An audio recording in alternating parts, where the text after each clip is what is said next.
Everybody trippy, yeah, we coming, yeah, step back. Yeah, we walking with a body bag full of cash.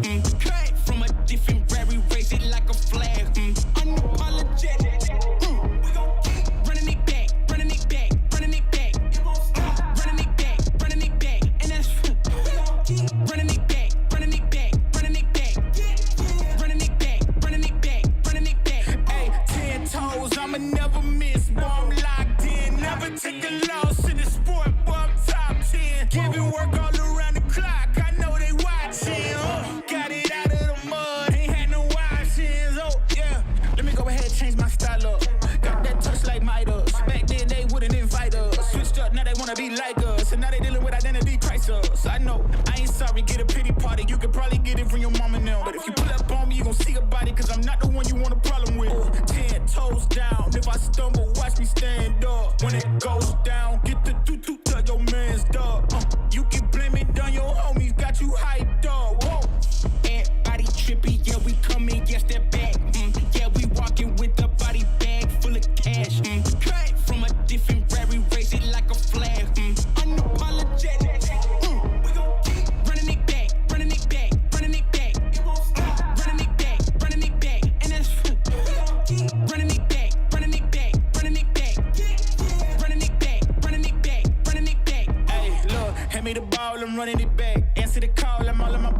me the ball, I charge them the max. And then they pay more cause they paying me tax. I'm the solution and I'm the problem. If it ain't profit, it ain't an option. If you try to play me, I'm gon' get you packed up. If it's up, then that's up. Nothing's getting past up. No, we bout to act up. This whole game is wrapped up. Talk will get you smacked up. Refresh, you should back up. Hanging up these plaques up, it's fast, bro. Know that I'm a menace, catch you lacking with your hands up. 10 toes down. If I stumble, watch me stand up. When it goes down, get the tutu, tell your man's dog. You can blame it on your homies, got you hyped up. Whoa. Everybody trippy, yeah, we coming, yes, that back. Yeah, we walking with a body bag full of cash. Cut from a different rary, raise it like a flag. Unapologetic. We gon' keep running it back, running it back, running it back. It won't stop. Running it back, running it back. And that's we gon' keep running it back, running it back, running it back. Running it back, running it back, running it back.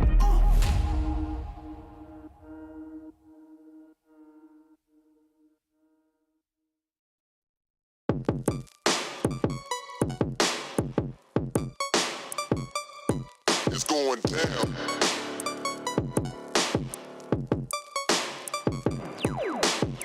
It's going down, down,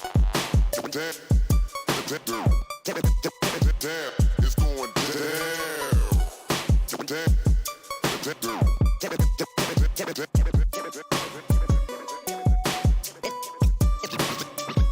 It's going down.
Game time.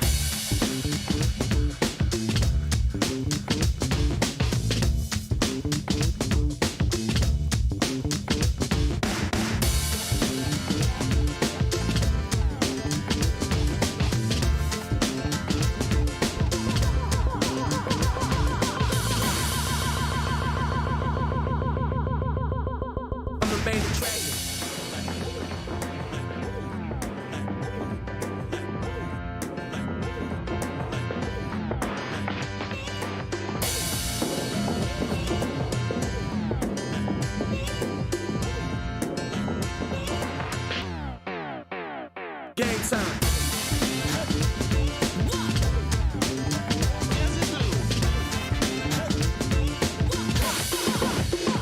Game time.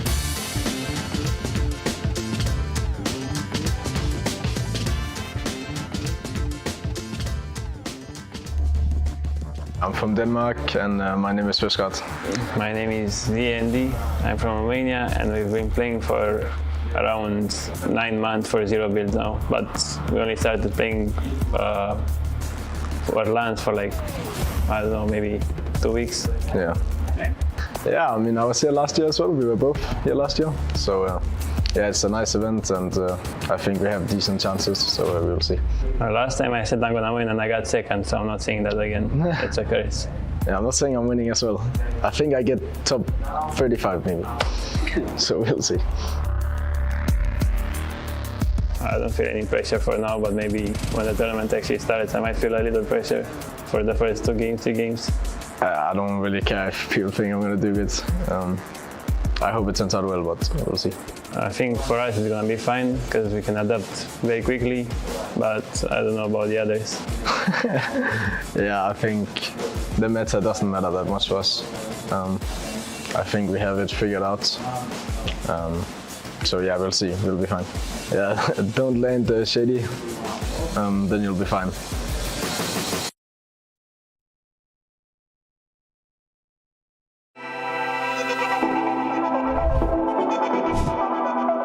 Definitely shield bubble. The heisted breacher shotgun's definitely my favorite. I think brittle bashing because of the wall. Definitely V-Bucks. I like the MK Alpha better. Putting off spawn's more fun. Cybertron cannon's too good. Definitely Tilted Towers. My name is Adriers. I'm from New York. I've been playing with Kanata for a year straight, so we've been playing for a while together. This is the biggest no-build LAN this year, and you 100% want to be trying to compete for this $2 million prize pool. If you win, that's $250,000 each, and like that's a good amount of money. Like, listen, like I would love that much money. You know what I'm saying? But yeah, definitely really excited for this tournament. I feel like we're gonna do really good, so very confident for this. I think our best day is gonna be the 3rd day. I think that we're really good at playing all the games out. I think that's gonna be the day that matters the most. I'm trying my hardest in every single day. Trust me, I'm gonna try to win every single day out. Like that's gotta be the most important days, even though the other 2 days are more points. If you have a strong lead at the start, I would say that no one can pass you. There's nothing you could really adapt to, right? Because nobody has ever played a 3-day format. Nobody. It's never been done before. So it's like, you can't really go off someone else's like play or anything. You just have to do it yourself, learn it, and just adapt on your own while you're playing.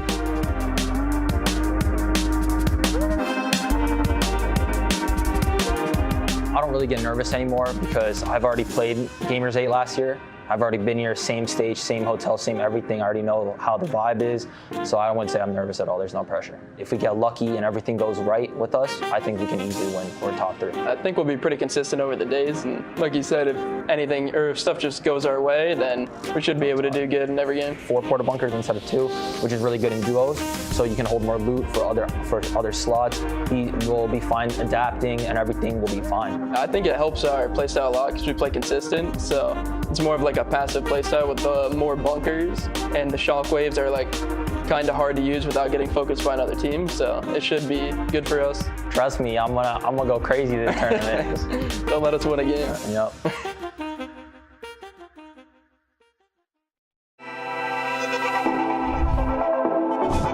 Shield bubble. The breacher shotgun. Rumble ruins. Oh, real dollars, like, guarantee real dollars. Red eye, I'll take the red eye. Fight all spawn. Cybertron cannon. Tilted towers. That's OG.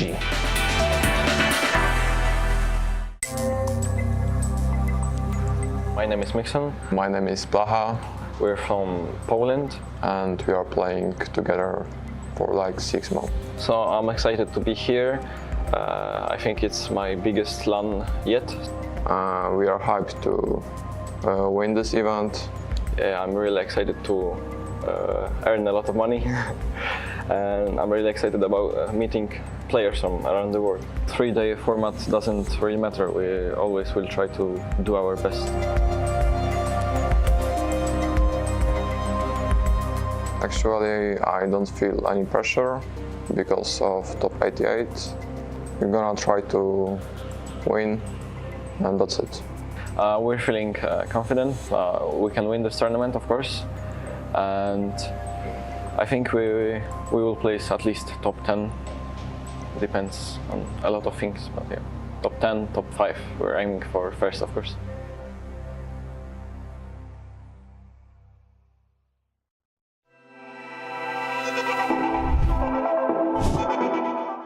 Parta bunker. Haster breacher shotgun for me. Brittle Bastion. Real money. Riyadh. Rotate away. Cybertron cannon. Tilted towers. My name's Alexa Kuizi-Svetkovic. I'm from Serbia, and I think I've been playing with... Well, I'm Benno, Harry Pearson. I think we've been playing, what, a year and a half? Something like that, yeah. Yeah. Well, to be honest, how I'm feeling, I'm excited, you know. This is the second year us two have came here. The first time we came, we weren't playing together. This time we're playing together, and I think we're going to try and bring it home. But I don't know, I'm feeling good. I don't know about Kuizi, but I think I'm feeling good. I think the most important day for us is 100% going to be the last day, because I think that's when it comes down to like the actual tournament win, and it's like 50% extra points, I think, from first day. So I think last day is the most important one. I think for me, of course, the last day, but like all 3 days are going to matter a lot, to be honest, mainly because how people's mentals are going to go. After 2 days, some people aren't going to be playing to win, you know? They're going to be playing to, I don't know, do whatever, get the most kills, whatever, right? So honestly, it's going to be about who can keep a cool head. For the 3-day format, we haven't really changed how we're playing. I think the best thing is just like to keep things how it is, keep things how it is at home, you know? So just when you come into a LAN setting, everything's just, you know, it's like you're playing at home pretty much.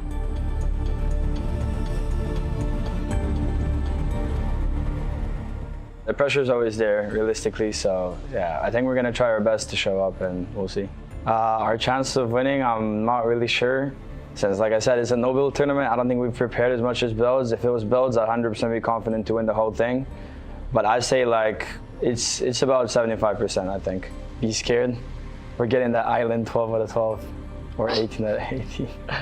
I'm number 1.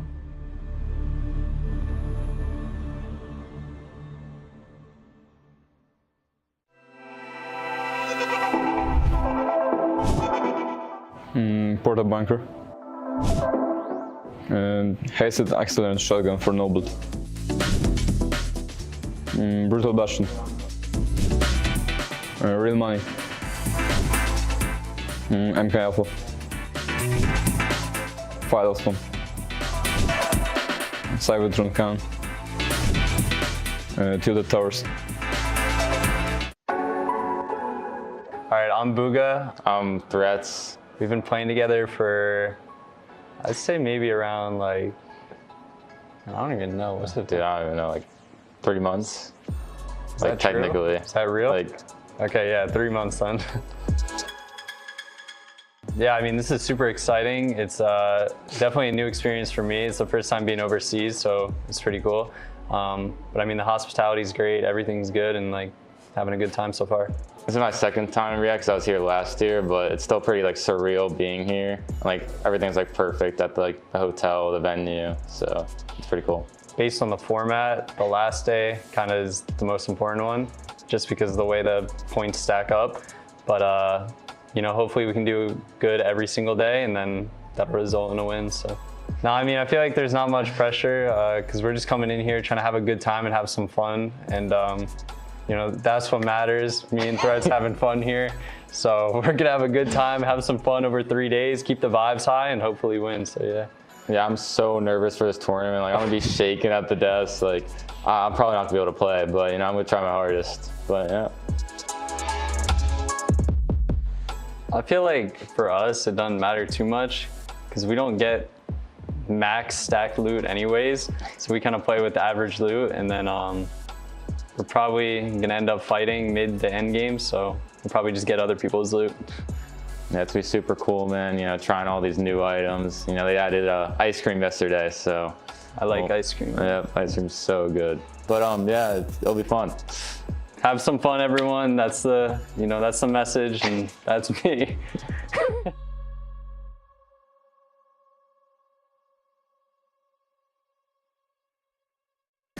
Hello and welcome to Gamers8 Featuring Fortnite, and welcome to Backstage with Banks and Fancy. We are joined by Bloomy and Lardal, a dynamic duo who have essentially qualified via the Middle Eastern qualifier in day one. The competition's been absolutely fierce so far. How are you guys feeling? Yeah, feeling good, feeling confident. We're feeling good. Nice. I like it. Super simple. It's great. So, you know what, Bloomy, I'm going to start with you. It's a fancy meeting room. It's a fancy media room, isn't it? No pun intended. Nice. Yeah, I know. It was a good one, wasn't it? Let's start at the beginning. So, Bloomy, you know, you had this passion for Fortnite. You're excelling in it. You're destroying all of your friends, essentially. How do you then make that step into becoming a pro player? I mean, it's got to be something you enjoy in the first place. You've got to play a game because you enjoy it, and then when you realise you're good enough and you're like, okay, I can take this to the next level, then you take the necessary steps in doing so, and, you know, treating it like a full-time job. بلومي سأل أو سألنا بلومي سؤال على السريع، قلنا له إنه وش الشيء اللي خلاك تعرف إنك أنت الآن تبي تكون لاعب محترف؟ كان كل تركيزه يقول إنه أنا صراحة من يوم إني بعمر صغير كنت بس جالس ألعب وشفت إني أنا أفضل من غيري باللعب، وصلت لمرحلة إنه أوكي أنا أقدر إني آخذ الشيء هذا للنكست ليفل وأحاول إني أكون لاعب محترف بدل ما إني أكون بس فقط لاعب كاجوال وأستفيد من الشيء هذا بحياتي. لكن برضه مشاري أو لاردل أو شيء، وش أخبارك؟ أخبارك زينة؟ الحمد لله. ودي أسألك على السريع سؤال.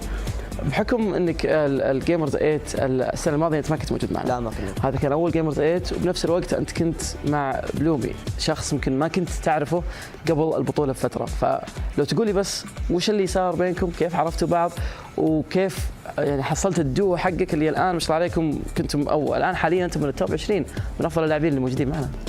والله جتني دعوه للكواليفاير اول يوم، ونزلت تغريده، وبعدين جاني كلمني بلومي وهو عنده خبره راح السنه اللي فاتت، وقلت دام عنده خبره خلنا اكلمه.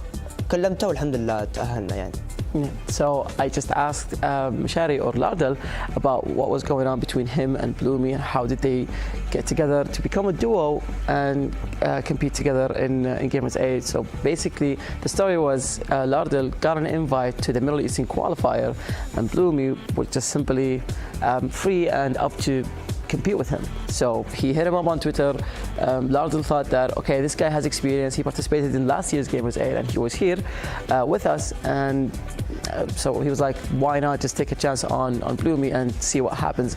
And right now they are in the top 20 of the best players here in the event. So I'm guessing that they found each other and they're doing really well. So yeah. I guess it paid off for sure. It paid off, yeah. So let's talk about Gamers 8 and Bloomy, right? So, you know, how's the atmosphere been? Because it's something that we touch on quite a lot on the main stage. The desk talk about it a lot.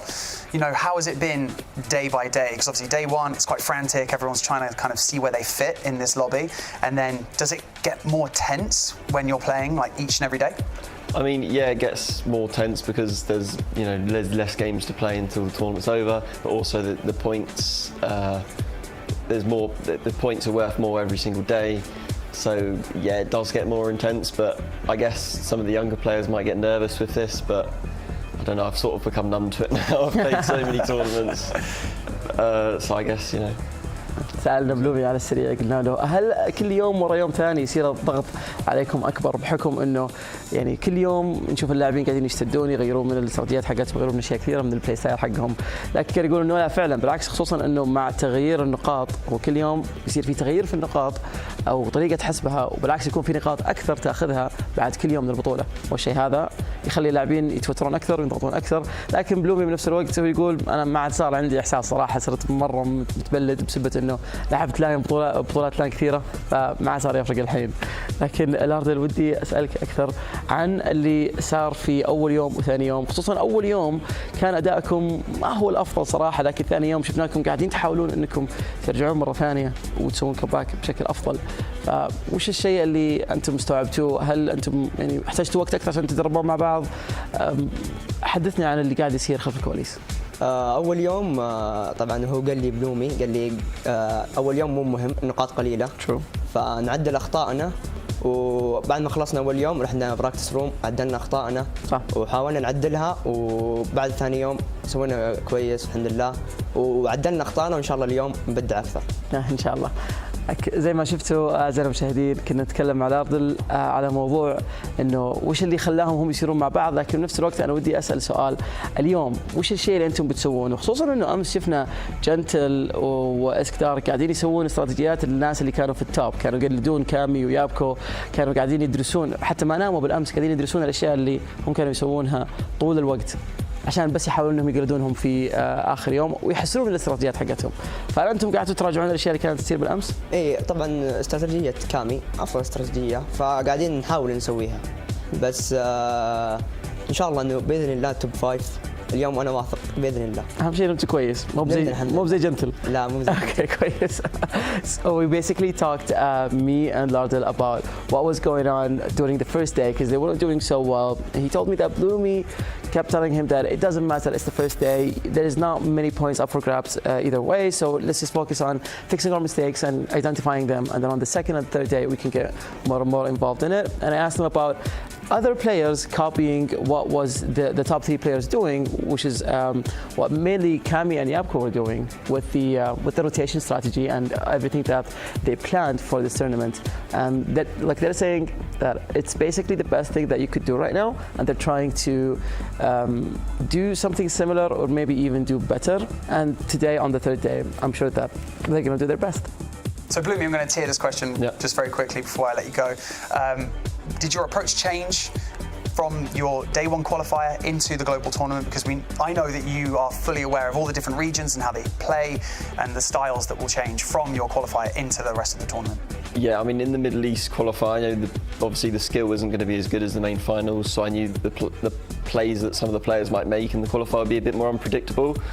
So we just focused on staying away from all of that. So we stayed a lot more in Storm, drove a lot more like around toward dead side of zone where not a lot of players are, and then just played out end game from there. But I mean, in finals, I know the players are a lot better, but then again, you also do need the kills so you can get better loot. So it's a part of like weighing up risk versus reward, which is it's been a bit of a balancing act, but we're improving day by day. So. Yeah, it is difficult, isn't it? You're in 20th right now. Do you feel like you can go the distance? You're kind of middle of the pack, but a lot of points up grabs today. What's your thoughts?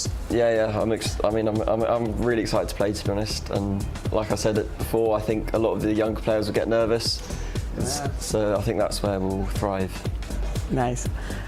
قاعدين نسولف مع بلومي عن كل شيء قاعد يصير في آخر يومين في البطولة، خصوصا أنهم في أول يوم بالميدل إيست كواليفايرز مو في الحدث الأساسي كانوا يلعبون باستراتيجية معينة، لكن سألناه بحكم أنه كل ريجن يلعب بطريقة مختلفة هل ممكن أنك يعني تغير البلاي ستايل حقك بحكم أنك دخلت الحدث الأساسي؟ كان الجواب حقه أنه فعلا يعني احنا في أول يوم أصلا أول يومين قاعدين نحاول اننا نتجنب اننا نسوي فايت مع احد، نحاول اننا نسوي روتيشنز بس حول السيركل وما نركز على اننا ندخل معهم فايت بحكم انه كل ريجن عنده بلاي ستايل مختلف، وهذا الحدث الاساسي فيه افضل اللاعبين من جميع الريجنز من انحاء العالم، فصعب انك تعرف ايش اللي ممكن يسوونه. لكن بنفس الوقت الشيء اللي كان يميزه هو لاردل انه اليوم بيكون عندهم فرصة أنهم يلعبون في آخر يوم مع نقاط كثيرة، مع كل الأشياء اللي تعلموها من أخطائهم، والشيء الأهم أنه عندهم القدرة أنهم يتجنبون التوتر بحكم أنه لومي عنده خبرة كثيرة، لاعب بنفس الوقت هو معاه دائما كدو، فخلاص بيقدرون أنهم يرتاحون شوي، لكن بقية اللاعبين الصغار ممكن يتوترون كثير، فبيكون الشيء هذا الأدفانتج الأساسية حقتهم. Gentlemen, best of luck in day 3, and we can't wait to see what you bring to the table on this side of the competition. Thank you very much. Thank you.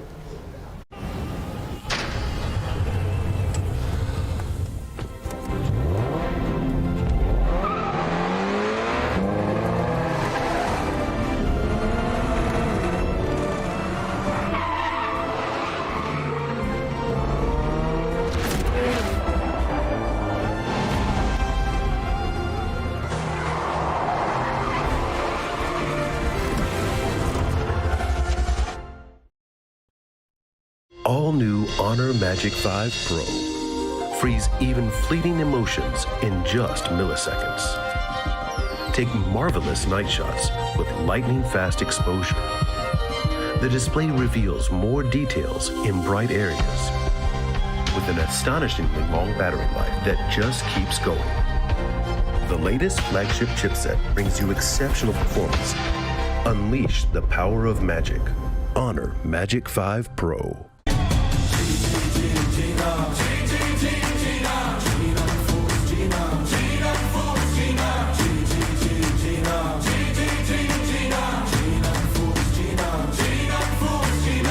Paradise through dirt in our eyes.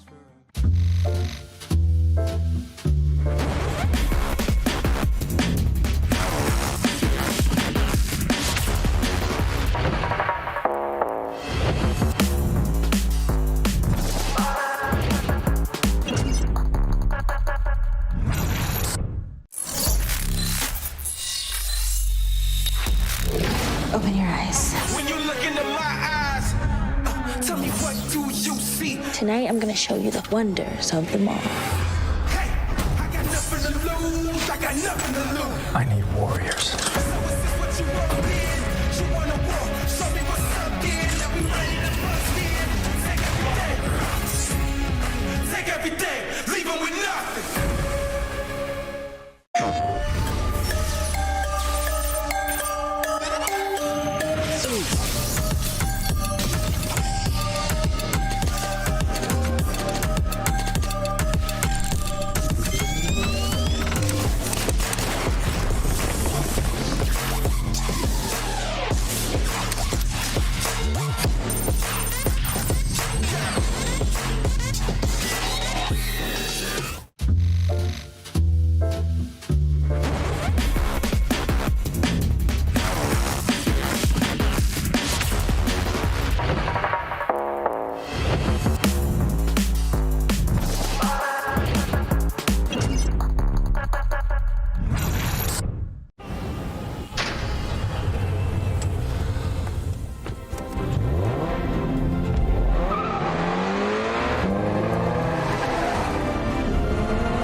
All new Honor Magic 5 Pro. Freeze even fleeting emotions in just milliseconds. Take marvelous night shots with lightning-fast exposure. The display reveals more details in bright areas with an astonishingly long battery life that just keeps going. The latest flagship chipset brings you exceptional performance. Unleash the power of magic. Honor Magic 5 Pro.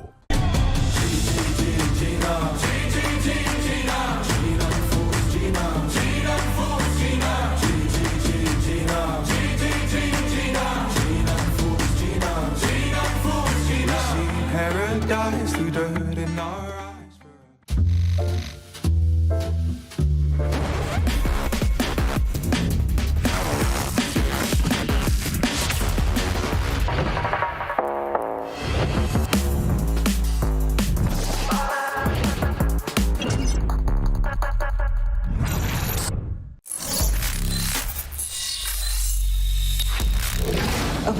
eyes. When you look into my eyes, tell me what do you see? Tonight I'm gonna show you the wonders of the mall. Hey, I got nothing to lose. I got nothing to lose. I need warriors. So is this what you want in?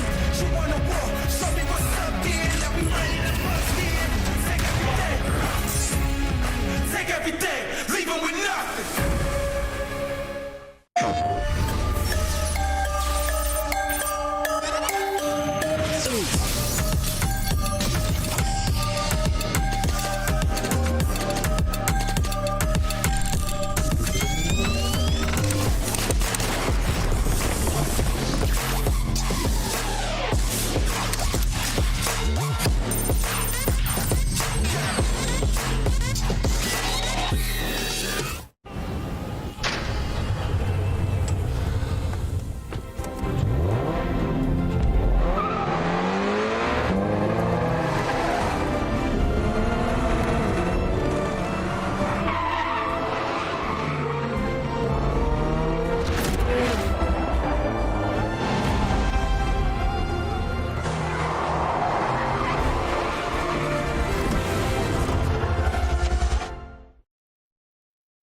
All new Honor Magic 5 Pro.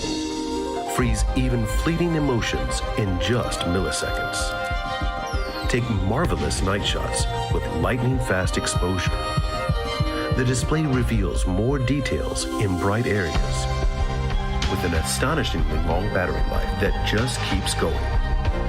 The latest flagship chipset brings you exceptional performance. Unleash the power of magic. Honor Magic 5 Pro.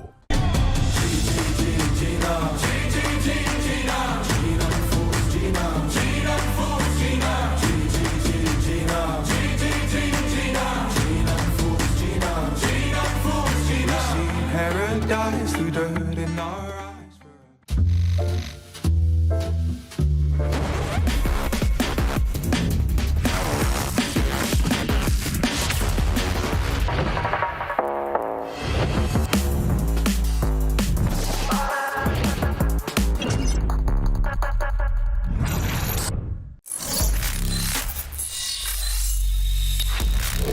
Open your eyes. When you look into my eyes, tell me what do you see? Tonight I'm gonna show you the wonders of the mall. Hey, I got nothing to lose. I got nothing to lose. I need warriors. So is this what you want in? You wanna war? Show me what's up then. Now we ready to bust in. Take everything, leave 'em with nothing.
you get to work in here every single day? Yes, pretty cool, right? It's massive. It's like I'm in the future. Yeah, can you imagine 88 PCs in one room in one competition? No, it's just, I'm blown away, Barney. I'm blown away. Whoa. Yep, that's a trophy. Whoa. No. Sorry. Yeah, let's go see something else. Okay. There's 1,800 square meters of LED screens here. Seriously? Yeah. I want that in my house. Yeah, me too. I mean, imagine being a player here. Imagine the tension. Wow, I can feel it in the air. My players along here and down here. Oh, this is where all the audience sit as well. Amazing. And you're down there on the stage and you're waving and cheering and I've got serious FOMO right now. It's actually insane. It really is. Let's see something else. Okay. So this is the walk you do when you're coming out in front of the live audience here. I mean, do you ever feel any pressure? I do sometimes, you know, Adam, but what does pressure make? I don't know. Wait, Adam's got to be live. 2 minutes. You got 2 minutes. No, what? 2 minutes? 2 minutes. Gonna make like a trinket. Get the heck out of here.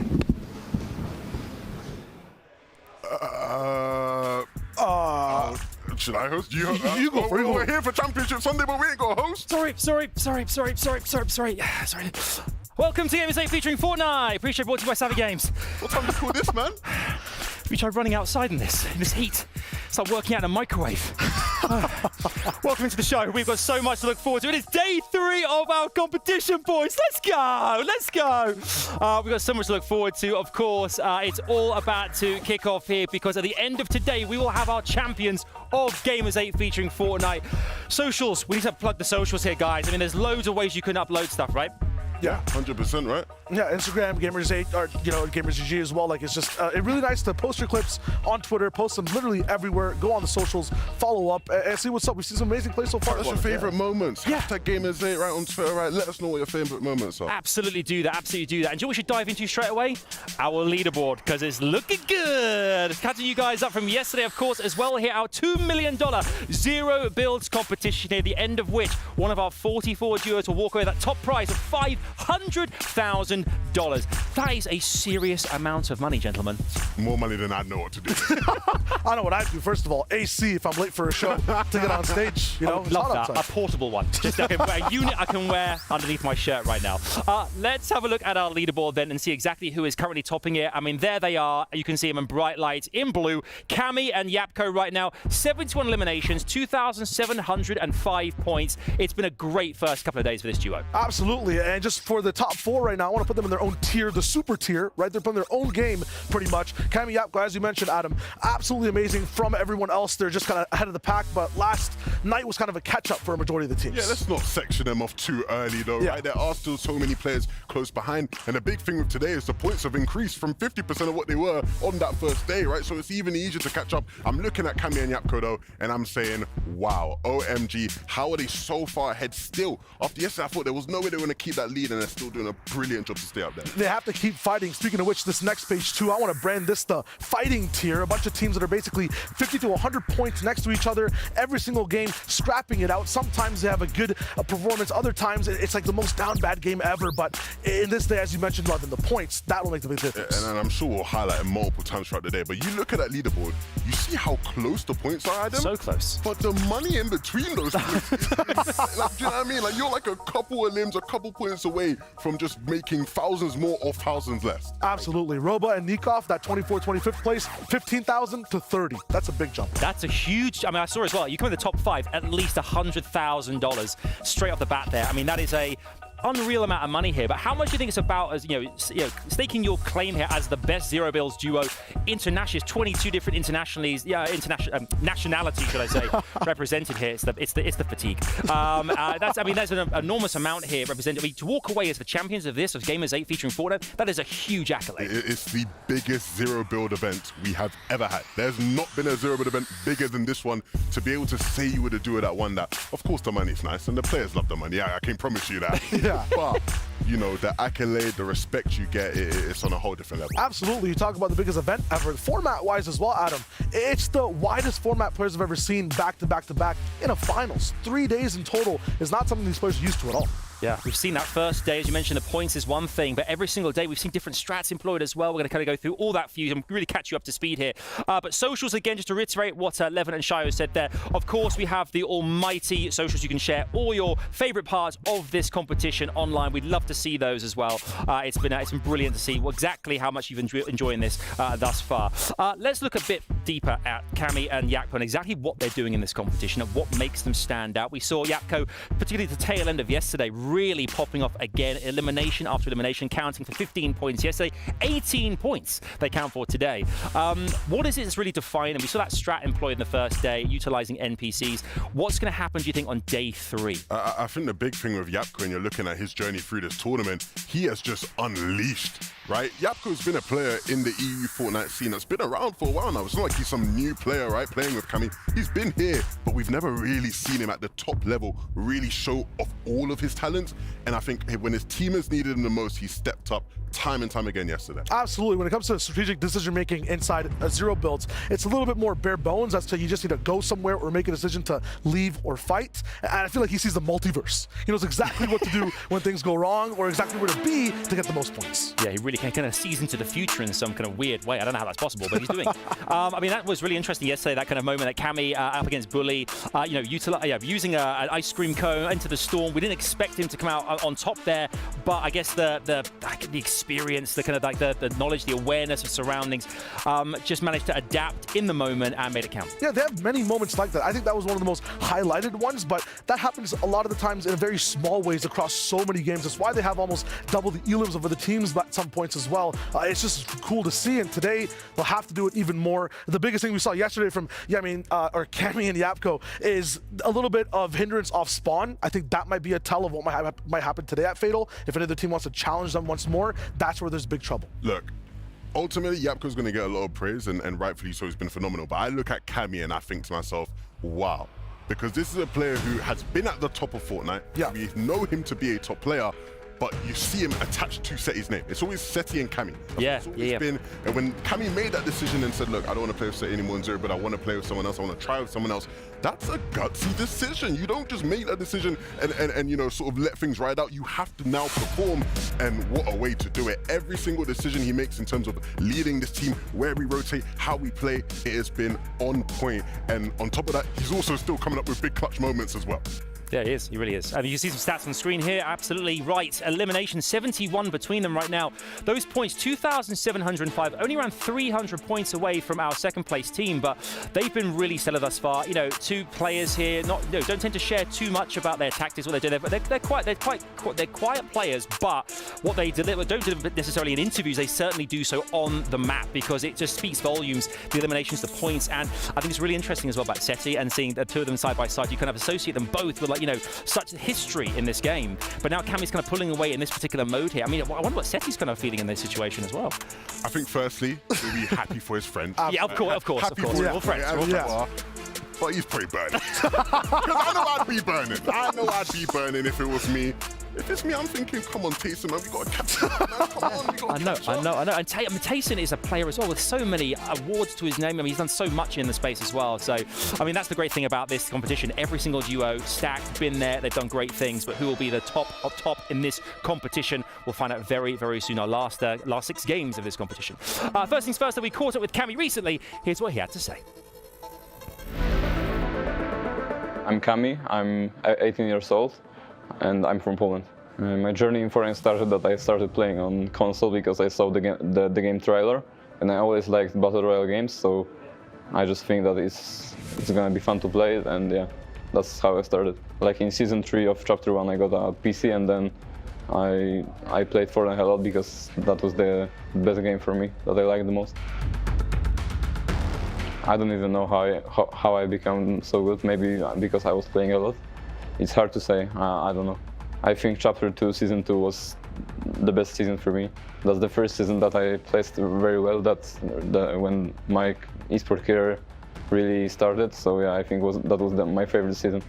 My favorite weapon is the pump shotgun, the Spaz, the old version of it, because it has the best feeling of playing with it, and it has the best sound and everything. How do I feel about Seti? I think I'm still playing with him in builds, but it's no build, it's a completely different thing. So I just dropped him for Yapko because I feel better while playing with Yapko, and I think he's better in no builds. Yeah, I think we can win Gamers8. We have really good mid-game strategy to stay consistent in the 18 games of it.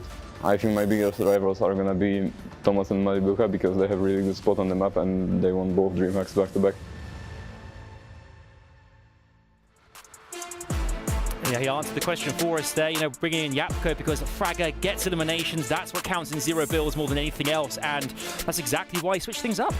Yeah, I mean, the big thing is that it is two big different types of competitions, zero builds and builds in total, and it's nice to see how things are now. I just wonder, you know, winning something this big, does that change things even though he's your teammate for the rest of the time? I think it definitely does. You know, I've been privy to a lot of the insides and outs of that duo and the relationship between them. And there has been tension there, right? There was a period in time where people don't realize they were probably going to split in build as well, not just zero build. They managed to patch things together. They had a good season. But again, if you're Cammy, you're winning big things with Yapko, you then start to look at Say a bit more. Because let's say they go into the next competition and they're like, well, I just won with Yapko and you're not really doing the business for me, right? That becomes the dynamic that you have to look out for. So I'm sure Say will be hoping that maybe someone can catch up to them by the end of today. Do you know what? I think, Thomas HD and Malibuka as well mentioned there by Cammy, saying that they are a dangerous duo who definitely could go, particularly on day 3 with the points changing up as well here. I mean, do you think they're the biggest threat to this duo? I think when you look at how the tournament's gone, and considering most people would have said it's not been the best for them, and the fact that they're sitting, what, in 5th? Yeah. Not bad at all. Cammy himself said it, they have one of the best spots in the game, and they are two of the best individual players. They're always going to be a threat to anybody. When there's a comeback and it's Thomas HD, it could be EU, it could be any tournament, honestly, in the world, and you see great things. I mean, this is a third day. We haven't seen this. We actually haven't seen this. Third day for some of the legends inside the Fortnite scene. How did they react? We always have these sort of conversations where like, day 2 Thomas. Yeah. Day 2. Day 2. Day 2 ever play. Fortnite DLC. We've never seen this before. Never had this before. What does day 3 Thomas HD look like? I don't know, but I cannot wait to see. I can't wait to see. Yeah, I'm excited here. There's like a trilogy here. We all used to we have sequels, but trilogies, that's a whole other thing. Let's actually catch up again with Cammy and Yapko and find out a bit more about their loot tactics. If we are Uncon, we're just going to loot and play our strategy. Of course, we are going to try to fight them. We're going to just do our loot route, do everything right, and then go to circle and just play Storm some teams and just play really consistent. I don't think we're going to fight at the start. We're chilling. Yeah, we don't have to fight anyone, so we're just going to play for late game. Get our loot and play for late game. We're gonna drop and see if anyone's landing on us and fight. If not, we're just gonna walk around, loot, see if we can get any free eliminations. We're just gonna loot up, and we don't really plan on fighting early game. If anyone wants to fight, then we're down to fight. If anyone takes some of our loot, we're gonna kill them. That's it. We take time looting our loot path, making sure we get the best of the best loot we could possibly get, and then we start playing for, like, looking for eliminations. If not able to get any of those, we just play for the end game. Loot phase tactic depends on the in-game situation. If we see that the play could be good, Love hearing the inside scoop from our players there as well, how they're going to go about things on the map, and we're going to see it happen very, very shortly indeed here. But I think when it comes to this competition, more than aware that there are some viewers there who have just joined us today for the first time. Like, where have you been here? Maybe they're here for Thomas HD's day 3. That's what they're here for exclusively. You've missed out on a lot. But let's jump back into exactly what the format is of Gamers8 featuring Fortnite to catch up to speed. Levin, walk us through here. Yeah, so we've had 3 days of competition. We are now on day number 3. 80 matches in total, 44 of the best duos from all around the world in Zero Build, and there were so many different ways to get here, right? Of course, 9 invited teams, 35 teams qualified through, you know, over the DreamHacks, right, in San Diego, Dallas, Sweden, and then of course we had the Middle East qualifier as well, and of course all the players here playing on PC, right?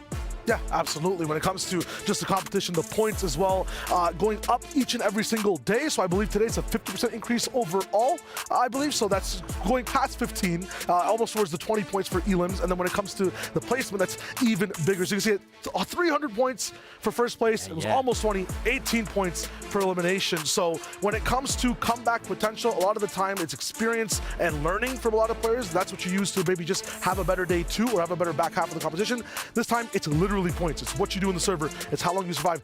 In comparison, yesterday was 200 points for first place. So if you're popping off today, you're getting a game and a half of day 2 and basically 3 games worth of day number 1. Yeah.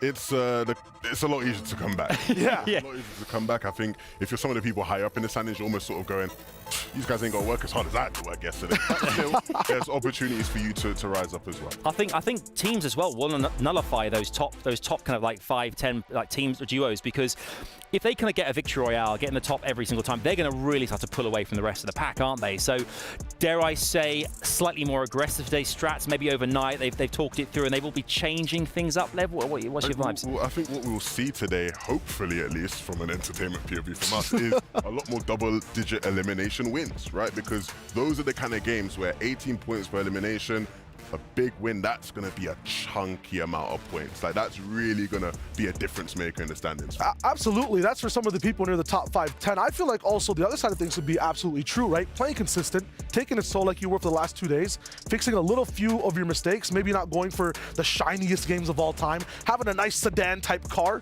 right? And just getting across the finish line. If you're in 40th, 30th place, you can get big jump ups just having 2 good games. Yeah, I mean, looking at teams in contention as well, we've talked about some of them already, but one I wanted to bring up first and foremost is Refsgard and Ziandi as well. I mean, we've seen they've always managed to kind of put themselves in a position each of our games. Particularly, I remember the first day, there was kind of a barn where Ziandi kind of like rode out the kind of the storm of like, you know, Queasy being knocked down from trees, and suddenly you got Cammy exchanging fire back and forth with other players while they kind of, you know, Ziandi tried to get as many placement points as possible, clutching up for his team. And that's why this team, I think, are so special as well, because they're kind of used to this situation. Even like Thomas and I think Malibu pushed them on Rift Island. They would not say, they would not give up, they would not let them in. Look, I'm happy for this team. Yeah. More than you believe. More than you believe, I'm happy for this team. Because you look at these 2 individuals, you look at Refsgard, who has switched to being an IGL over the past year, has had some struggles in build modes, finally making things work in zero build. Ziandi, you'd say he probably has an even worse year, right, in terms of things haven't just been working out with Chapix, and we know he's a talented player, but the results haven't been there, and now they've been one of the most consistent, easily one of the best teams we've gotten a chance to watch in this competition. So happy for these guys. I would honestly just brand them as the best rocket ship in the game right now and one of the best astronauts available as well. You have Refsgard just getting Ziandi into positions to just go past the moon, honestly. And we've been seeing that over and over. Adam mentioned it. Amazing clutches, decisions made. On limited life support, this man just makes it look so good for so long. And in the best way possible, like they are just steady eddies. Yeah. You just know you tune into whatever game and you know you're going to see them somewhere in end game making something happen. Yeah, totally right. I mean, will they supernova and warp their way to the trophy later? Loving the sci-fi punnage. More of those, please. You can see the players as well gearing themselves up here, some kind of relaxing, taking their time there. We see the likes of Muzz, Tayson, fans here as well. I mean, players, fans. I mean, that's been the great thing about this entire experience is kind of like the buzz. We've talked about it a bunch, but the buzz in the room as well. You hear like, let's go Falcons! It's got like constantly on rotation there, and some of our Middle Eastern teams have been delivering such great performances as well. No, absolutely. It's one of the biggest surprising factors as well. Dark and Gentle coming in and not just being like a fly on the wall, not just being only consistent, but taking games away from the rest of the world on home turf, Levin. Yeah, 100%. I think nobody has looked at, you know, the Middle East region and gone, look, they're going to come out and win this whole thing, right? And I think you look historically in competitive Fortnite, all regions have some sort of accolade you can look at and go, wow, you know, OCE produced Muzz. They obviously have had historically players go to NA and do well. You look at Brazil region, obviously, you know, a king at World Cup, that was such a big moment, right, for that region in competitive history. And then you've got the EUs, the Asians, right? Asia have had plenty of success as well in the big stage. Middle East is the only one where they haven't quite had that big sort of moment where you're like, okay, this is the Middle East region, this is who we know. And this looks like it's going to be it for them, right? Gentle and Doc are doing so well, better than anybody would have expected. Absolutely, and it's just on prowess that we just haven't really seen before from the region. It's not a stroke of luck either. I mean, some of the best plays we've seen so far have been high-level cerebral plays from Middle Eastern players. Yesterday, Fahad in a vehicle with 2 of the top EU players in a final zone chooses to rev the car into the zone. Everyone else ticks down, and he lives for 10 more placements It's nuts. Yeah, we've really seen some great players. Yeah, that's one of those moments as well where even we back at house are all leaping out of our seats, going like, "There's no way he played." Particularly with Cammy in the car as well, who's kind of one of our front runners. We kind of sort of mixing up high, challenging Clicks and Duke towards the end there too. So it was an explosive game. You expect that in a game 12 anyway, but then when there's the 13 through 18, that's a whole different story, right? Absolutely, and the big thing too in terms of Crossroads, not just regions, but kind of the backfiller half of every single scene across the world, right? We have builds. It's always the forefront. It's a lot of content involved. Then you have no builds coming in, right? And kind of taking some creators, putting them in the forefront. Zemi and Pen had some of the flashiest plays on day one. There's some players from around the world who might not be as well versed in competitive and building, but they're getting their limelight. They're finding their duels from legends across the world and making a name for themselves in this tournament as well. Yeah, I think one of the coolest dynamics we've had with Zero Build is just seeing the players who maybe aren't the best in build, aren't the ones who have the biggest rep, and they're coming in Zero Build and you're like, actually, he's better than a lot of the people who are traditionally the best players. Cammy said it in the piece we watched just there, where it's like, yeah, I play with Seti, but like, I think Yapko's better in Zero Build, right? So I'm gonna pick him up, and I think we'll continue to see a lot of that, where there's certain players who are just specialists in one mode versus the other. That's why I really enjoy those kind of interviews we do kind of like while here at likes of Gamers8, we get to know the players a bit more, because often you see the names online, you think, okay, that's that person competing, but actually seeing a face, getting their kind of general feedback about certain situations brings it so much more to life. Yeah. Yeah, you know what I mean? Let's take a look actually at one of our teams you mentioned already, Refsguard and Ziandi. We've got some footage here for you guys to check out at home. If you missed any of it the last 2 days, have a look at this here. There's some highlights coming your way, and they're a duo that I think definitely could do really big things today.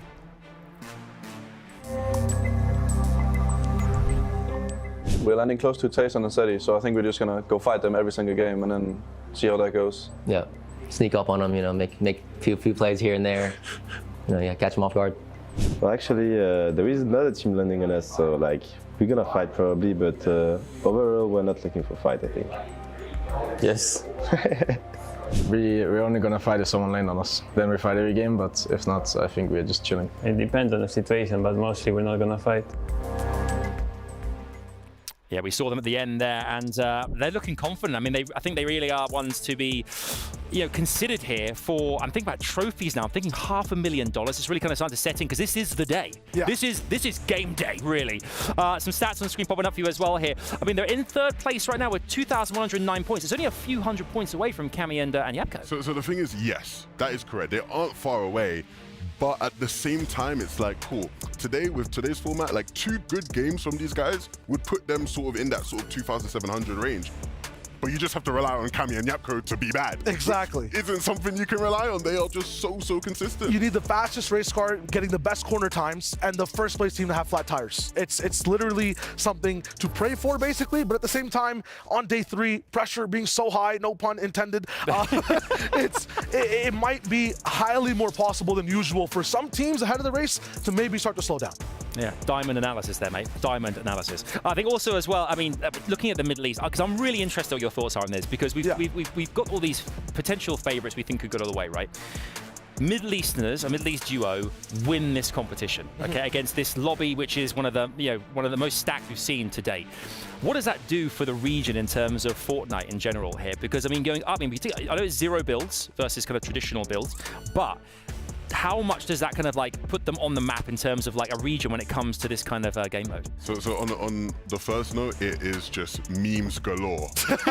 Like, Twitter is going to be unreal for a day if that does happen. But on a serious note, it will be just so great for the region. The respect in terms of for the level of competition will skyrocket. Yeah, what did Booga do for North America? What did Tayson do for EU? What is Gentle going to do for the Middle East is the question. I mean, that's literally the one that's up for stake, right? In terms of competition, so many more could sprout up. We have cups in game that might be more hyper-focused on the Middle East, and no build in general, if it's something that across the world, everyone just likes to watch it that much and it's more interactive, could just skyrocket off the map. And people like often see me as like the resident EU guy. Like I always want to back EU, but I want to see it happen. Like if Gentle and Dogwood to like win, I think that would be phenomenal for just everything. Well, they said yesterday in their VT, they were talking about how they said they wouldn't settle for any less than top 3, and Dark MVP yesterday as well. So that just goes to show the kind of the levels we're talking about here.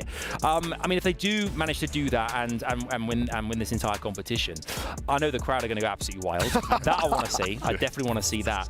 But we are as well, I think all of us here, and again, I really want to emphasize socials, really put yourself out there, but get your opinions out there, share it. You know, we want to know exactly who you think's going to go all the way here, because I think Dark and Gentle definitely stand a good chance there, because they were absolutely unbelievable yesterday. I mean, another duo in the region we talked about as well here, Fahad and Hero. They had a great Middle Eastern qualifier. I remember 3 victory royales in the first day. What is it about the Middle Eastern duos that you think are kind of like comparatively to the rest of the lobby that are really special in this competition? I think it's that home pride. Yeah. Right? A lot of them, when you see them talking about this competition, you really feel what it means to them, right? For some of the other players who maybe are like the elite European and American players who have played in so many different competitions, some of them it's almost like, yeah, it's another land, right? Right? But for some of these Middle Eastern players, especially the ones that made it through the qualifiers, it's like, this is everything. This is bigger than any other competition they get here in the Middle East, right? Because FNCSs aren't as big as what this is for them.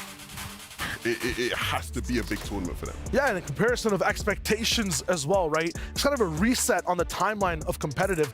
In terms of zero builds, it's big. It's the first time for ME. It's the first time for EU, NA, and Middle East is the most hype because it's home. Turf over here too, Hero, Fahad, we're just looking at their journey. You're asking, how are these guys, doing what they do? I feel like there's just fire starters and hardcore, complete commitment to decision-making players. Like, they will be the first ones to strike, and after that, they'll always follow through. There's never any hindrance of, is this a good idea, bad idea? It's just, we have to do something now.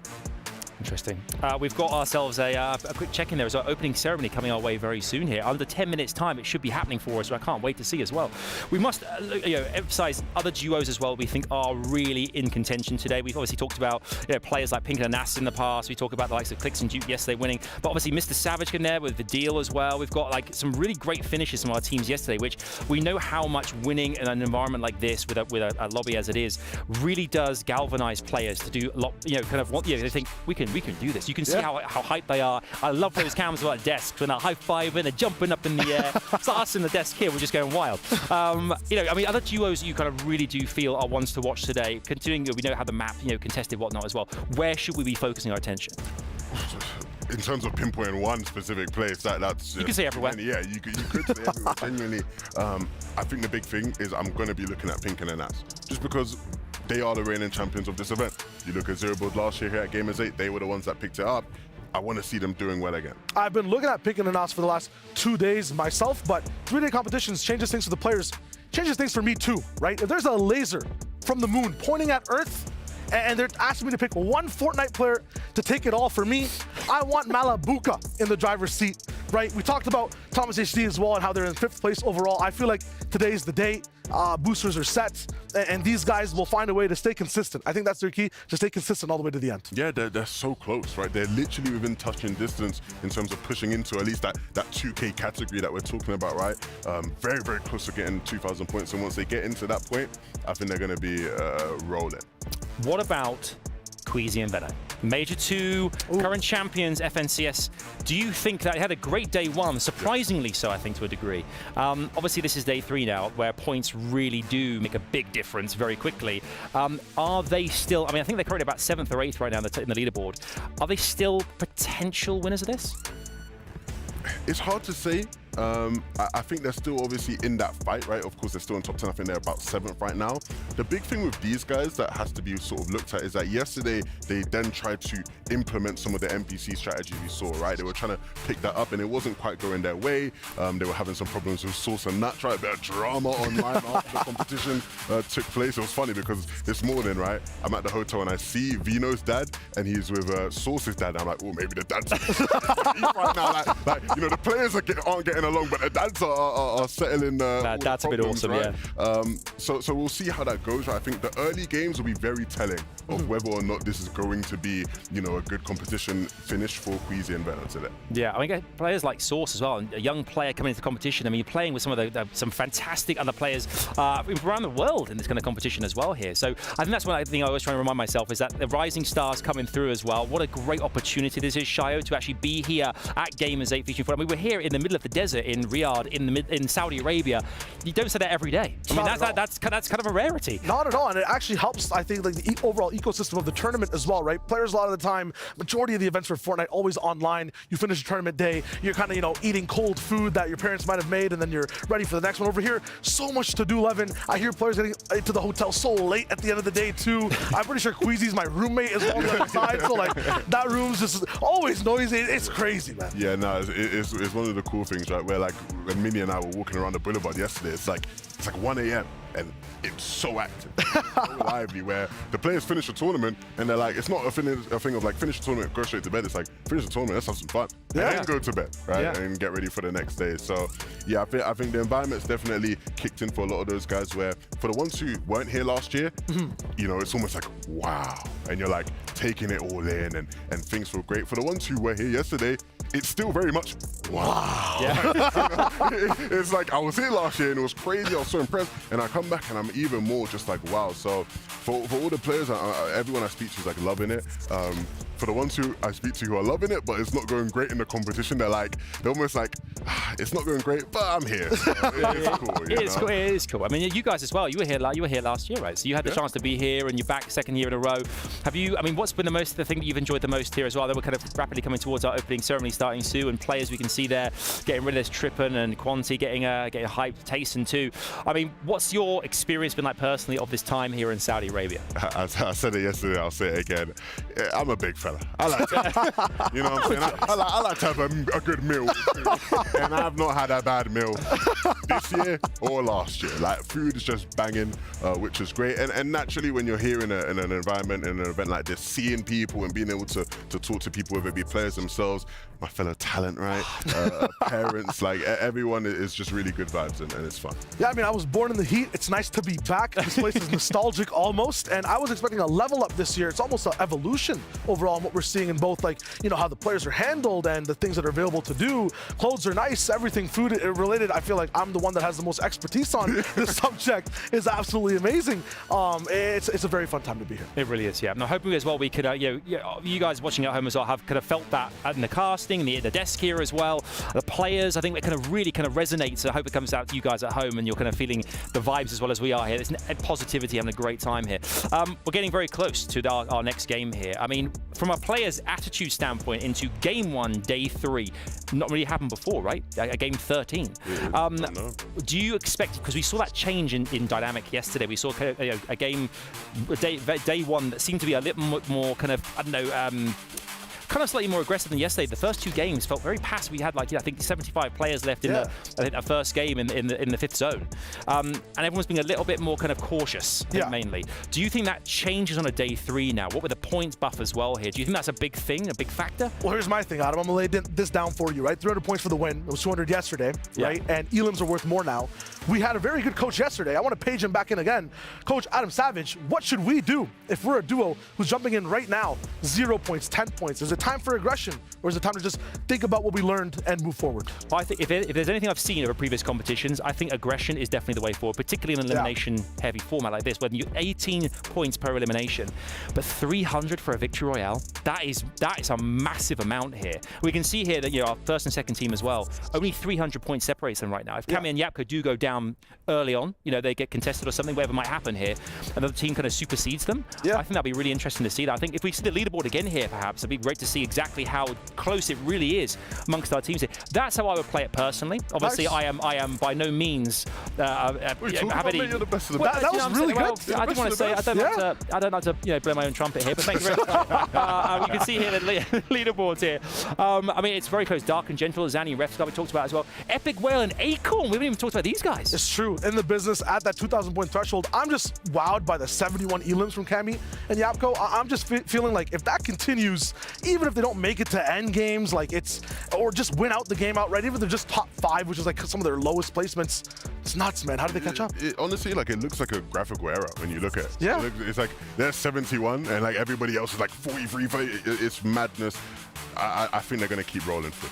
Okay. I mean, you saw there on the screen, we have Booga and Threats creeping in, Canada and Aegis as well. All these massive names who've done such big things in the Fortnite space. But remember, we have got ourselves our opening ceremony kicking off right now as well. Here, just a few seconds to go. Remember, this is Gamers8 featuring Fortnite, the final day. Who will win the top prize of $500,000 in our $2 million prize pool? We're about to find out exactly how this concludes. Let's head on over to the main stage. It's opening ceremony time. Let's do this thing, baby. Let's go! Woohoo!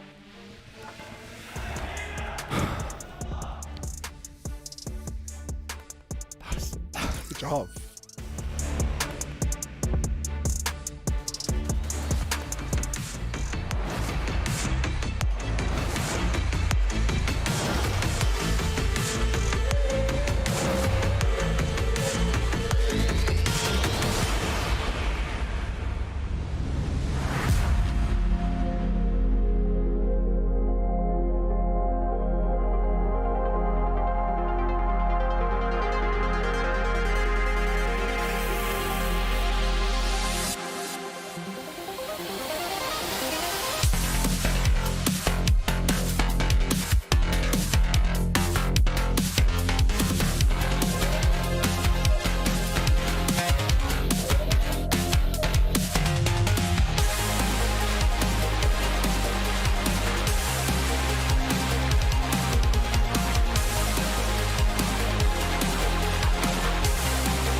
'88 competitors, 44 duos, 18 matches, 3 days, 1 trophy.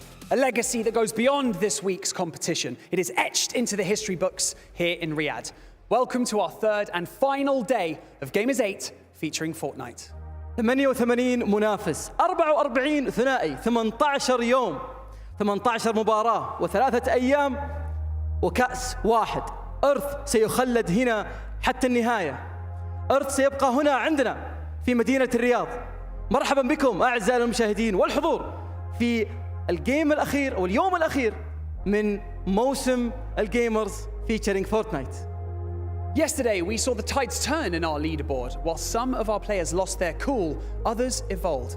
Like the elimination station, Ziandi, claiming triumphantly Game 11, or Epic Whale and Acorn, who showed everyone why they are so well respected in this esport.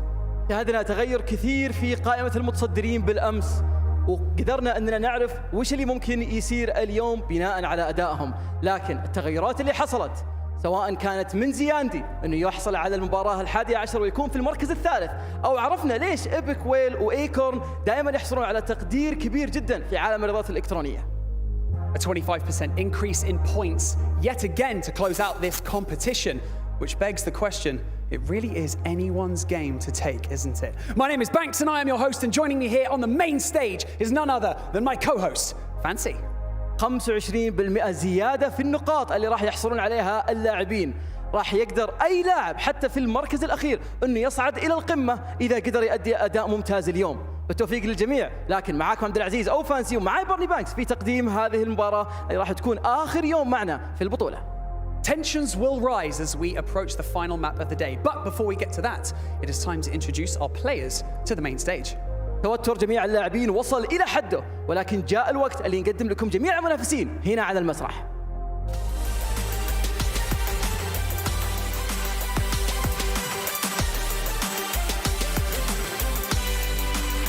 Kicking things off, your current Gamers8 featuring Fortnite Zero Build champions, Anas and Pink, bringing the trophy to the stage. حاملون اللقب لبطولة Gamers8 Featuring Fortnite يقدمون الكأس على المسرح. أنس and Pink.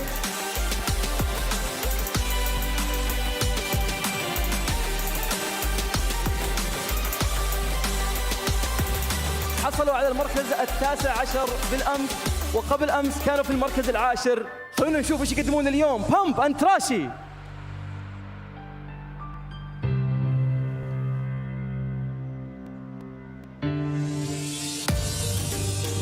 Currently sitting in 14th place in the leaderboard, coming into our final day of competition, it is Trippin and Quanti.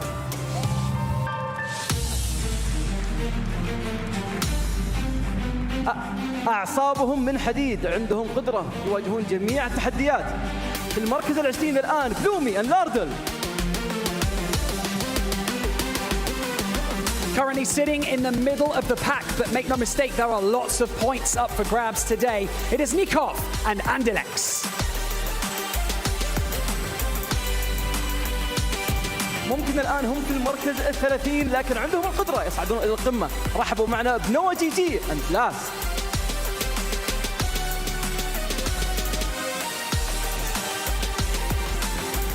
Looking to climb that ladder today, it is Bad Sniper and X-Squeeze.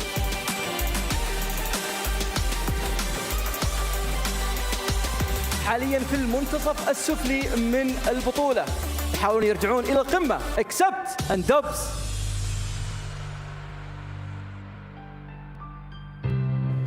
Two victory royales in the bag, coming into our final day of competition, sitting in 4th place, Epic Whale and Acorn.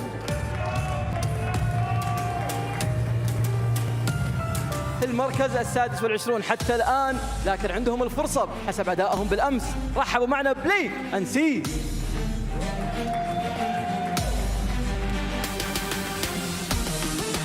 Sitting in the top 10 and looking to make waves today, it is Canada and Ages.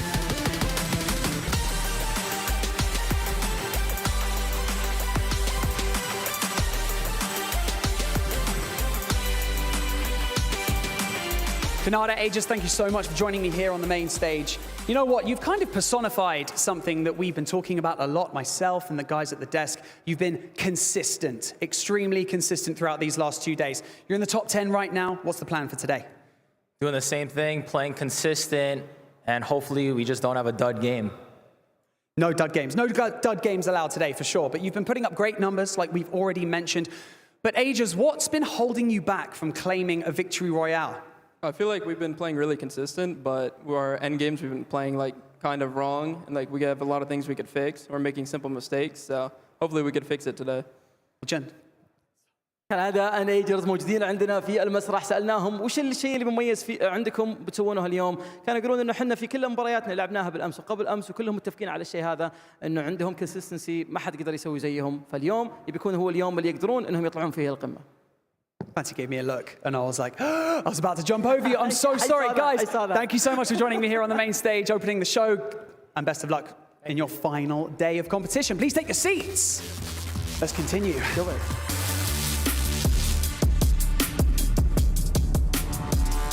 في المركز ال15 حتى الآن، رحبوا معنا بتاكت and Move.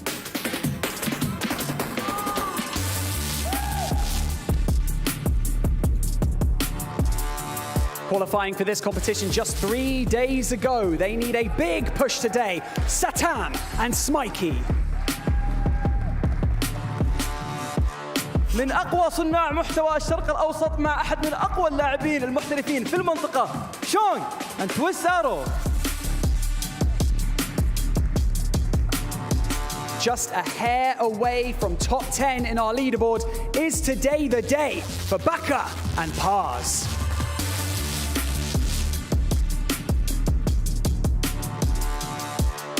حصلوا على 2 من المينا FNCS. رحبوا معنا بدرافت and Dexify.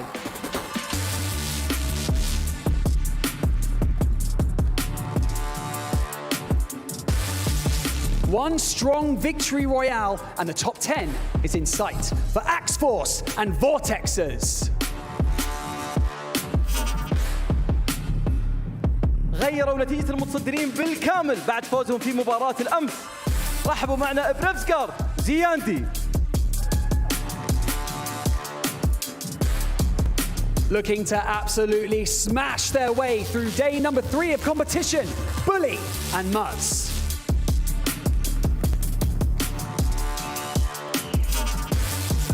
والآن رحبوا معنا مع أكبر صناع المحتوى في عالم فورتنايت، زمي and N-Pen.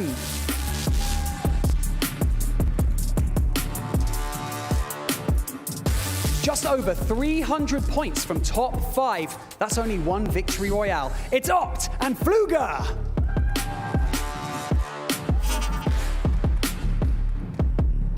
رحبوا معنا مع أكبر المرشحين في الفوز بالبطولة بالكامل، ماريبوكا and توماس HD.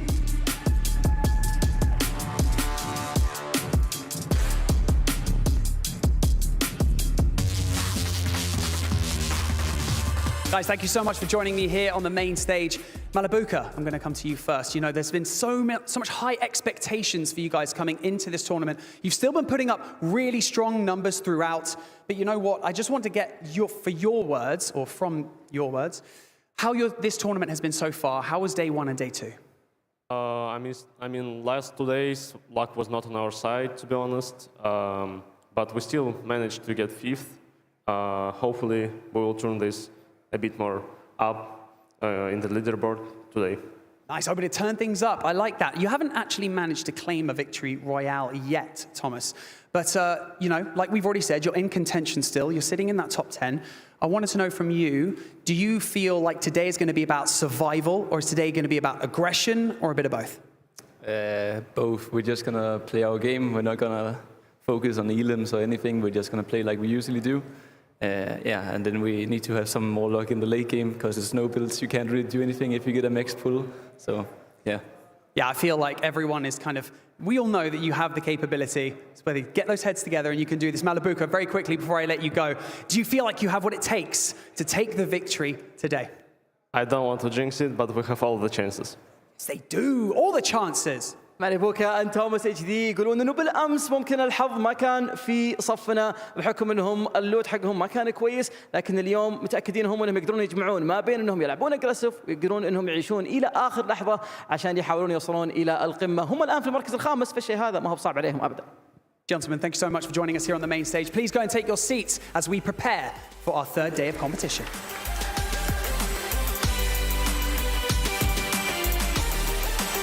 The Danish duo need to dig deep today. It's Pablo Wingo and Bevies.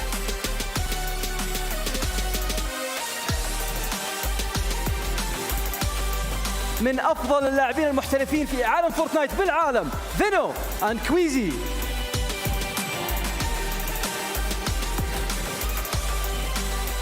They have all the skill, but do they have enough time to make an impact? It's Seti and Tayson.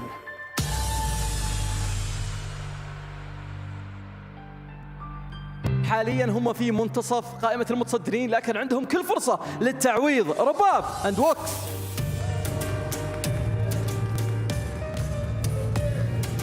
The duo that took day 2 by storm. It's S-Dark and Gentle.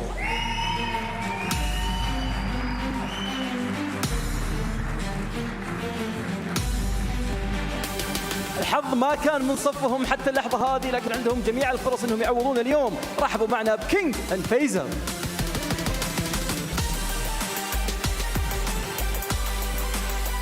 Looking to make their move up the leaderboard today, it's Kika and Kenzo.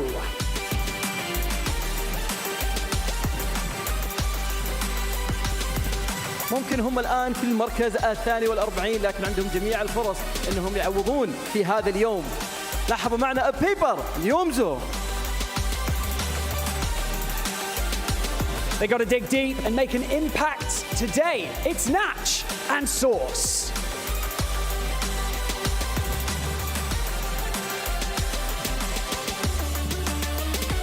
في المركز الثاني في تصفيات الشرق الأوسط، وحاليا هم في المركز الثامن. رحبوا معنا بهيرو فهد.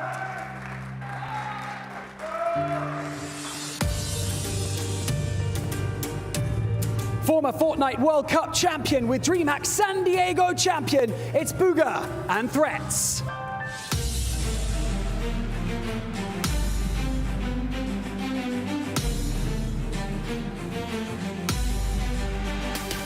I'm not going to lie, guys. I feel like my voice is going to go very time soon. But having said that, Booga Threats, thank you so much for joining us here on the main stage. First thing I wanted to ask you is that day 2 was extremely strong for you guys, putting a lot of numbers on the board. What did you change between day 1 and day 2? I mean, day 1, we were kind of just trying to adjust and get used to the environment and just figure everything out. And then I guess day 2, we just came in and we, prepared a little bit more and then just played better.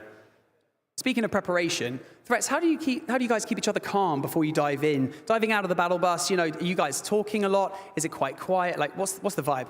We'll be talking a lot, and between the queues, we're playing I Spy on like the lobby, so it's just good vibes. So. That's what we like to hear. We love the good vibes over here. Now, Booga, 750 points from first place right now. Yeah. Do you feel like you can do it? I think we can. If we play all our games correctly and do the things we need to, we could win.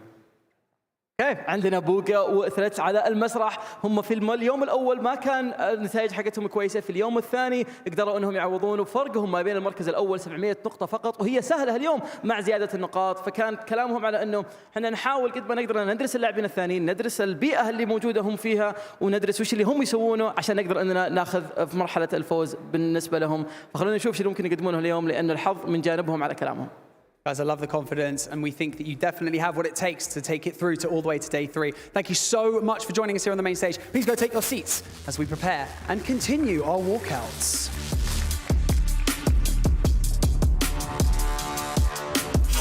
من أقوى اللاعبين في منطقة الشرق الأوسط، رحبوا معنا أبكال النمح.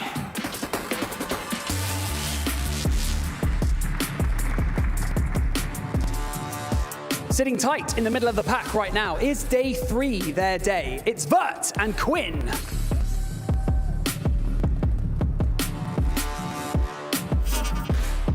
هم في منتصف قائمة المتصدرين الآن، وهذه فرصتهم اليوم للرجوع إلى القمة. رحبوا معنا بأليكس and Sons. Just 6 elims from top 10 at this point. Casca and Reciprocal.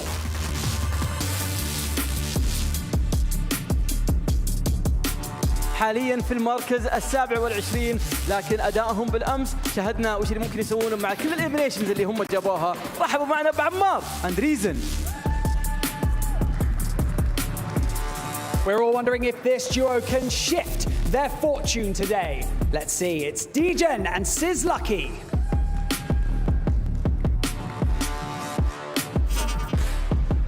حصلوا على المركز الأول في أول يوم وفي ثاني يوم بفارق 400 نقطة. رحبوا معنا بيابكو انكامي.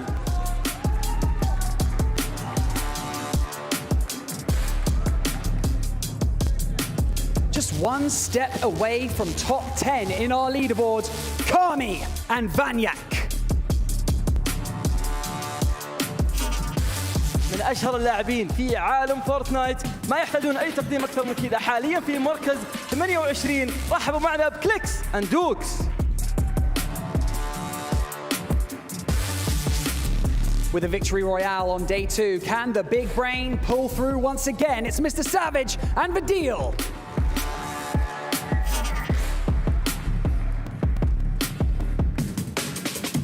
صعدوا إلى القمة بالأمس بعد ما كانوا في المنتصف، حاليا في المركز السادس. رحبوا معنا بلاها الميكسون.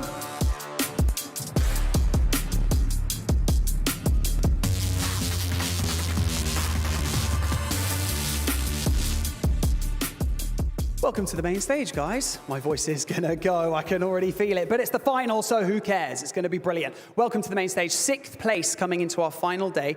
Blaha, can you please just sum up your day 1 and day 2 experience as a duo? So in the first day and the first half of the second day, we have a bad tactic, but we changed it and pop off somehow in the second half, in the second day. Mixin, yesterday, there was a pretty cool moment. It was the final game of the day. You swanton bombed off the top rope onto Clicks and Dukes in an attempt to do a 1v2. What was going through your mind at that point, we have to know? So I knew that I'm 1v2 and they are low. when I was jumping off the building, I just wanted to survive this, and yeah, I didn't. Finally, I just want to reiterate that you're in 6th position right now. It's very tight on that leaderboard. So how confident are you that you can claim the trophy at the end of day 3? So there's a little chance that we can claim this trophy because Kami and Yapko are too good. They're very prepared, very good prepared. But yeah, we can aim for 2nd place. Well, I love the admiration for your fellow comrades. No worries. بلاها ميكسون بالامس قدروا انهم يصعدون الى المركز السادس. سالنا ميكسون في البدايه قلنا له وش اللي صار في بالك بعد ما قدرت انك تقفز من المبنى وتخلص على 2 في نفس اللحظه وقدرت انك تفوز الجيم. كانت من اجمل اللحظات معنا في البطوله. كان يقول انه بصراحه ما كان ببالي شيء. انا عارف انه كان الاتش بي حقهم لو، انا فقط قفزت وقدرت اني اسويها. بنفس الوقت عندنا بلاها كان يقول انه اليوم الاول ما كان يوم جدا سيء بالنسبه لنا، لكن في اليوم الثاني استطعنا ان نصعد الى القمه، واليوم الثالث كلهم يقولون انه احنا عندنا القدره ان نفوز في المركز الاول. Thank you so much, gentlemen. Best of luck in your remaining 6 maps today, and we cannot wait to see what you bring to day 3. Please go and take your seats so that we can continue and start day 3. Fancy, it's the final day of competition today already. I cannot believe it. You know, there's 1,800 points up for grabs in victory royales alone today, and we cannot wait to see what happens. So, without any ado, I believe it is time to hand over to our casters to bring us in to our 3rd and final day of Gamers8 Featuring Fortnite. في هذا اليوم الأخير كثير منكم يعرف المعلومة هذه. 25% من النقاط راح تكون زيادة على النقاط اللي موجودة عند اللاعبين الآن، بحيث أنه التخلص الواحد والإقصاء الوحدة بتحصل على 18 نقطة، وإذا قدرت أنك تأخذ الفيكتوري رويال راح تحصل على 300 نقطة. فارق جدا كبير يقدر يخلي الكل يصعدون إلى القمة فقط من فوز مباراة واحدة. فمين يقدر يسويها؟ الكل عنده فرصة اليوم، الكل يقدر أنه يحصل على هذا الكأس. خلونا نشوف من اللي بيقدر يسويها. بالتوفيق للجميع. نروح على طول مع المعلقين عشان نبدأ الجيم الأول من بطولة فورتنايت في جيمرز 8. Here we go. 2 days have been completed of intense competition, and we are here now, the casters, to break down the final day of action. Of course, it's Life with Panda and BenK_live here to finish off what has been the biggest zero build competition ever. Ben, how are you feeling going into day 3? You gotta feel good, right? With $2 million up for grabs, this is no joke, Panda. We've all come down to this moment. That trophy on the line on top of the 2 million. So everyone here is going to be gunning for it. We've seen the leaders been established up until this point. But again, points going up another 25% between days 2 to 3. So it leaves a lot of openings for them here today. We will see who can end up taking home some of those openings like you mentioned. I mean, look, this is the final opportunity, right? This is the final day. 25% point increase over yesterday, 50% over the day number 1 point structure. So you already know, 18 points for elimination, 300 points for the victory royale. Just absolutely absurd. And of course, all competing for the prize money and that sweet, sweet trophy you see in front of you. It is all almost underway as we get ready for match number 1. But of course, one thing I do want to talk about, right? On the last day, we got a little bit of insight from some of these players. We got to sit down and chat with some people beforehand. And one of those duos, Alex and Sun, letting us know that, hey, guess what, guys? We're winning game number 1. It's a bold claim, to say the least. Game number 1. Bold, Cotton. Of course, see how that pans out? Of course, though, right? They had the opportunity to look over the VODs over the night and kind of come into today. Maybe they switch up the drop. Maybe they found a new strat, whatever it might be. They'll have to apply it, though, because it seems like every little mistake these teams are making are punished exponentially more than any other lobby in history because these are the best of the best. These are, and one thing we also talked about a little bit behind the scenes before we get into the games, of course, is the focus on Cammy and Yapko and Dark and Gentle, right? Obviously, a lot of eyes on these two teams, as well as Refsguard and Ziandi, but there's some teams that fall right outside that top 3 that I think people aren't paying enough attention to. Of course, I'm talking about Acorn and Epic Whale, and Thomas HD and Malibuca. These two teams, in my opinion, are the most likely duos, and I know this kind of is a little bold of a statement, but in my opinion, the most likely duos to finish off the day in 1st and 2nd place. I mean, absolutely. Acorn, Epic Whale, the prediction of, I believe, both of us, maybe just me, for both of the days of the competition so far. Regardless, though, they're definitely on both of our minds. But again, Thomas HD and Malibuca still holding strong in that 5th place spot with no victory royales. The only team in the top 5 currently without a victory royale. So they have to think they're making up that lost ground with eliminations, so they're able to get their fights down. They're winning their 2v2s. The problem is now, can they execute in the late game to finally pick up a win? Well, I don't know if you saw there in the crowd there, Abu Anas in the house here to support Anas here on the final day. You love to see it. Of course, the energy from the stadium is electrifying, but it only gets better when Abu Anas is present. This man, I kid you not, definitely one of the brightest smiles, of course, in the Fortnite parent scene. So love to see him here in attendance for the final day. But these players are locking in. Look at the prep coming into this one, of course. Nice little look back there from Malibuca here as he's going through the motions, getting ready for what is the final day of the biggest zero build competition. Of course, Paper locked in as well. Love to see it, my man. Listen, this duo is a sleeper pick as well, so we'll definitely have to tune in and see how they finish off day number 3. But Ben, we've talked about, obviously, predictions, right? Of course. I want you to think about an outside-of-the-box duo that could show up in a big way here in day 3 and take a top 5 spot. I mean, I think you know exactly where my mind's going to go instantly. It's Of course. It's got to be Fluger and Opt, right? It just has to be. These guys, zero build specific. They like to call themselves zero build pros, but of course, we'll have to wait and see how they finish on the leaderboards at the end of this here on day number 3. But they've made some big changes to their strategy overnight. They're really confident with their drop spot and coming into day number 3. They had some bright showings, some top finishes within the top 3 in day number 2. So today they're looking to repeat that performance without a couple of those early exits in those off-spawn fights and mid-game engagements.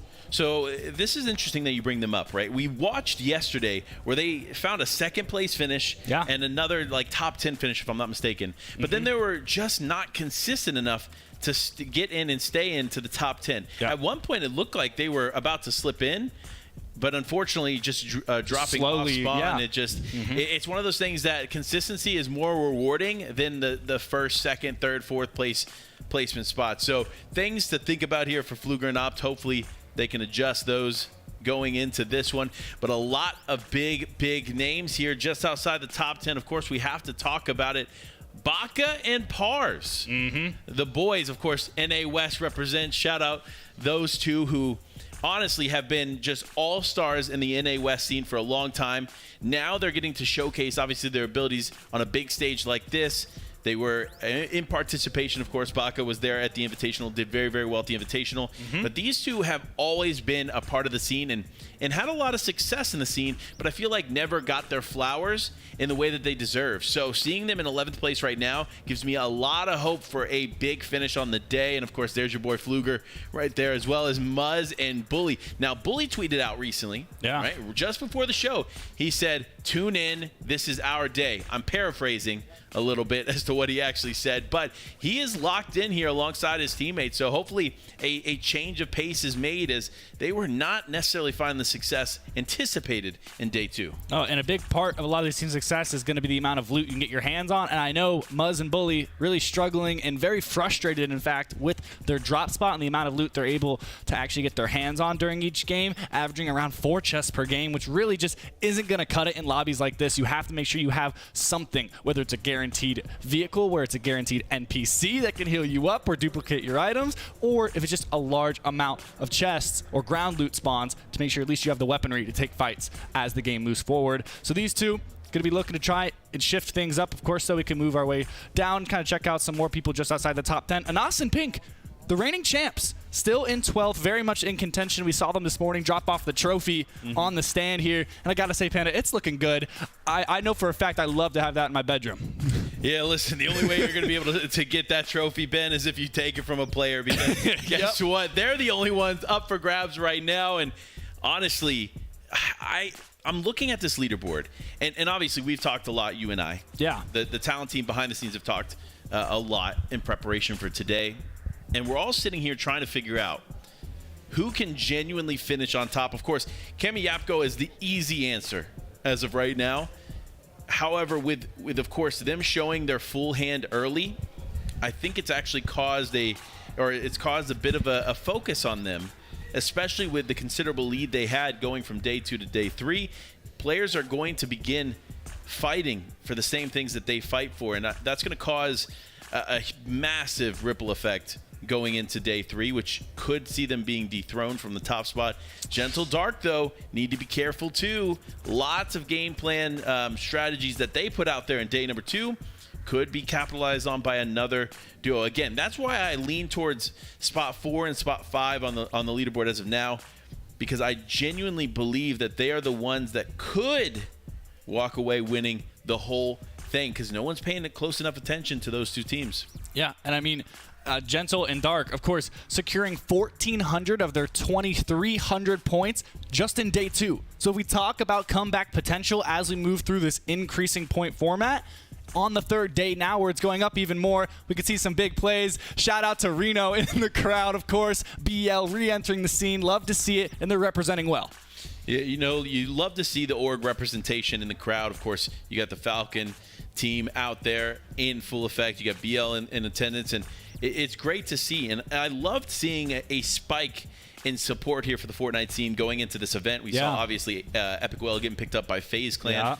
We saw G2 picking up Thomas HD and so many more. These are just massive signings here for the space, and I love this. I love to see the continued support for the Fortnite info. So it's going to be incredible to see how they perform here in the final moments. But we actually have some content coming your way here in just a few moments. So don't go anywhere, because this has been some of the, in my opinion, the spotlight content in the Fortnite space in general.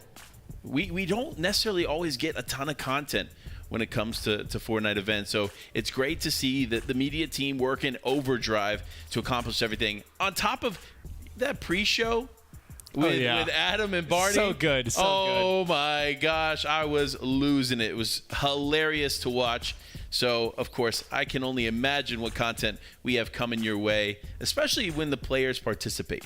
Because these players have such unique opportunities or personalities that we don't always get to see. Of course, Acorn with a big thumbs up. And we keep it moving. But, no, I do really, really enjoy what's going on here. But actually, before we get into that content, we're actually going to get into match number 1, because it is time here, folks. The players are ready and rearing to go as we get ready to launch you into the battle bus for one final day. We'll load into the lobby here.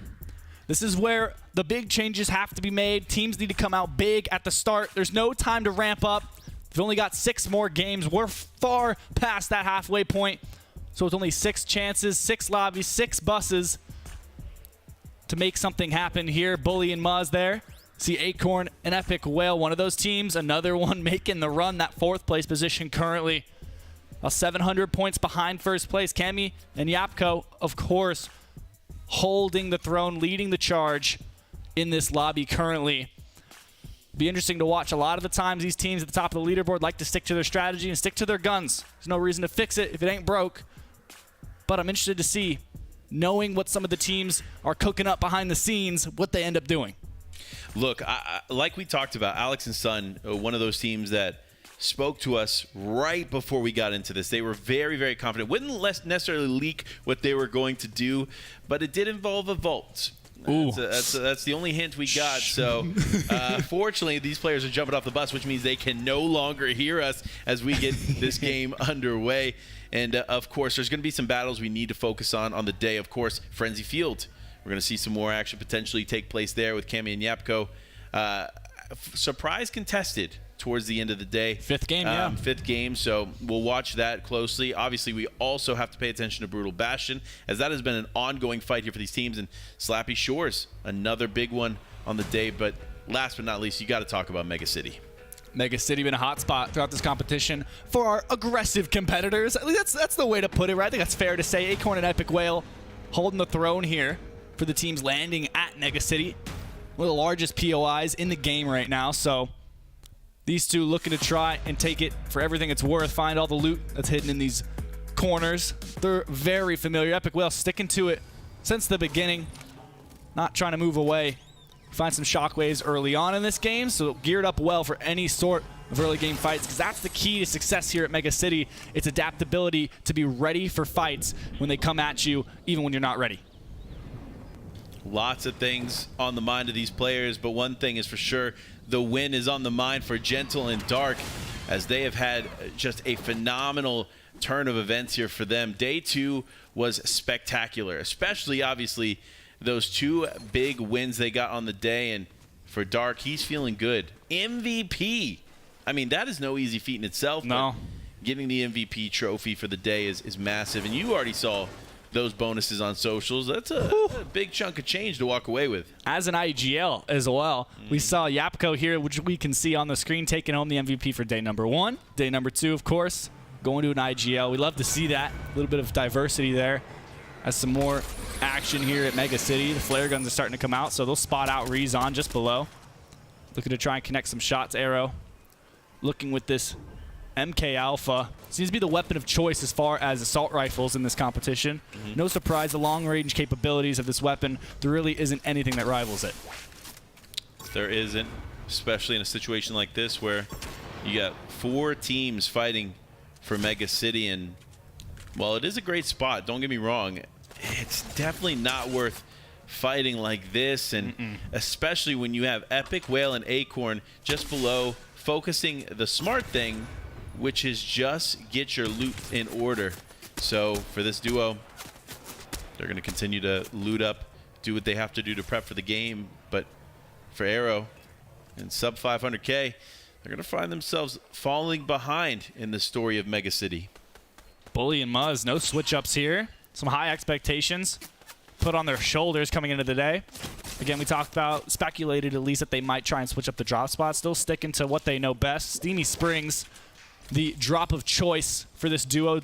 Clicks and Duke just above, looking down on them, looking for some shots. Clicks the one to make sure that they don't try and rotate over while Duke continues to loot. But again, we followed it closely, Panda. Brutal Bastion. Triple contested POI at times, but it seems like in its current form, Sizlucky and Degen finding this north side of Brutal Bastion uncontested. So they're able to reap the rewards, grabbing all the extra loot here. Some bunkers coming out. But here's the fight. Here it is. Mega City. One player is knocked, that being Arrow, as Amar and Rezon close the distance. Great fight for them to take. Of course, Amar and Rezon, a incredible duo to be playing in this event. Of course, one of the invited teams. So definitely going to be something to pay close attention to. But they're not the only fights going on the island, as more are taking place here across the map. But we focus on Rezon now, looking towards what is a duo in the distance. That is Sub, just trying to get away here after losing his teammate. But Epic Whale looking to punish him in that moment. That is going to be tough here, as the Sub just continues to slip away, but not without getting a little bit more punish from the boy, Epic Whale. That's not the player you want to hope misses their shots. He's the one that hits them consistently, especially from ranges like that with something like an MK Alpha. So still able to move away. Sub looking to try and clutch up. We can start to see Malibuka Thomas HD still at the racetrack, as we'll get a look at this second zone. Still very central. So most of the teams are going to be happy here, so they don't have too far to go. You can see Dexify and Draftel moving through. We'll get a little bit of replay, though, of this engagement. Amar coming in clutch, using this legendary variant of the Maven Shotgun. We see a lot of players opt to hold the Accelerant Maven Shotgun, but that legendary variant still can do some damage. So, you know, this is an interesting topic to bring up, because you had a very different opinion than a lot of the pros in one of the content pieces that came up. And it was about which shotgun are you choosing? Are you choosing the Heisted Breacher or the Heisted Accelerant? And you were saying that the Breacher was not the right choice. Tell me why. No, I mean, all I remember very fondly, I think it's because I've been on the receiving end of the damage of the Accelerant shotgun one too many times, where you can see gliding through the air, trying to contest the floating POI on the island, and it's just 2 shots and you're knocked before you even hit the ground. Not really much you can do. Granted, you can look for the one-pump potential with the Breacher, but at the same time, if someone's gliding through the air, that's just not going to happen consistently. I mean, look, I think it's very, very different for you and I, right? We obviously play the game and we enjoy the game. We put some serious hours into it. But when you are, let's just say Zandy, for example, because he's on the screen, that man don't miss the one shot. I'm just saying it right now. He really don't. Like, if you are flying towards him and he's got the Breacher in hand, there's a good chance he's tagging you for a significant amount of damage before you hit the ground. So it really is tough. I will say after the nerf, though, the breacher is definitely less viable. It takes a lot more to attack these bunkers. What was 1, maybe 2 shots onto a bunker is now 4. Yeah. So definitely a problem in the past. But no, looks like we got to switch our focus over to Malibuca Thomas HD as they are getting the fight started. Their NPC, it does look like, has arrived. And that one team that promised us the win on the day, you saw them there for a moment. It's Alex and Sun just below. Could cause some problems here for the reigning DreamHack champion duos of both Dallas and DreamHack Summer. But we'll have to wait and see if they end up taking any of these fights. It's so hard to spot out players sometimes. It's so easy to find some line of sight cover down here in the jungle. Kika and Kenzo utilizing the vehicle to try and find some cover of their own. Vaniac and Karmi, a little bit more success in that aspect, and their vehicle is very healthy, as well as both players not really taking any incoming fire. So just moving through, going about their way, trying to find any extra loot that might be scattered about. Maybe it's down on the jungle floor or atop some of these trees. As you can see, Malibuca trying to do that as we will get a look at the map as zone number 3 will present itself here. This is going to be a crucial one to see where these players opt to play, if they're going to try and stay in zone for longer or try and move more central. But again, just straight center zone, split up really well by this kind of snow area on the map currently, which gives a lot of opportunity for line of sight cover. The interview for Kanata and Agers was actually one of my favorites here from the 4 that we got today. And obviously, they understand what they've been doing well, and that is being consistent, taking fights that they know that they can win. And this seems to be another one.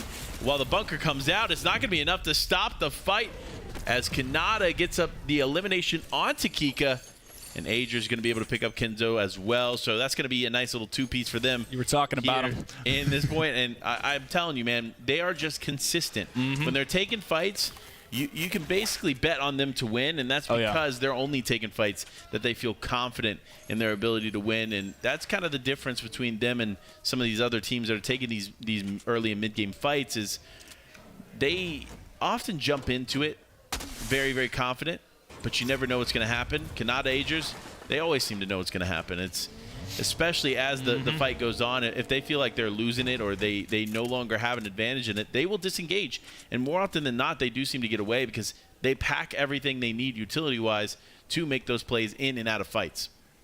But Pink and Anas now lurking outside the racetrack. Booga and Threats now trying to find themselves a vehicle, but taking a lot of damage here. Anas burning ammunition, just trying to shake things up for him, make him get a little bit more uncomfortable. As Kanata and Ager sending a flare gun towards the enemies. You can see Vaniac, one player knocked, Fluger and Opt lurking above. This is where things can start to get hairy as Fluger and Opt now in the mix, looking to try and find a confirm or the last player in the team. Kanata Ager's lurking though, just on the outside, trying to spot them out, and they do find them there. Looking to connect some shots. Kanata not able to do so. A rare instance here coming out of Kanata, but Opt and Fluger slipping away, not able to find the confirm or anything useful for them. But Karmi in the bush just to the left of Opt, trying to pop the med kit. Are they going to be able to realize they're there? That's the question. Shotgun in hand, Opt and Fluger just on the other side. They're so close. Karmi. If Karmi takes a shot here, it's pretty much calling out that, hey, I'm in this bush. Come fight me. So for Fluger and Opt, this fight is not one that needs to be had. So smart on them to continue to get in the car and try to rotate around. And of course, smart on Karmi not taking that shot because it could have been detrimental to their first game of the day. Now though, Blacha Mixon in the fold here as Fluger and Opt get to their position. And we know this because we know this spot game after game with them. This spot is great. It is a phenomenal spot on the map. It's hard to counter, right? You have line of sight on 2 separate areas. If you start getting tagged up from one, you can easily move into another, protect yourself in a way that ultimately a lot of these other ridges just don't. So great play on them to already take their position where they're at. But now the island is here, Ben. Who do you think is going to be fighting for this one? I'm just not sure yet. We've seen it before. Thomas and Malabuka have gone for it a couple of times in this competition. This time, though, staying near the jungle. Have to wait and see. More often than not, the teams that just kind of get lucky with the spawn location of the island are the ones that are going to try and make a move. Fluger and Opt possibly spotting out Karmu is now switched positions. Decided to choose a different kind of foliage to hide in. Chosen a little bit of a shrub this time.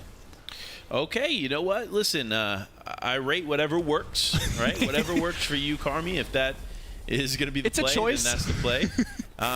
Especially now that Fluger and Opt happen to be in the bush that no way Carmi was just in. So it's so funny, too, because obviously we can see what's going on, and you all at home can see what's going on. They have no clue that they've just been exchanging bushes with one another. He's right there. They really did just swap right over. And Carmi's not exactly camouflaged. The outfit not blending in with the surroundings. His Axe Force and Vortexers rotating back towards the rifting BOI, but the action will start. Gentle, Hero, head-to-head, atop the building. Hero dishing out the big damage, but the aggressive shockwaves sent back. But instead, Gentle will be taken out to fall damage, leaving Hero alone up on the high ground as Fahad will return back to the duo. This is huge, folks. Dark losing Gentle here early in this game is not a good sign for them on the top of the leaderboard.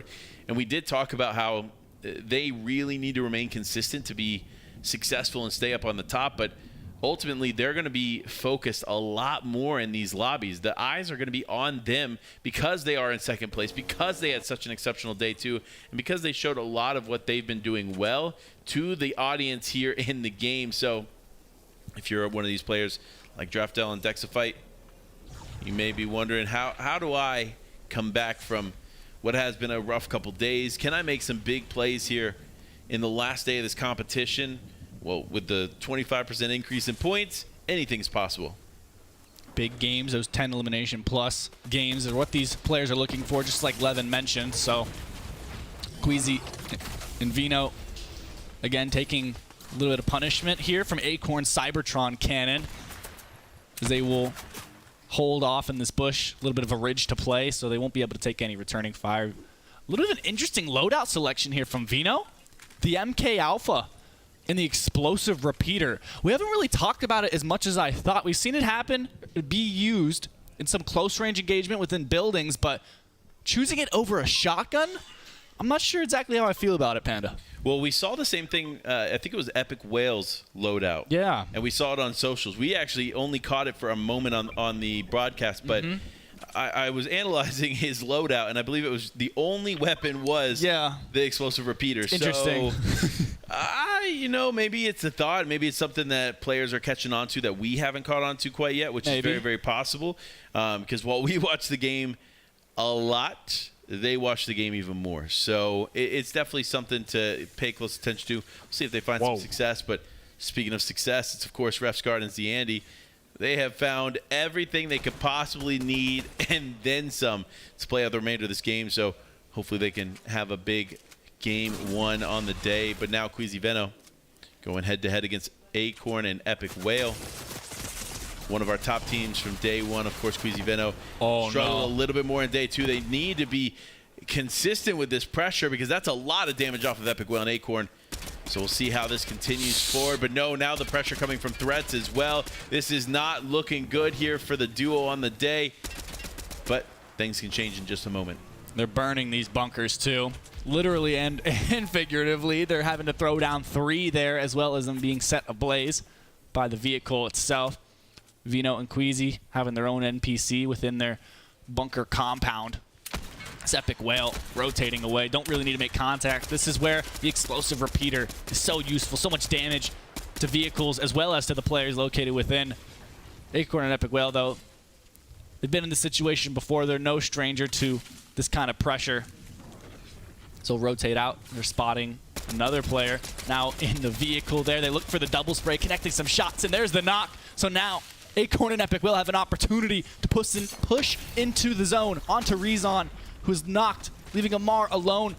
They're coming out of the vault as well. So that's going to be a nice, healthy refresh. That's exactly what they needed there. They needed the slurp juices to remain in the storm for this fight. And, of course, they're going to be able to get that, as well as solid flare gun coming to the inventory of Epic Whale. So good pickup for sure. But Amar just trying to stay alive here for as long as he can. And definitely got the stuff to do it. 2 legendary slurp juices, 1 med miss. I mean, that's going to keep you in the storm for at least another zone. And no problems there, just healing up, buying their time, pumping Trashy.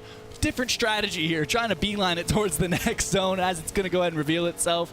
The 7th one here as Bloomer and Lardle again deep in zone. X squeeze, low HP, taking some pressure from these Cybertron cannons. Vehicles, the name of the game in rotation in this competition, can make or break your game. Bloomer and Lardle not having their own here, and you can see what it leaves them with. Not really a lot of options, just looking to try and grab some barrels together. 40 HP, looking to possibly shockwave into this next zone. They're just on the edge, but Anas and Pink down below, taking a lot of pressure. Andalex and Nikov now moving in. They have 1 player knocked. Pink, that's 1. Third party from Dexafite will leave Anas alone. Popping their own slurp juice. Looking to try and spot them out. Not able to find it. But the vehicle trying to be unearthed to move forward. Tough situation here for the duo, but Andalex and Nikov definitely a little bit healthier in that fight, but no. Acorn has gone down. That's going to be Queasy Veno picking him up. Unsure if Epic Whale was a casualty in that one. But we'll have to wait and see, as Queasy Veno definitely needed, not the refresh as much, but definitely needed the motivation to get some elims here, because that was only the first one they've put on thus far in this game. There it is. There Epic Whale has slipped away. Fortunate for us, we're able to get that. Shout out to the observing team, of course, doing a phenomenal job here in game number 1, keeping us informed to the action. Nice little spot as well within the log, the down tree in the jungle floor. Looking to try and lay low, make no noise whatsoever, but instead takes a lot of damage. Except in Dubs, just on the other side, as Epic Whale will pop their last slurp juice, and again connecting on some shots. That's going to do 60 damage each, so taking a little bit off the top of the overshield. Dubs and Accept not able to find where they're at, and they're taking some damage from these wasps as Epic Whale, or at least another team close by, lobbing them over. Accept hopping right back into the vehicle, decides, I do not want any of this smoke. It's too much to handle. They'll rotate out, but Epic Whale hunkering down for the time being, making sure that no player's rotating in behind.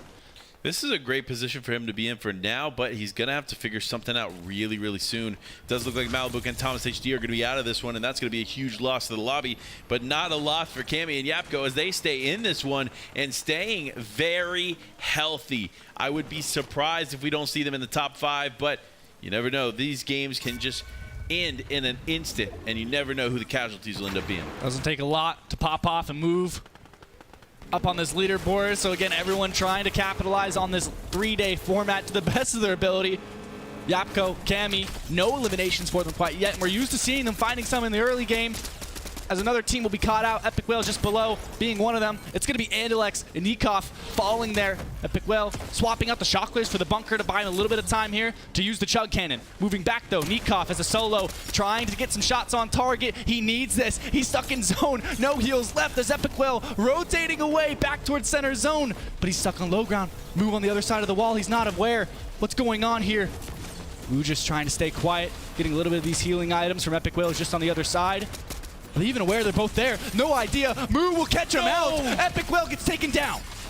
What a loss there for Epic Whale. He had no clue Moo was there, and of course he got the more significant shot in that moment, so shout out to Moo for that one. But no, Yapko and Cammy just playing their game plan to perfection as they have the vehicle here, and now they're just going to bunker up here for the remainder of this one. Oof. As the zone continues to pull in, tons and tons of big names still alive. This is probably the most stacked 8th zone we've seen. Yeah. And it's only going to get crazier. It's the jungle, man. It's crazy down here in the bottom, but Fahad and Hero will rise above this lobby on top of this little plateau, looking down. Vortexer's knocked. Looks to connect a couple more shots. Look for a confirmed. Booga also knocked. You can see him just there in the distance below. A little bit of that temple. Hero dishing out damage, low on ammunition, so trying to look to make these shots count as they have 4 eliminations. Now they notice them just on the other side of top. Some of these temples, everyone's moving. This is the God spot. Panda, they're set up very well, but Cammy and Yapko have to make something happen. Blake and Cease into the car. Cammy, 1 HP, takes them both out. Wow, what did I just watch? In the blink of an eye, Blake and Cease hop in and get eliminated. And there goes Hyamzo taking out, or Amar taking out Hyamzo. Wait, that is a huge elimination there for Amar. As fights continue on, though, the shockwave plays coming through. Yapko, Cammy just want to get in the zone. They want to get ahead of these other players and hopefully fight for it. A big fight coming out. That's Jason right into Storm, and that Storm might be enough damage to take him out. Slide kicks him in, finds it. Cammy slipping into a little bit of the aircraft carrier, but Seti doing a lot here to try and get into the mix. Fluger falls in the elimination feed. Yapko confirmed, leaving Cammy fully alone in this game to try and clutch up top 7 here with 13 players remaining. Yapko, though, breaking the wall, looking for an opportunity to maybe even get the res off, confirm onto Tayson, leaving Seti alone. But at this point, he might be able to get it off, Panda. This could be huge to try and give them a run here. What looked like a doom moment there for Yapko and Cammy could be the comeback here to finish the game strong. We'll just have to wait and see as Blaster still in this one. Super healthy, going towards Alex. Wait, this is Alex's son. They said they were going to win game 1, and so far it's looking good for them. They're in the late game. We're at this moment where you have to start to capitalize on eliminations as they come to you. Yapko back into the mix, looks up above the building, connects onto DGen, taking him down. Lucky atop the building on the other side, looking to team Shockwave ahead. They only have Overshield. Yapko, 30 HP in total. Fahad and Hero, front side of this zone. Seti will fall. DGen confirmed. They're falling like flies. Falling like flies indeed as Fahad and Hero just look to clean up this one. Yapko, though, getting launched into Storm. That's a lot of damage. 1 HP and one shot and he is done as Cammy will be forced to potentially hold on. That's going to be Alex in the feed going down. Here it is. Yapko going down. Cammy very weak as the fight gets pushed in. And Hero takes him out. Hero and Fahad win game number 1 on the day. Not just winning the game and taking the VR, but 12 eliminations. An absolutely incredible performance. Levin called it in the pre-show. They're gonna be looking for the double-digit elimination games, and Fahad and Hero came to play on day number 3. That is honestly a storybook moment. Came out of the Middle East qualifiers doing exactly what they did right here in the Gamers8 Featuring Fortnite event. So you love to see the 3-day event. Nothing changing for this incredible duo. Cammy and Yapko still in the mix into those top 5 moments, maybe even top 3. Doesn't even really matter for them. They're staying consistent, but you gotta give them their moment, right? Fahad and Hero played that game so well. They invested early on for better positioning, and they just looked down, pressured the lobby, and then rotated late. Fought only when they needed to, and did so well. You saw how many eliminations they were able to get, and that was just on players rotating down below amongst the chaos. I mean, chaos is the perfect way to explain what was the first game here on the day. I mean, literally, from the moment this game started, it seemed like nothing was going to go exactly as we had planned. But it was great to see Alex's son there in the final moments, as well as Cammy and Yapko. I mean, they called it, right? They told you they were going to go for the win. Whatever they did, obviously working to some extent, but Fahad and Hero, you see it here, right? A little bit of a closer look. They were on that front side of zone, the accelerant shotgun in hand, so much ammunition, everything they could possibly need to win these kind of gunfights, and it was going to be Cammy on the backside finding that last-minute elimination. So good here to see Hero and Fahad capitalizing the final moments to take home the VR. But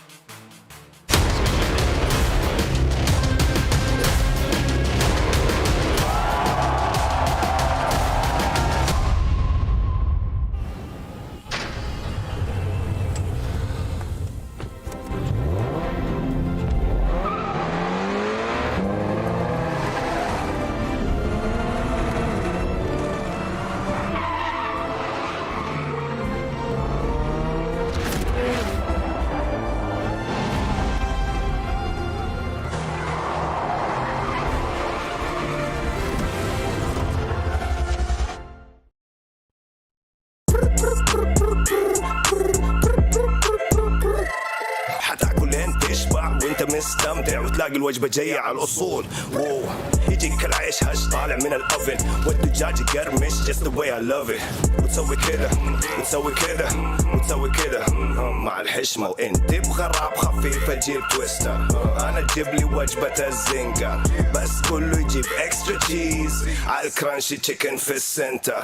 حطلب باكت حطلب زنجر حطلب مايتي حطلب تويستر. جيب له باكت جيب له زنجر جيب له الأصلي جيب له تويستر. Delicious. Yeah, yeah.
welcome back into Gamers8 Featuring Fortnite. What a game that was, but it really dawned on me during that last matchup there that this is our last day in this competition. Together as a team, I mean, just maybe a moment together as brothers in arms.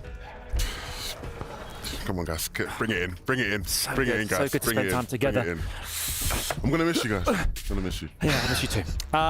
Chaos at Creaky Compound. I mean, that was just something else. I mean, we saw there a victory again. One of our Middle Eastern duos coming through, getting first position there in Fahad and Hero against Kami and against Japco too. I mean, what a fantastic finish to game 13 in this competition. Look, at the start of the show, we talked about Hero and Fahad. We talked about how good they were in the qualifiers and how much more this competition means to them, especially being a Middle Eastern duo that made it through that qualifier. And what did they do in the first game of the day? They come through, they win. Yeah, and the way they won too, the multiple points of power we saw in that end game, phenomenal, right? They had the biggest hill, didn't get zoned twice, moved, jumped over and over, barely lost health, dominated the game. They weren't losing a single time in that game.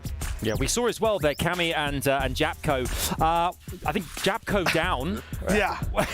What is it then? That game was just unreal. Like watching their POV in that end game, it was like an action movie, like following them, the battle against Tayson and Seti.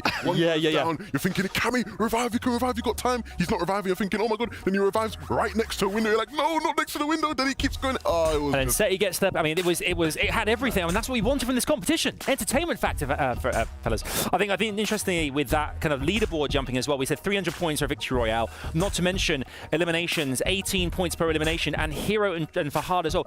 12 eliminations in that last game. You timed that by 18. I'm not doing that on broadcast, but that's a lot of points. That's a lot of pointage. And you can see it right here, actually. Overall points, we still have ourselves Kami and Japco in the lead. Wow, they've actually extended their lead. Look at the podium. Look at the top three, Adam. Wow. Two Middle East teams. Two Middle East teams in the top three. That we could never have predicted that, right? That was not on the cards. But there was here it one is. person who did predict it, Mr. Imad GG, Fahad, and Hero. He had him on the docket saying that they're going to take everything. And now Levin, I know it's 800 points, but after a performance like that, I mean, they're closer than before. It's unreal, right? Again, even if neither of these two teams in the top three end up winning the day, the way they perform throughout this competition is history in itself. But again, you just mentioned it there towards the end, Shayo. They had such a good game, they win things, and they're still 800 points behind first place because there was another game of Kami and Japco dominating. 3,000 points now they're on. Yeah, and the big thing too, when we started this tournament overall, there were 4 teams in that 2,000 threshold, about 200, 300 points, just close to each other. Now from first all the way down to 10th place, it seems like the competition is that much so ever closer in between every single place. So just after one game, everything's just squeezing up at it. It is, and obviously in this format as well, obviously 6 games per day, your top 5 scores from that day, that are their points counted towards your final scores. It just seems like Kami and Japco don't seem to have a bad game. It's consistently fantastic from them. Interesting as well in that last game, we saw that some players trying to hold on standings points as well. We saw Epic Whale at one stage thinking he had a nook and cranny underneath a bunker, and suddenly Moo was there waiting, took him out, wasn't expecting it, and Moo can make some more points. Epic Whale and Acorn sadly losing and dropping out a bit early. There can only ever be one person to have the main role of every movie. Today, that's Kami.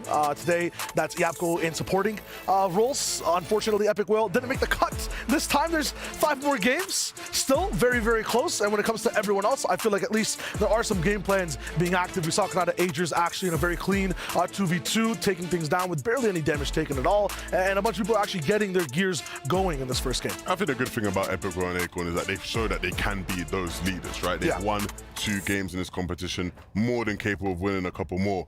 But again, it is just the Kami and Japco show where we're just constantly just looking at them going, no matter how good everybody else is, they're just going to consistently be just there.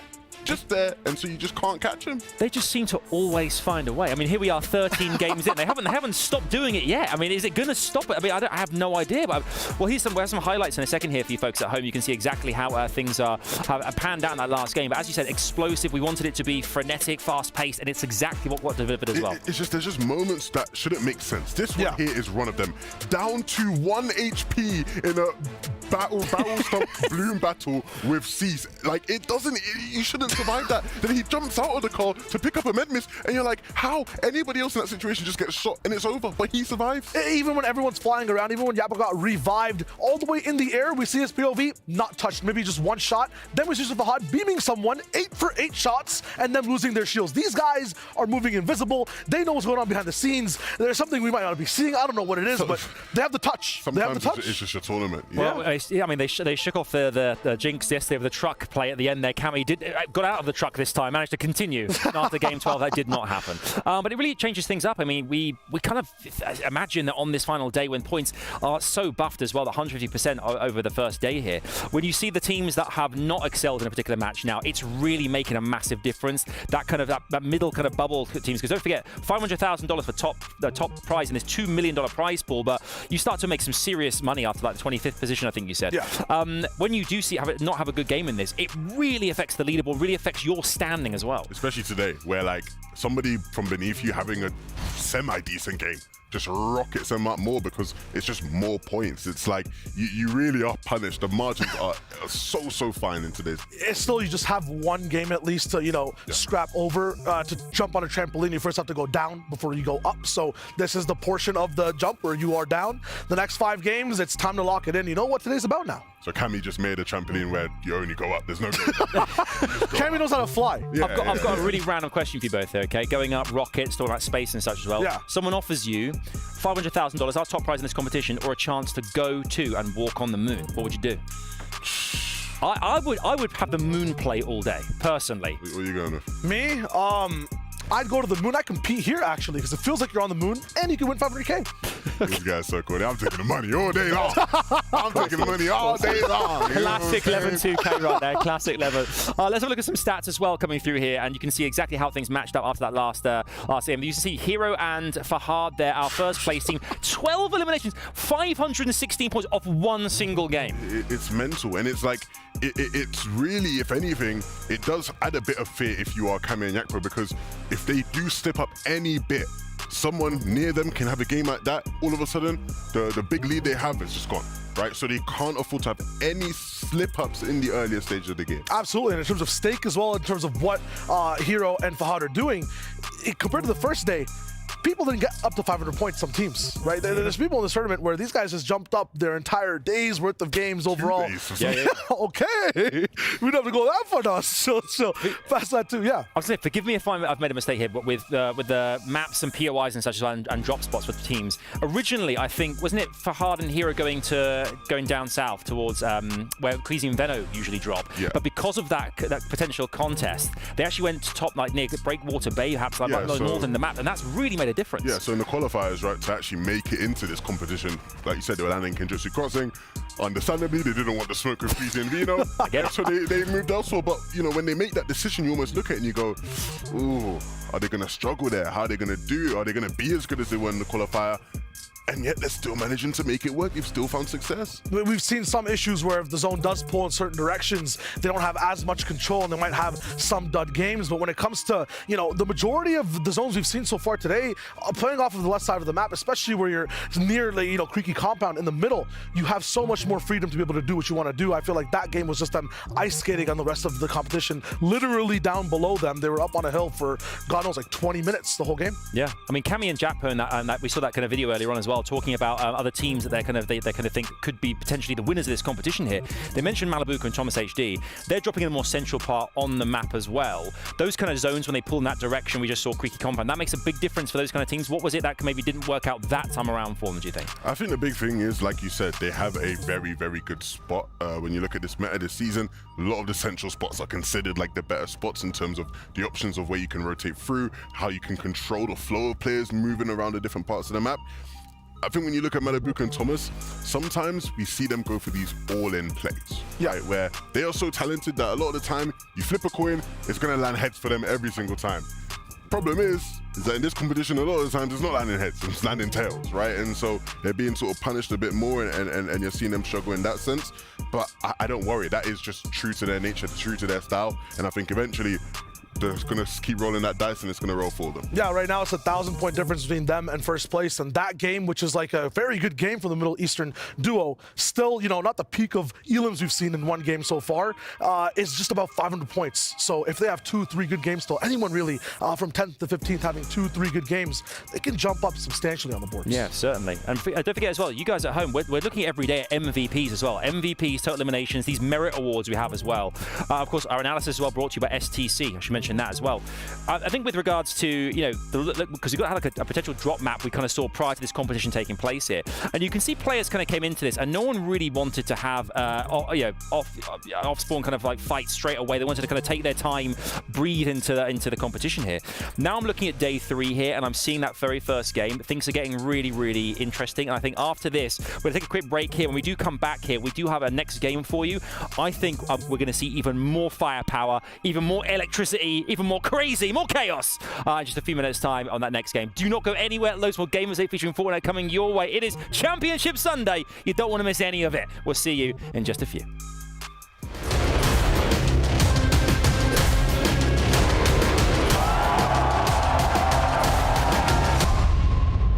All new Honor Magic 5 Pro. Freeze even fleeting emotions in just milliseconds. Take marvelous night shots with lightning-fast exposure.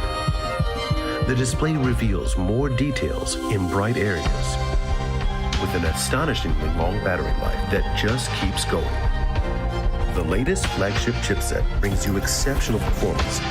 Unleash the power of magic. Honor Magic 5 Pro.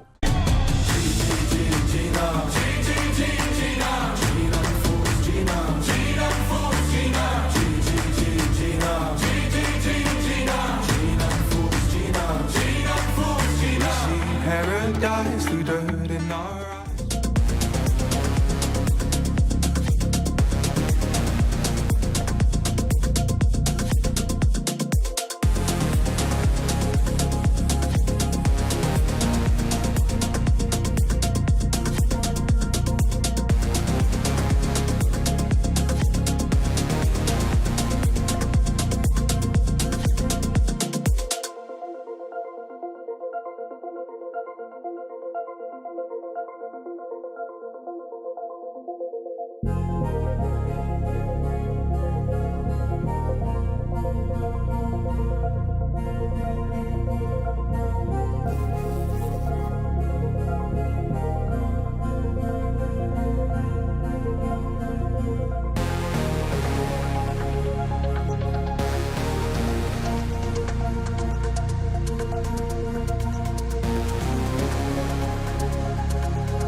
We are here from the desk to the caster's booth. Match 2 is shortly going to be on the way, but Shayo, continuing the conversation, of course we've had an exciting start to the day. What are you looking forward to moving here into this next game? I just want to see momentum, right? I mean, yesterday we had a little bit of changing hands and who's winning games, who's the main character, past Cammy and Yapko. Today I want to see Middle East continue to stay on top. It'll, I think, inspire the rest of the regions too to start to pick things up and compete, because you do not want to be outclassed by a region who hasn't done too much just yet in the grand scope of things region-wise. Yeah, but I think it's good to see, you know, sort of those players and those teams catching up.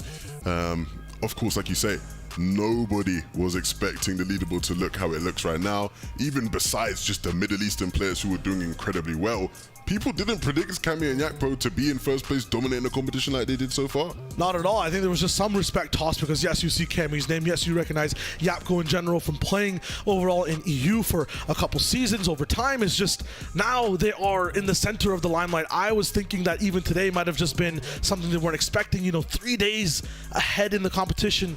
Does the pressure get to them? It looks like in that first game, absolutely not. I've never seen a clutch like that in zero build specifically. I feel like if you make a mistake there, or if you're 1 HP, you go down, but somehow they defy the odds. That's what they do. Yeah. That's what they've been doing. It's standard procedure for them. You can see the players getting ready here, of course, getting set to get into the game. A couple players already. You can see a couple players feeling the fatigue, right? A lot of them haven't, played. None of them have played a tournament where they've had to play 3 straight days in a row of a final. Some handling it better than others, though, of course. Conti in good spirits there, playing with Trippin, even though things haven't quite gone how they'd like. You can see Epic World's head just peeking over the screen. We'll get the rest too. I mean, yesterday having just one very, very good game when it comes to, even getting a dub, having a good time. Now it's just like, how do you translate that to having a good day overall? Keep doing what they're doing, right? He said in an interview about how they prepped a bit more. They just played a bit better yesterday than they did the day before. And so you almost sort of wake up and hope you're on the right side of the bed hitting shots. We saw Fretz hitting some crazy shots throughout yesterday, right? And that's what we associate him with, having some good aim. And so you just sort of hope they roll through today and do much more. Again, it's always going to be tough. Like, I think in terms of looking at teams and going, oh, can they not push into first? I think for quite a few of the teams now in this competition, that ship has very much sailed. Yeah. But there's so much money to play for in every single position in the standings, right? So literally giving your all and moving up, it is much, much worth your efforts. Absolutely. We're also talking about this 5-game type format being a little bit of a safe haven for people who are having bad games. It's also amazing insurance for those who are having the most amazing time right now, right? Cami Apko all the way in first, 3,000. Some people right behind them, 2,800. I mean, the best thing for them is that if next game goes bad, it's not going to be the worst thing in the world. You still have so many more games to rely on. It's like the best type of insurance. Yeah, there's like a 600-point gap between them and second place. So that's right, true. They're more than good. Yeah. They ain't got to worry about anybody as long as they don't, again, slip up early on, right? All they have to do is to continue to play how they've played, continue to make it towards end games, and they should be more than good. Nice. So there's so much more to go. We'll be right back after this break. Don't go anywhere. More Fortnite soon.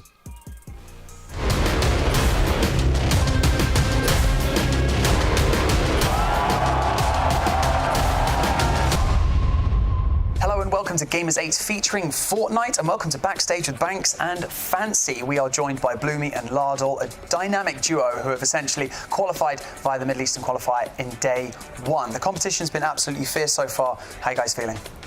Yeah, feeling good, feeling confident. We're feeling good. Nice. I like it. Super simple. It's great. So, you know what, Bloomy, I'm going to start with you. It's a fancy meeting room. It's a fancy media room, isn't it? No pun intended. Nice. Yeah, I know. It was a good one, wasn't it? Let's start at the beginning. So, Bloomy, you had this passion for Fortnite. You're excelling in it. You're destroying all of your friends, essentially. How do you then make that step into becoming a pro player? I mean, it's got to be something you enjoy in the first place. You've got to play a game because you enjoy it, and then when you realise you're good enough and you're like, okay, I can take this to the next level, then you take the necessary steps in doing so, and, treating it like a full-time job. بلومي سألنا بلومي سؤال على السريع، قلنا له إنه وش الشيء اللي خلاك تعرف إنك أنت الآن تبي تكون لاعب محترف؟ كان كل تركيزه يقول إنه أنا صراحة من يوم إني بعمر صغير كنت بس جالس ألعب وشفت إني أنا أفضل من غيري باللعب، وصلت لمرحلة إنه أوكي أنا أقدر إني آخذ الشيء هذا للنكست ليفل وأحاول إني أكون لاعب محترف بدل ما إني أكون بس فقط لاعب كاجوال وأستفيد من الشيء هذا بحياتي. لكن برضه مشاري أو لاردل أو شيء، وش أخبارك؟ أخبارك زينة؟ الحمد لله. ودي أسألك على السريع سؤال. بحكم انك الجيمرز 8 السنه الماضيه انت ما كنت موجود معنا. لا ما كنت. هذا كان اول جيمرز 8، وبنفس الوقت انت كنت مع بلومي، شخص يمكن ما كنت تعرفه قبل البطوله بفتره، فلو تقولي بس وش اللي صار بينكم، كيف عرفتوا بعض، وكيف يعني حصلت الدو حقك اللي الان ما شاء الله عليكم كنتم او الان حاليا انتم من التوب 20 من افضل اللاعبين اللي موجودين معنا. والله جتني دعوه للكواليفاير اول يوم. ونزلت تغريدة، وبعدين جاني كلمني بلومي، وهو عاد عنده خبرة راح السنة اللي فاتت، وقلت دام عنده خبرة خلنا أكلمه. كلمته والحمد لله تأهلنا يعني.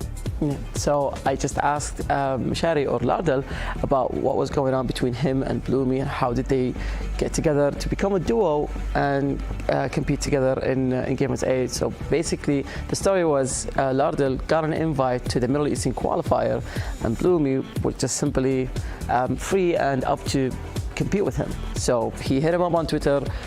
Lardal thought that, okay, this guy has experience. He participated in last year's Gamers 8 and he was here with us, and So he was like, why not just take a chance on Bloomy and see what happens? And right now they are in the top 20 of the best players here in the event. So I'm guessing that they found each other and they're doing really well. So yeah, I guess it paid off for sure. It paid off, yeah. So let's talk about Gamers8 and Bloomy, right? So, you know, how's the atmosphere been? Because it's something that we touch on quite a lot on the main stage. The desk talk about it a lot. You know, how has it been day by day? Because obviously day one, it's quite frantic. Everyone's trying to kind of see where they fit in this lobby. And then does it get more tense when you're playing like each and every day? I mean, yeah, it gets more tense because there's less games to play until the tournament's over, but also the points, there's more, the points are worth more every single day.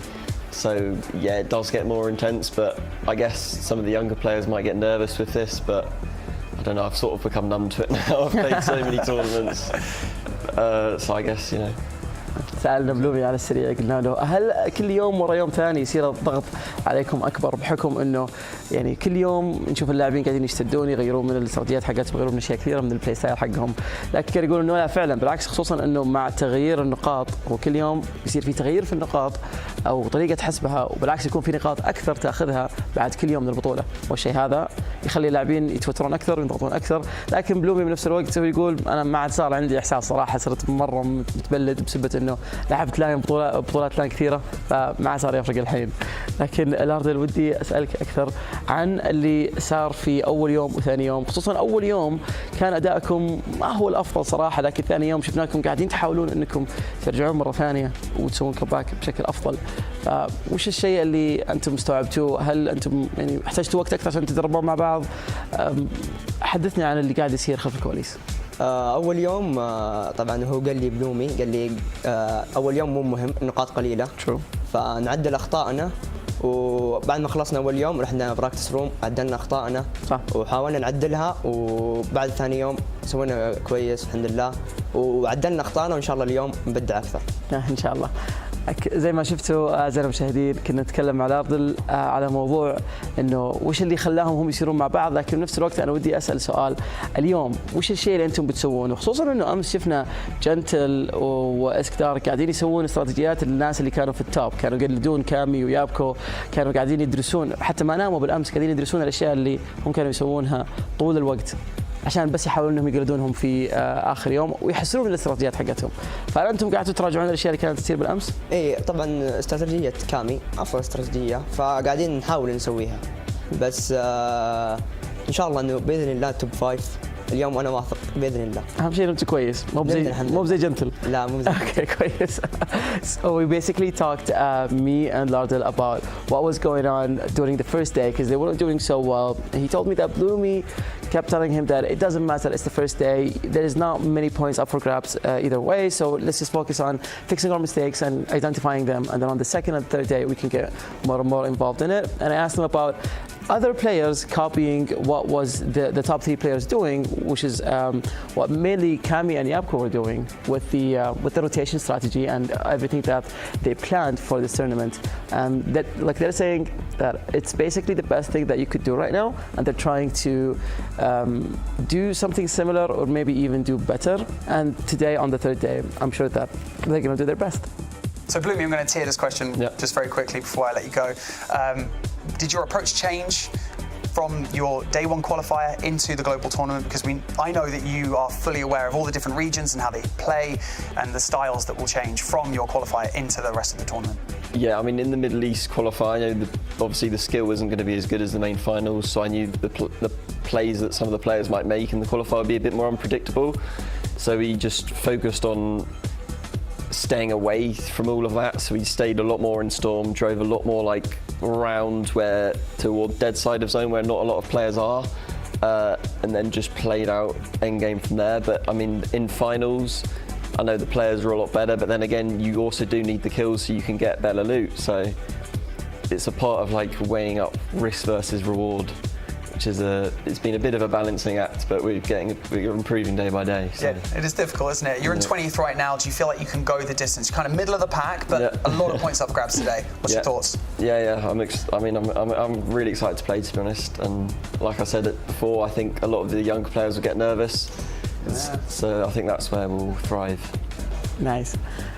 قاعدين نسولف مع بلومي عن كل شيء قاعد يصير في آخر يومين في البطولة، خصوصا أنهم في أول يوم بالميدل إيست كواليفايرز مو في الحدث الأساسي كانوا يلعبون باستراتيجية معينة، لكن سألناه بحكم أنه كل ريجن يلعب بطريقة مختلفة هل ممكن أنك يعني تغير البلاي ستايل حقك بحكم أنك دخلت الحدث الأساسي؟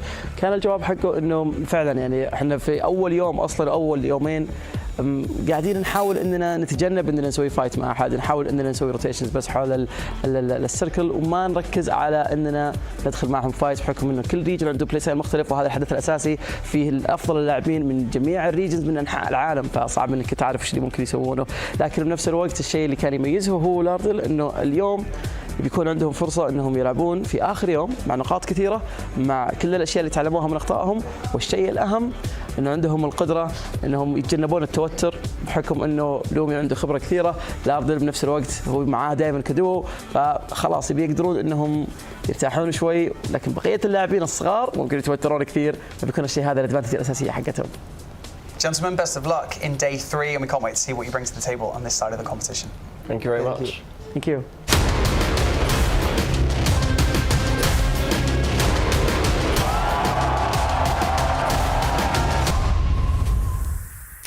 Welcome back into Gamers8 Featuring Fortnite. We've come back to the desk for a second, and one of our players had a small nosebleed, but they're getting that cleaned up back before you know it. So thank you for bearing with us here.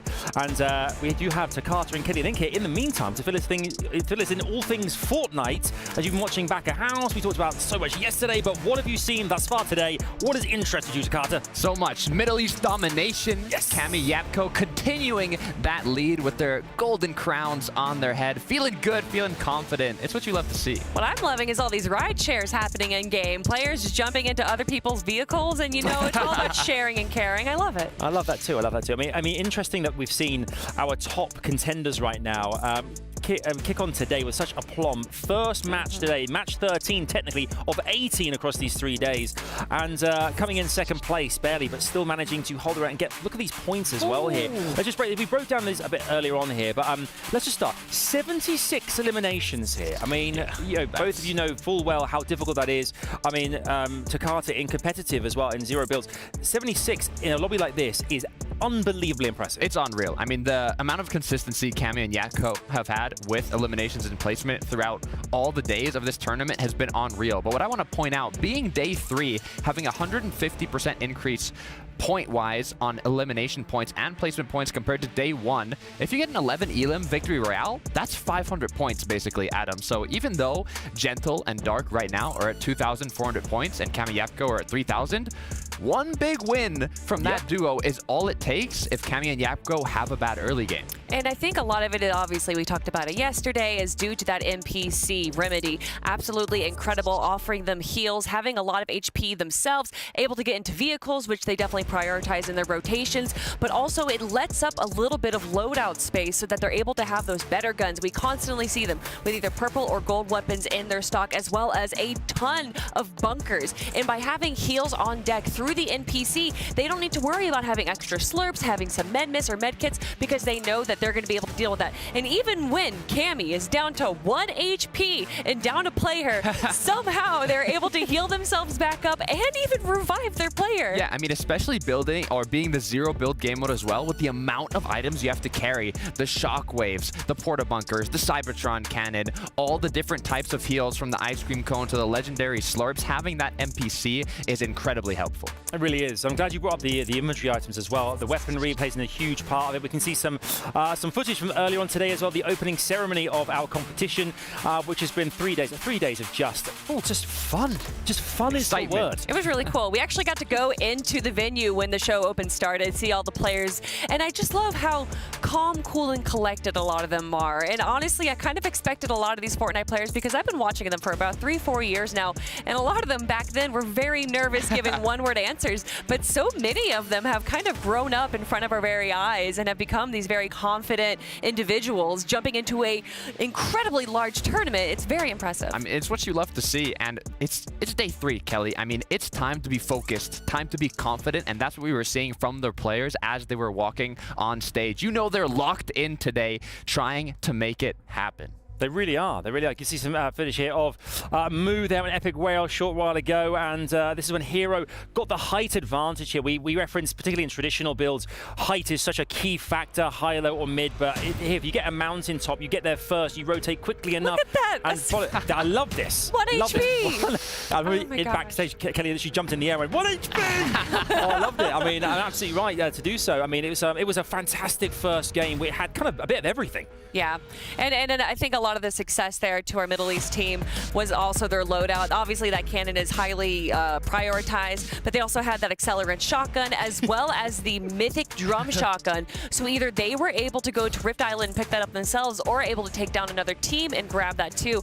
I think having situational awareness like that, whether that's them going to the Rift Island themselves or seeing a team drop and then pick up those items, because a lot of time it's so chaotic in the mid to late game that you don't have that opportunity to kind of pick up your fallen enemies' items, and they're doing a good job making sure that they have the advantage wherever they go. Yeah, I mean, it's what you have to do sometimes, especially if you started off without having an NPC, without having too much loot. You might have to take those engagements to get that loot needed in the late game. But I want to talk a bit about, even though Fahad and Hero dominated that match with double-digit elims and the VR, Cammy and Yapko, they got a revive off in those last zones and ended up securing more eliminations, more placement. I mean, we're constantly seeing them in the final moments of every match, and I just don't know how they do it, Adam. I have no way. Well, obviously, because they're professionals who are unbelievably good at the game. I mean, you can see here, this is that moment where Yapko was rezzed by Cammy, and then we had Seti and Tayson right there on the edge, and Seti was wondering whether or not to engage,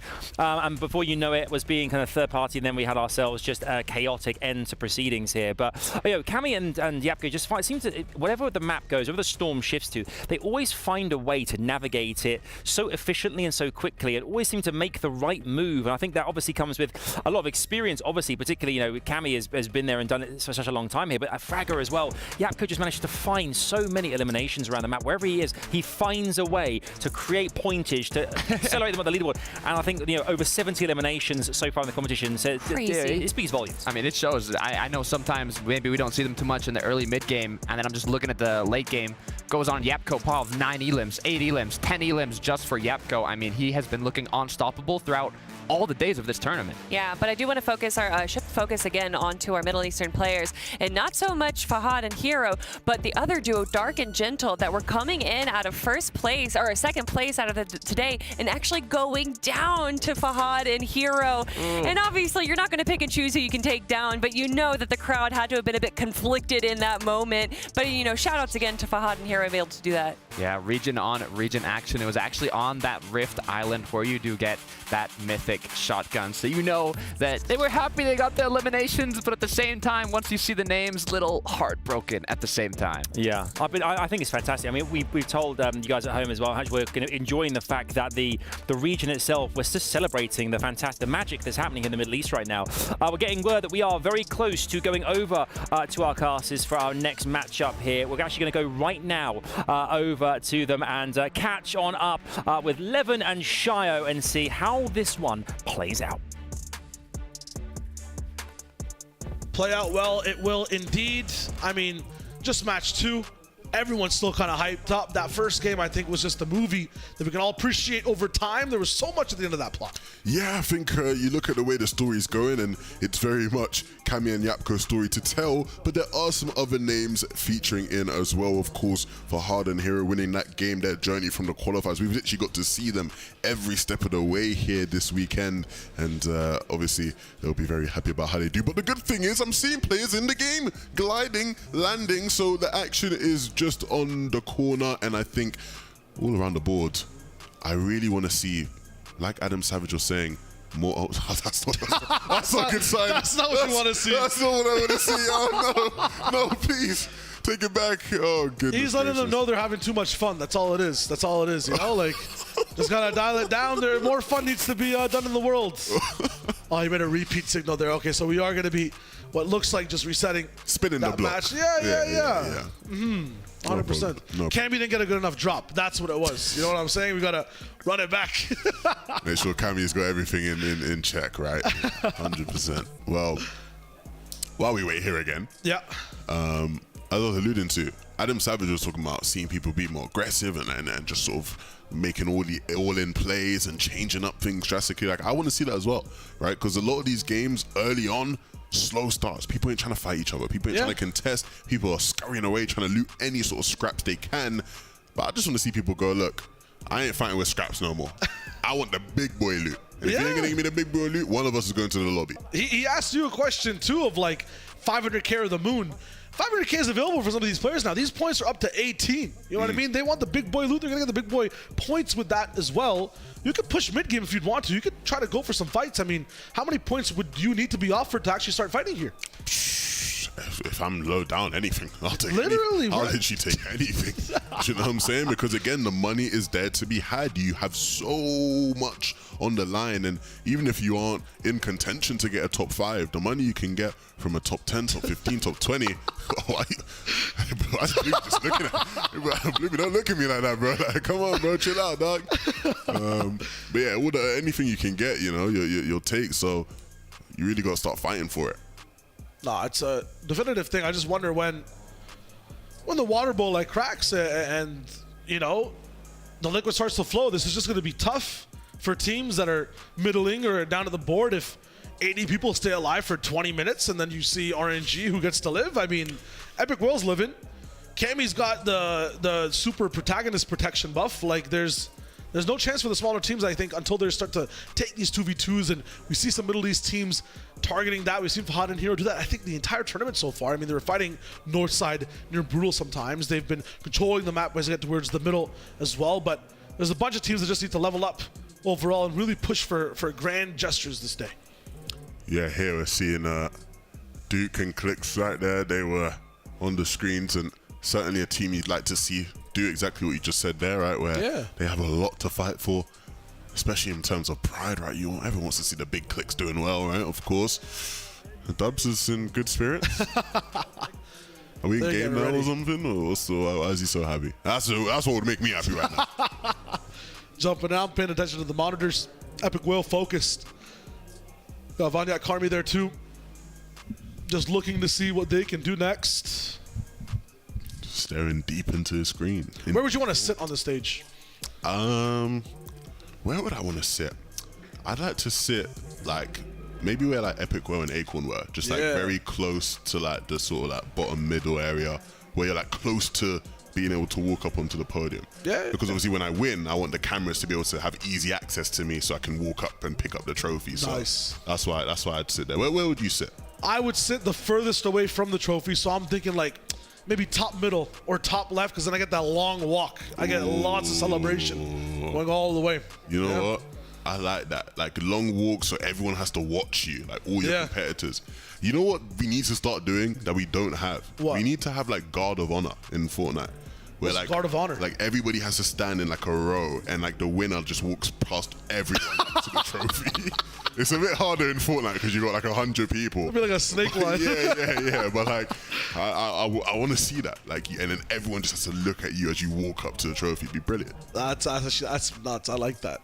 I like that a lot. Implement, bigger stage. We need a bigger stage. It's a big stage. How much bigger do you want it to get, mate? You know what I'm saying? It was big last year, and they made it like bigger. Like they made it like a bit sort of deeper, made it have some more space. So yeah, it's already a big stage. Follow the format. 50% buff every year, every single time. Let's see what happens. But I'm getting word that we are jumping into the second match of the final day. This is what you love to see. I mean, all these teams now. I feel like this might actually be a super buff for the whole lobby. You get a breather. It's not the longest break in the world. You get to jump in, jump out, jump back in again, practice your drop a bit too. I feel like it's going to be a good time for everyone. We're jumping straight in. It's going to be a good time, and we'll see exactly who ends up getting the win. From Frenzy Fields all the way to Brutal Bastion, it could be anyone's game. Really is up to fight for every single player in this lobby. Because as much as there is a battle for first place that we are closely following all across the leaderboard, the money up for grabs is huge. And as we take a look at all the players sort of landing at their different spots, we'll closely look out for anybody looking to fight off spawn. Nima, Cal Gamer versus Kiko and Kenzo here. This could be an interesting one. I saw Pika in the lift this morning. Yeah. Wasn't too optimistic about his chances. And it was one of those things where, like I said to him, okay, things ain't gone too well, mate. Yeah. But is today going to be better? And he sort of like shrugged his shoulder and went, no. So not in the best spirits, but we'll hope that doesn't affect their gameplay. It looks like it just may, because Cal Gamer has already started with some very nice shots to begin this fight.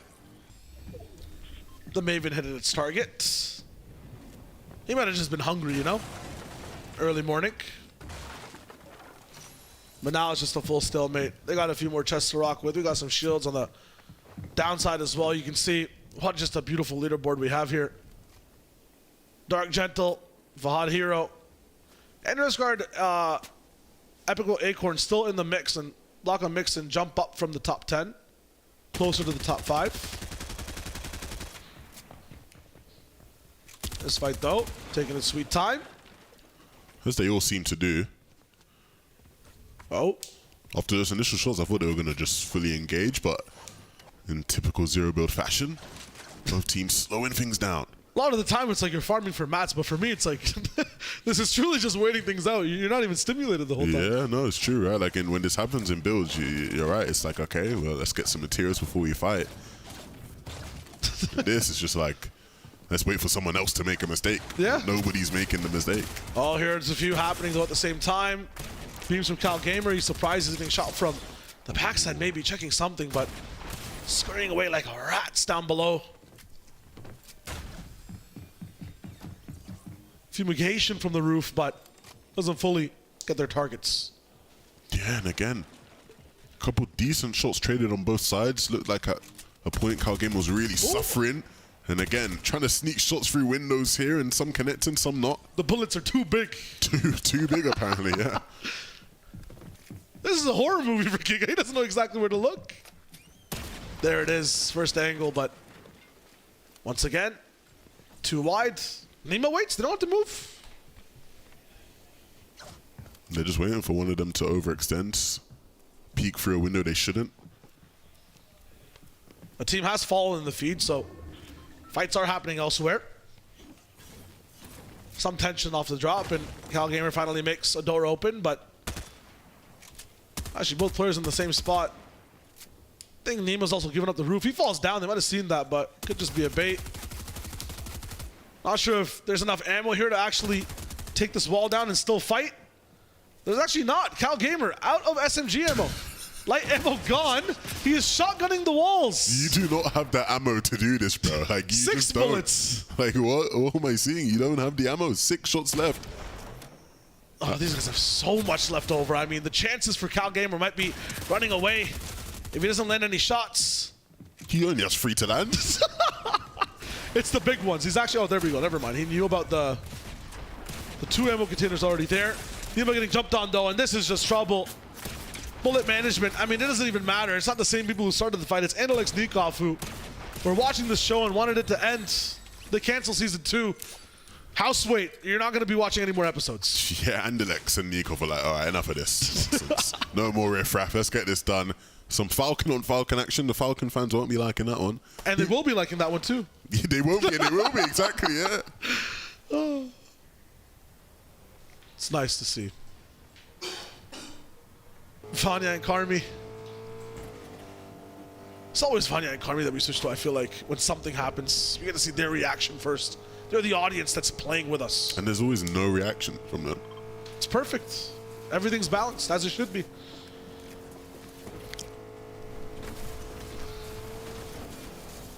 Cars, how much did they change Fortnite? A lot. I think you see. Oh, okay. Okay. Talk to him. Talk to him. That's a highlight.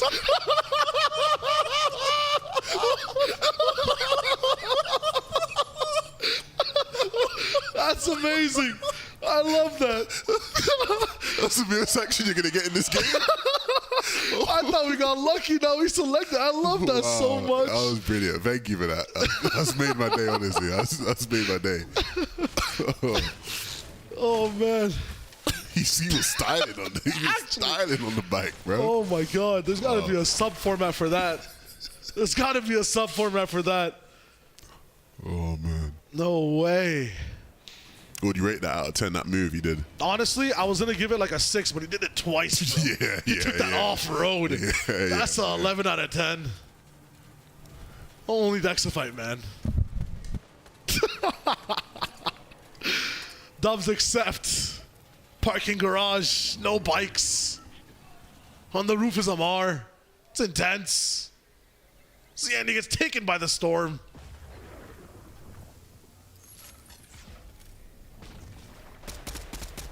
Wake or an epic whale. They see Mixon. They have a chance to land their shots and they take it by force. Insane action right now. You can see them breaking down his bunker. But he's out of there. Wants no business with that one. Blaha is down, and so it's going to be up to Mixon to keep them in the game. But he's so close. Oh, but he survived. 20 HP.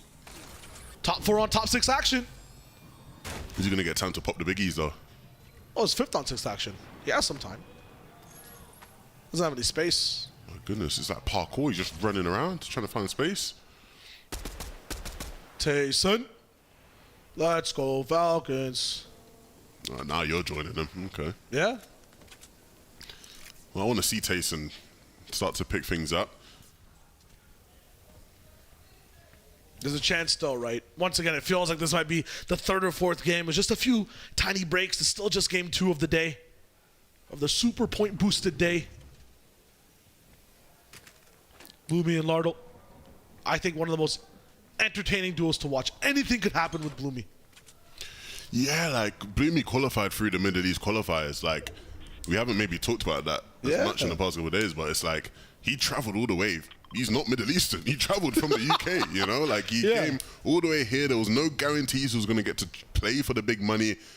And he qualified through with Lardo, who he's never played with. And they're doing well.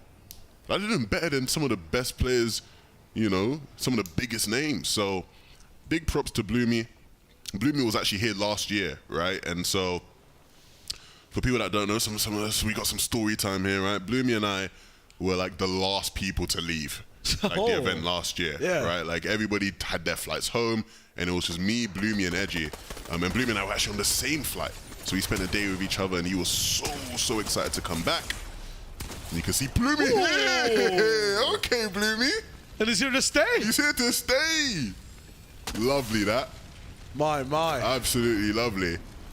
But yeah, last year, after experiencing it, he was like, I need to be back level. Next year, I will do anything in my power to be back. And so to see him here again, after everything he's had to go through, I'm really, really proud of him. So big ups to Bloomy. Hope to see him continue to succeed. And we saw there, he's winning fights. So one of the better zero build players we have around. Very, very entertaining. In the quals, you'd see him, and we switch to a different box, and then he'd be in that box. And we saw that the first 2 days a little bit as well. You talk about Clix and Duke wanting to do better. Well, here they are. Hopefully they do. Well, yeah, I guess we'll see. It's like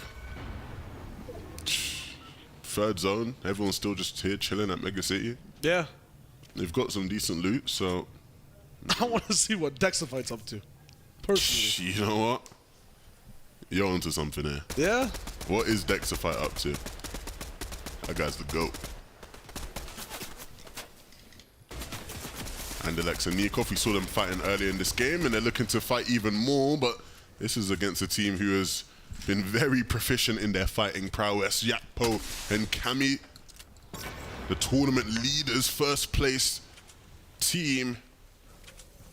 And of course, we'll be watching them to see if they can continue their reign of dominance. And Alex and Nikov, though, opting to get away from Kami and Yapko. They'll have to invest a bit in terms of shockwaves and bunkers to do so. They're going to leave very late. Looking to probably just take a vehicle. Got Remedy on their side. The splashes will start. Vacation time in the storm. Yeah, for the people that don't know, they are using one of the many NPCs in the game. That NPC in particular is called Remedy. She will provide them with some heals and some splashes as they go about their journey. and that's part of their strategy and allowing them to stay in zone like they're doing there. And not have to worry, not really be pressed for time. So them playing trios is part of their success, right? In a duo, it's a duo competition, but they have a third teammate. So hey, don't hate on game. Hey man, game's a game. Yeah, it's interesting that we have Cammy and Yapko basically playing the Storm. Meanwhile, you'll get teams like Gentle and Dark trying to control center circle, be prevalent, be on the move all the time. They barely even see purple. Still fight from before. Bloomy is a bad man. That was nice. Oh. Dark and Gentle always want to be on a roof somewhere, but Mega City, that's going to be tough already. So many taking over.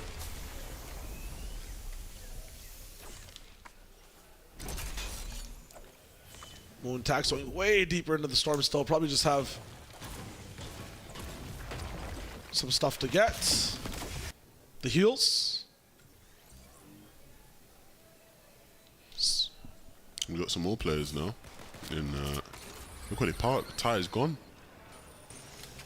You can't park there, man. You ain't got a permit. Someone's gonna take their whip. Probably don't need it anymore. They've done the calculations. They know exactly where the zone's gonna go. I mean, Mega City bottom right side. Well, to be fair, mate, with how good they've been, it wouldn't surprise me if they have been doing the calculations like that, because Gentle and S Dark, it's been very formulaic. That's how good they've been.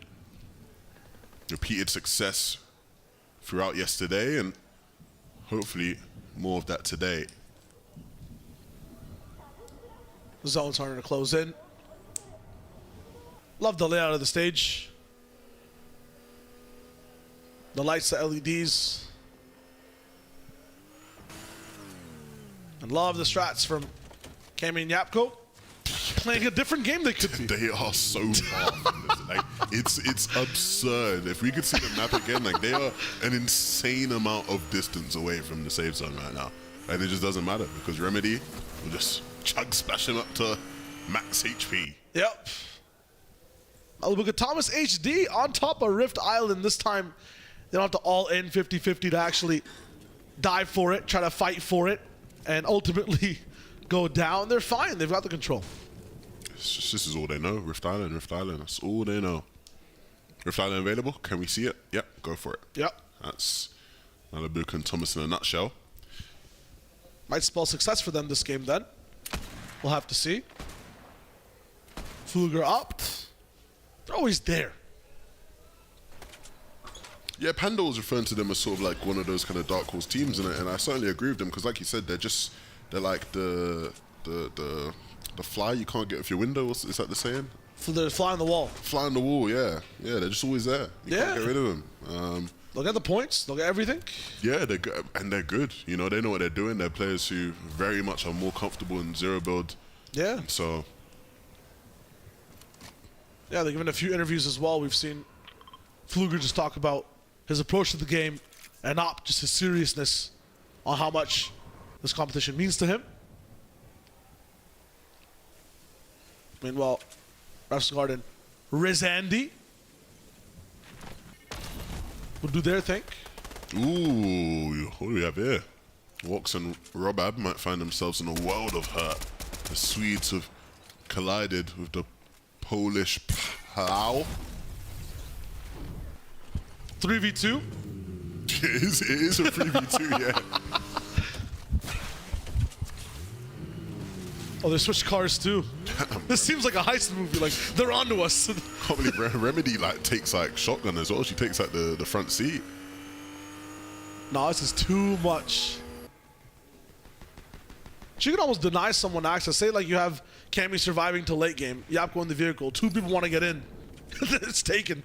NPC blocks the way. She's working hard. She deserves a seat. Do they, when they get their earnings after this, is it split 3 ways? It should be. It really should be, because Remedy has been a key part of their success. No, but they've claimed that they've done the work. They've got the gold to claim it. Yeah. Vanya Karmi once again. A pivot for us to go to Kinzo. Kika surviving the onslaught that we saw at the house, and now kind of looking at their landlords from before and saying, thank you for freeing us. We will now go the other way. What is going on here? Sis lucky trying to deal with Suns and some nice shots, but he has to run away. 1 bullet! And he falls on his sword. Suns barely staying alive. That med missile getting back up. There's a med kit as well, and a revive onto Alex. He doesn't have time for both. I don't think you can get Alex up and med kit, so I have to awkwardly just watch your teammate go down. We gotta see. Yeah. Oh, Bloomy's down 2. Mixon just popped off. Rift's coming in now from the north side. Kanata Agers. The bunkers are beginning to be in play. Meanwhile, Pars and Baka are up on a roof on the right side, and they've actually landed down, giving up the power spot to take some more power. That's really, really clinical from them, just dropping down.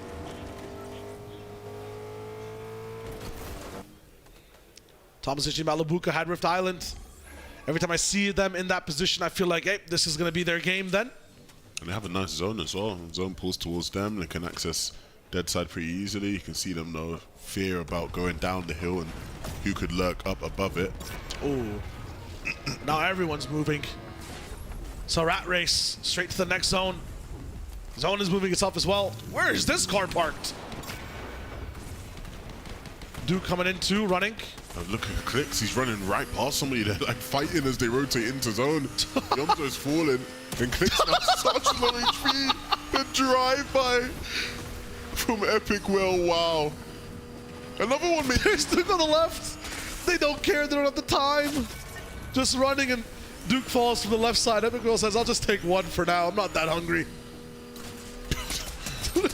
And there's another one ahead. He's getting an appetite. So many people rotating from Mega in that zone. There's still players coming from Mega in this zone. Acorn just hits a U-turn because his zone pops north. He's like, nah, we're not going that way. We gotta spin the block. We gotta head back.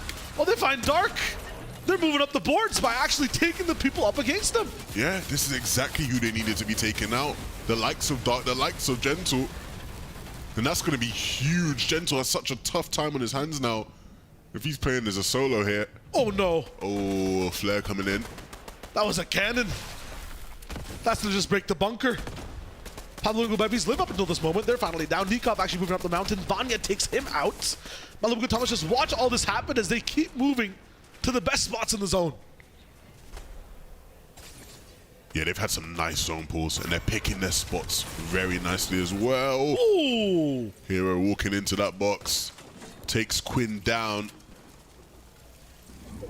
Oh, this is going to be some crazy rotation. Let's just stick with Epic Will. How do they get up from here? That's going to be tough. I'm watching the arrows. So the brown arrows on the minimap right now. They're trying to go all the way up towards the left side. Hero's going to stop them, but I don't think he even knows that he's there. Hero now, lower HP. Epic drops a bunker to try to get up, but actually hinders them a little bit more. Gives them a little bit of space to stop some shots from Hero, but he's still getting bullied from the left side. Acorn then stopped again by a different bunker. It's going to be his Heroes.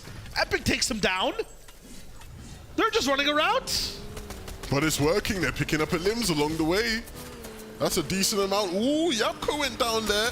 And so it's all up to Cammy. Cammy needs to get out of that vehicle. It blows up in the bunker place. Cammy falls at the hands of Thomas HD. Malabuka, we saw them earlier in this game in a prime position, and they've stayed there ever since. What's the cost of waiting so much and losing your spot within the zone? That's the question that Thomas will have to answer just momentarily. Meanwhile, Booga pops off, gets a few. Epic Will taking his fair share of as many elims as he can. Anas, not sure exactly where to look at. Seti taking out Pink, so it's just him for now. Anas, the big clutch master. He's familiar with this position, has done it many times before, and he needs it now. Game 1 wasn't good enough for the standards of a reigning champion. Needs a big game here to fight back. But there's still fighting happening all around the map. Reciprocal trying to put that cannon to use. Acorn and Epic World, they're just looking to have a pop-off game. They want double-digit eliminations. Yeah, this is momentum, and they already have 7, so we'll see how far they can go. They've got some distance to cover. No vehicle all the way up to north side. Axforce is going to the south. Not sure exactly where he's going, but now he just gets the sword, drops all the way down to the right side, and Alabuka Thomas find a truck to use. They're gonna go now. And they need to be careful because they're going to get blown up as well. Truck to truck. Just in time. And a bunker placed down to continue again their pursuit into the zone. But you can see everybody rotating in now. Dubs looking for players he can take shots at while he moves in. Landing and gliding above other players with his shockwave as well. But it's Thomas and Malabuka sitting in the zone. All of a sudden, this endgame's gotten the most intense we've seen so far. So many people alive. They just want these crucial points that have basically tripled since the tournament started here on day 3. Vidil down, Source and Knock had the center position, the power position inside the zone, but now they're cut in half as Source falls. It's just Knock. Malabuka Thomas actually shockwaved away. They say, we'll take it. Make us go to the next zone. Acorn and Epic route, waiting for their next opponent. Who's gonna walk into their sights? Malabuka and Thomas sitting close by, but both of these teams not looking at each other. They're looking at the rest of the lobby, all sitting on these scales. But when they do look at each other, it's Malabuka that comes out on top. A laser beam, and that forces Acorn away. Epic Will's gonna be down and out for this game. Oh my goodness. Malabuka and Epic Will on a tear. Ice cream switch, but then once again, they're gonna get shot up in the car, out the car, up on the right side, and somehow Malabuka just survives. Acorn alone is looking to see what he can do. Tax is moving out, takes out Reciprocal. Acorn on the backside stops Tayson in his tracks. A one-man powerhouse. Acorn has 5 and he needs a couple more, but there's players waiting up on that hill for him to move. Tax and Moo in the prime position. The longer they wait, the stronger they get. That Cybertron cannon has that charge lining up, so Malabuka needs to move now. Thomas is still there. They're trying for the parkour jump, and it works. Almost up, but it's a trap, and they both get hit. Almost 200 damage, and the angle's just so bad. Zone's coming in from the backside. There's nothing they can do. Thomas goes down. Tax sticks around for just a bit too long. There's 2 medmits to use for Malabuka, but he's exposed. There's still one person lurking, though. 1 shockwave and 1 play to make. It's Acorn from the store. Acorn's medmiss keeping him in this one. When will he make the play, though? Malabuka trying to outhill. He needs Acorn to make his move as soon as possible. Who knows? Something's wrong. There's just one more person that's somewhere in the zone, but they can't really find him.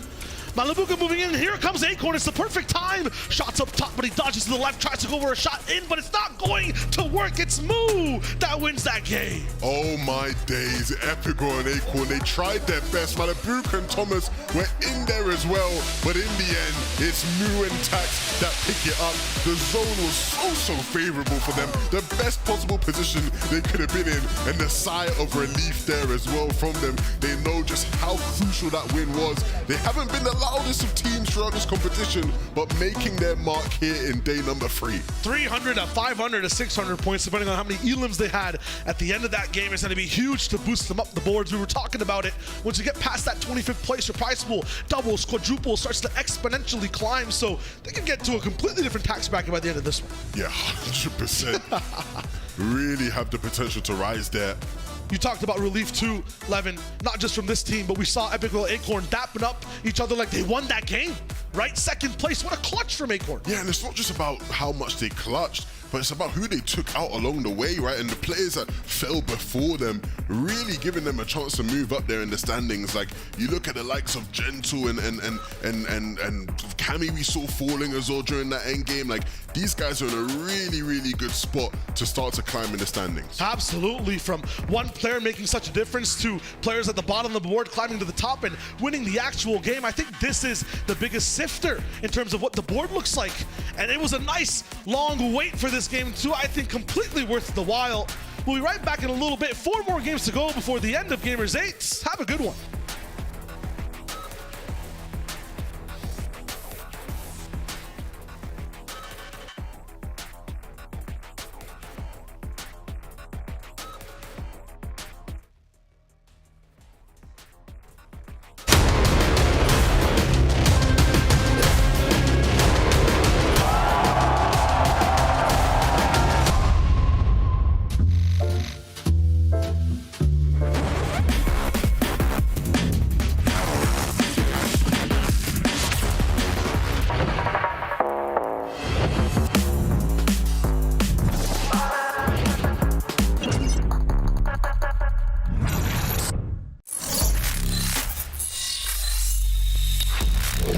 Open your eyes. When you look into my eyes, tell me what do you see? Tonight I'm gonna show you the wonders of the mall. Hey, I got nothing to lose. I got nothing to lose. I need warriors. So is this what you want to be?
Welcome back into Gamers8 Featuring Fortnite, where there was a mountainside masterclass from Moo and Tax in our last game there with a victory royale. And what a series of events it was.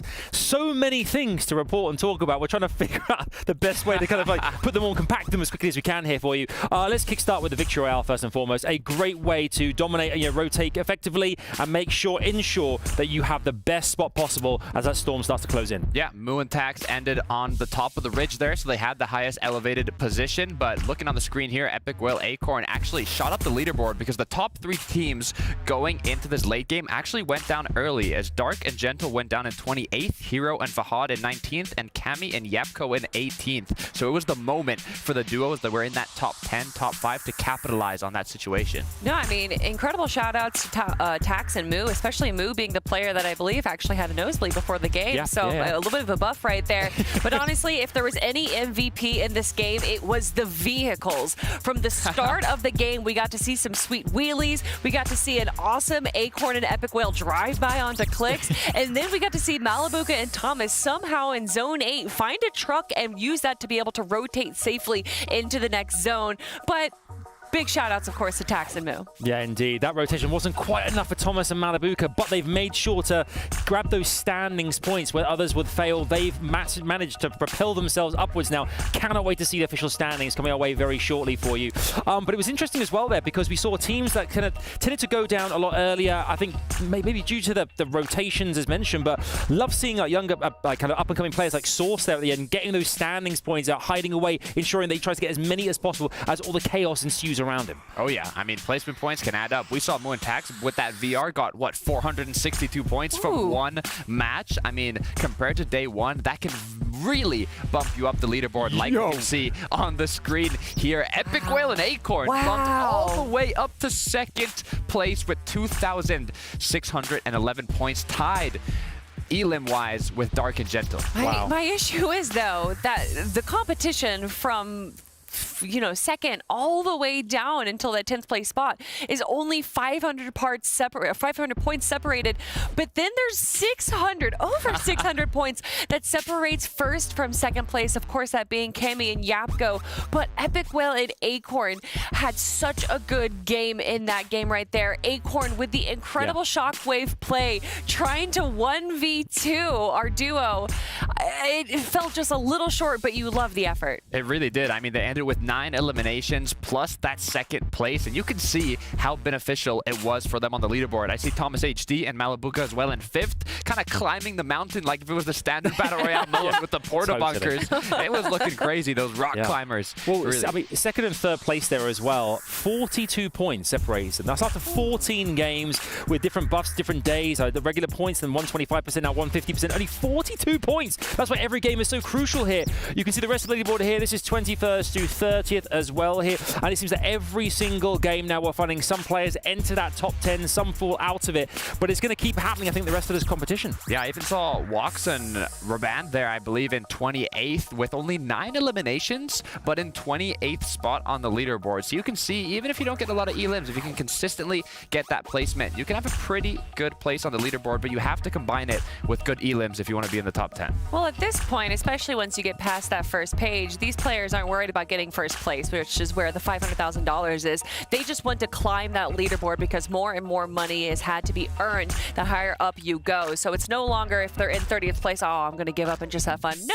They're still going to be trying and playing for whatever they can. Absolutely right here. I can't wait to see some of the stats here coming through. We're hearing from Epic Whale and Acorn, for instance, who have managed to excel. We had expectations. I guess they have exceeded them in a way because they continuously kind of surprise us here, doing some fabulous things in this competition. Obviously, 3 days, 18 games total. You can see right now, second position, that last game, 9 eliminations, but 438 points there.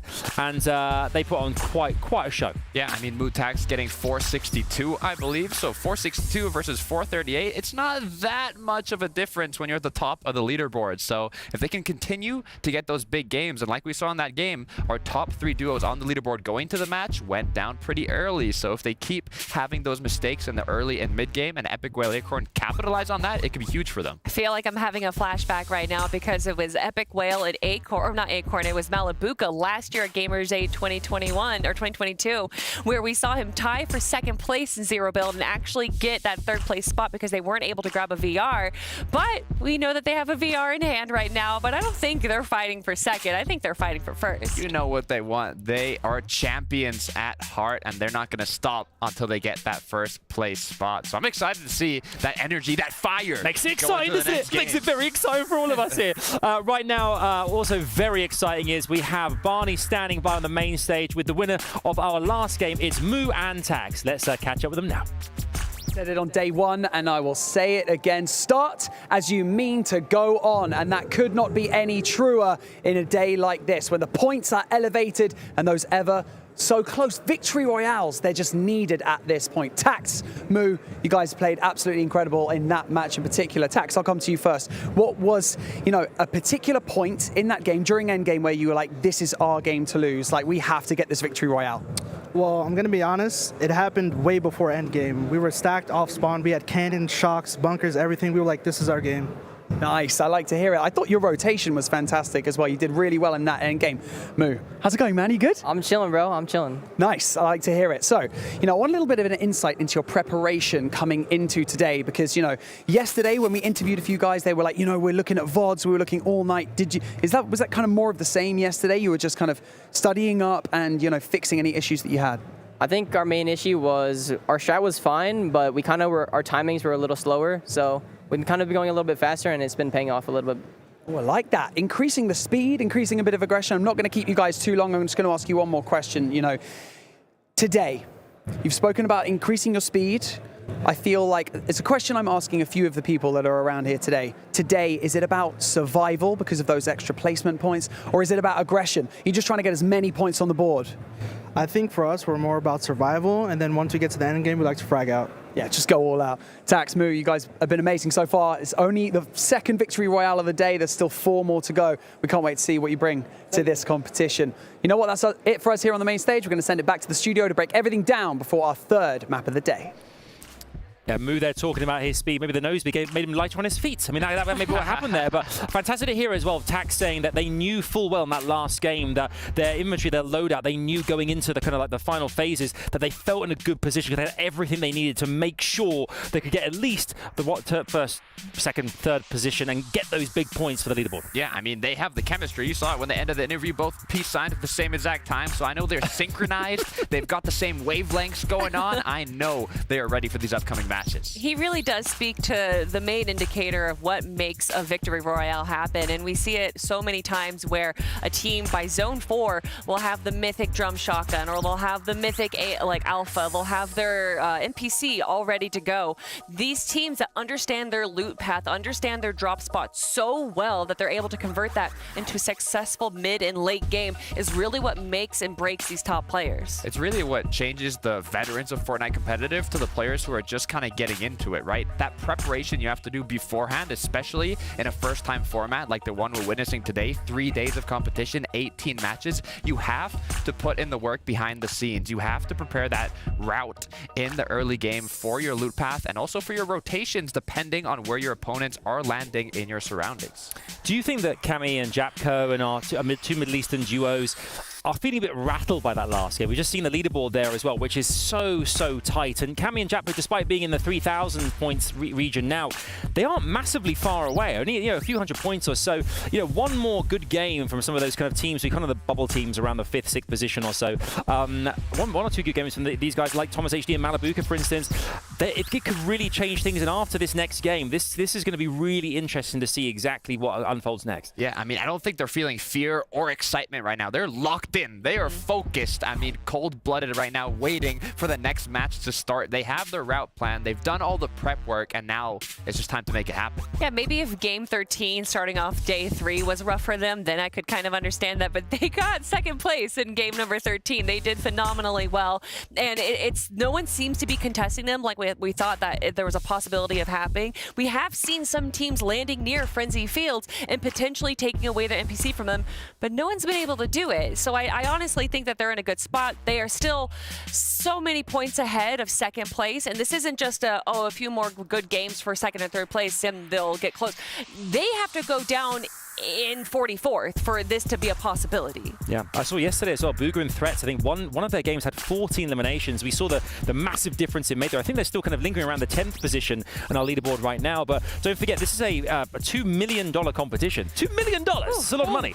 Top position is $500,000, but of course, even 5th is $100,000. I think in the top 25 or so, that's when things really start getting exciting, when it's in that kind of region. But players must be thinking about that kind of thing now. So the trophy aside, which is magnificent, by the way, they must be thinking, you can see here on screen, this is exactly how the prize pool looks right now. Top 5 is 6 digits. That's crazy. Mad. Top 5 is 6 digits. It gets really, I mean, it gets, I mentioned around the kind of the 25th mark, but if you look at like $20,300 for 12th position, things start really ramping up. In 10th place, $30,000, then it's to the moon, baby. Yeah, I mean, the thing I'm looking at here, though, is it's always increasing. You always have something to fight for. Whether you're in 2nd or 44th place, you have to do your best. So these players are going to constantly give it their all. And these teams that are doing their worst are still going to walk away with $10,000. I mean, it's not a bad week away, is it? Yeah. Here we are in Saudi Arabia, living the dream right now. Everyone's a winner. I asked a question earlier on about going to the moon or $500,000. What would you do? Look, I'm already on the moon right now in this beautiful stage, so I'm taking that $500K.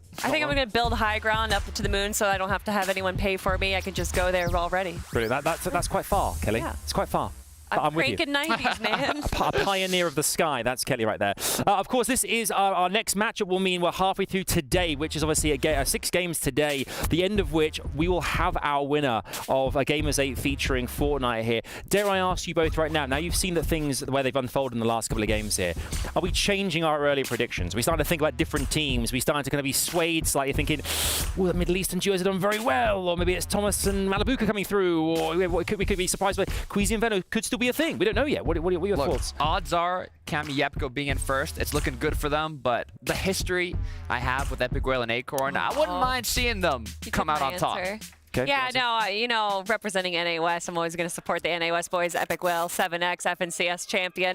I definitely have a soft spot for that duo right there. Little bias. Yeah, but Kim and Yapko just have it so down, and they seem to understand zero build so much more than anyone else that's here. I'd have to give it to them. Yeah, I'm enjoying. I mean, we saw the celebration of Epic and Acorn in that last game as well. Even coming second place, they just loved the gutsy play, and I loved it too. What is going to happen next? We're going to hand over to the casters and find out exactly what the next chapter of our story has in store for us.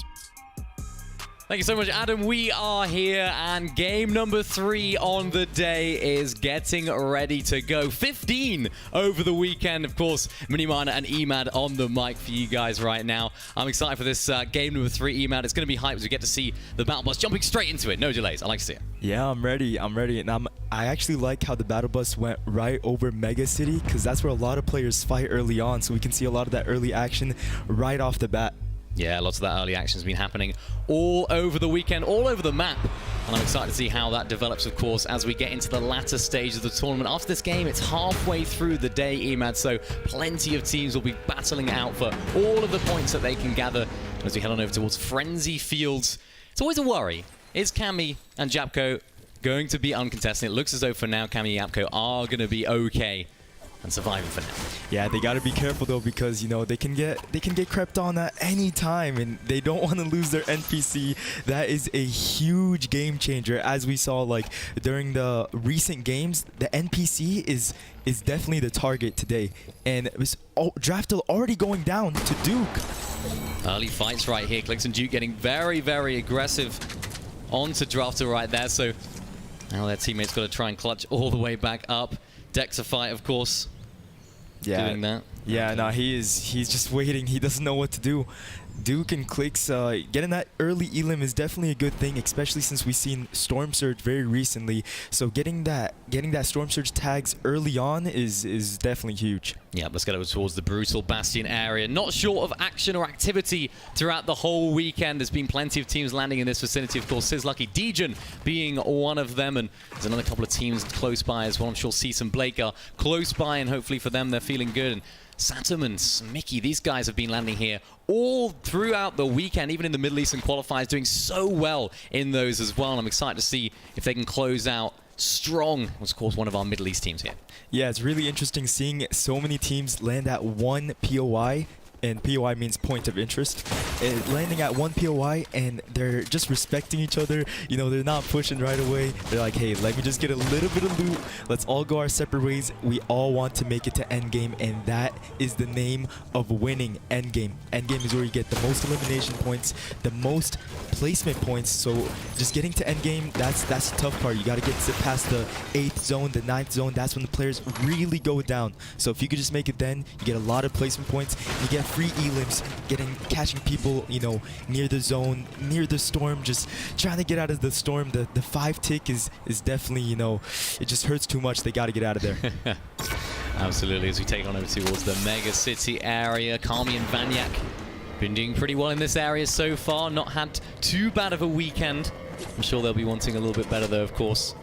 So we see them in 15th place, I believe, just going into this game. So not a bad performance from them so far. The newly crowned BL boys. I'm excited to see if they can continue to progress throughout these games. Moo and Tax off the back of a very good game there. Very impressed with the way they played that end game. Particularly with the delay in between, it can be difficult to get the engines going again, but they showed no signs of worry. Yeah, they held that high ground. They played it so well. They were just patient.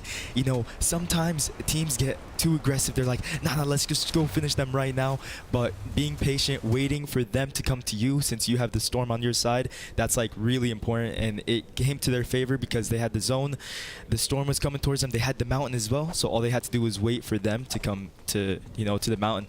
Look at this though, Vadil and Mrs. Savage, some fan favorite names, household names in the European region, of course, and of course all over the world. And likewise, King and Phaser, fantastic duo, just lurking inside of this building and maybe not quite aware of the lurkers that are Mr. Savage and Vadil trying to make their way over. Could we be seeing a little bit of a sneak play right now? A little 3-2-1 beam from these guys, of course, just trying to make sure that their presence is not found.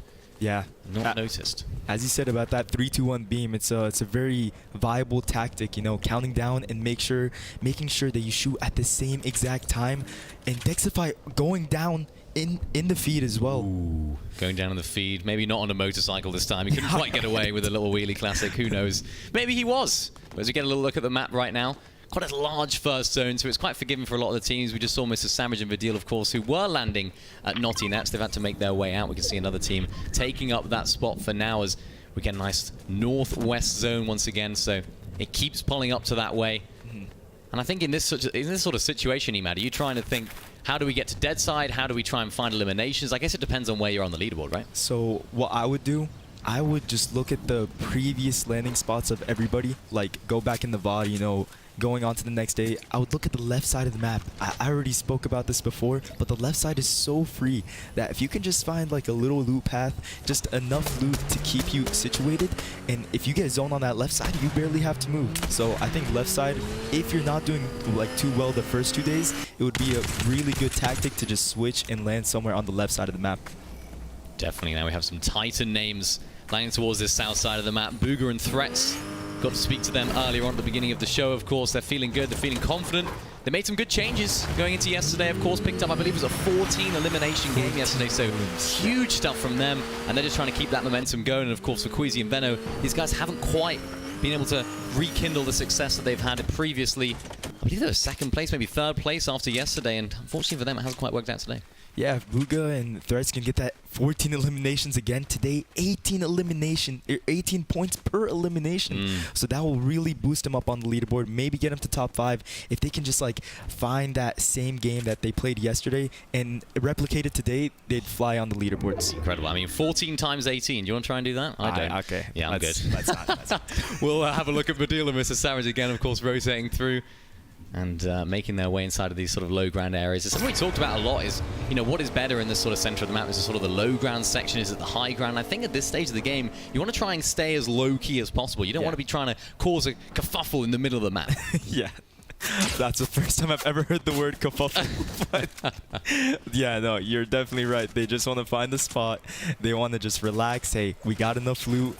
and we just want to use as least of our heals as possible, wait for the end game, and just rotate before everybody else. We got Mr. Savage and Vidil getting close to Bevzy and Pablo Wingu. And this jungle zone is really interesting because the change of terrain is so often.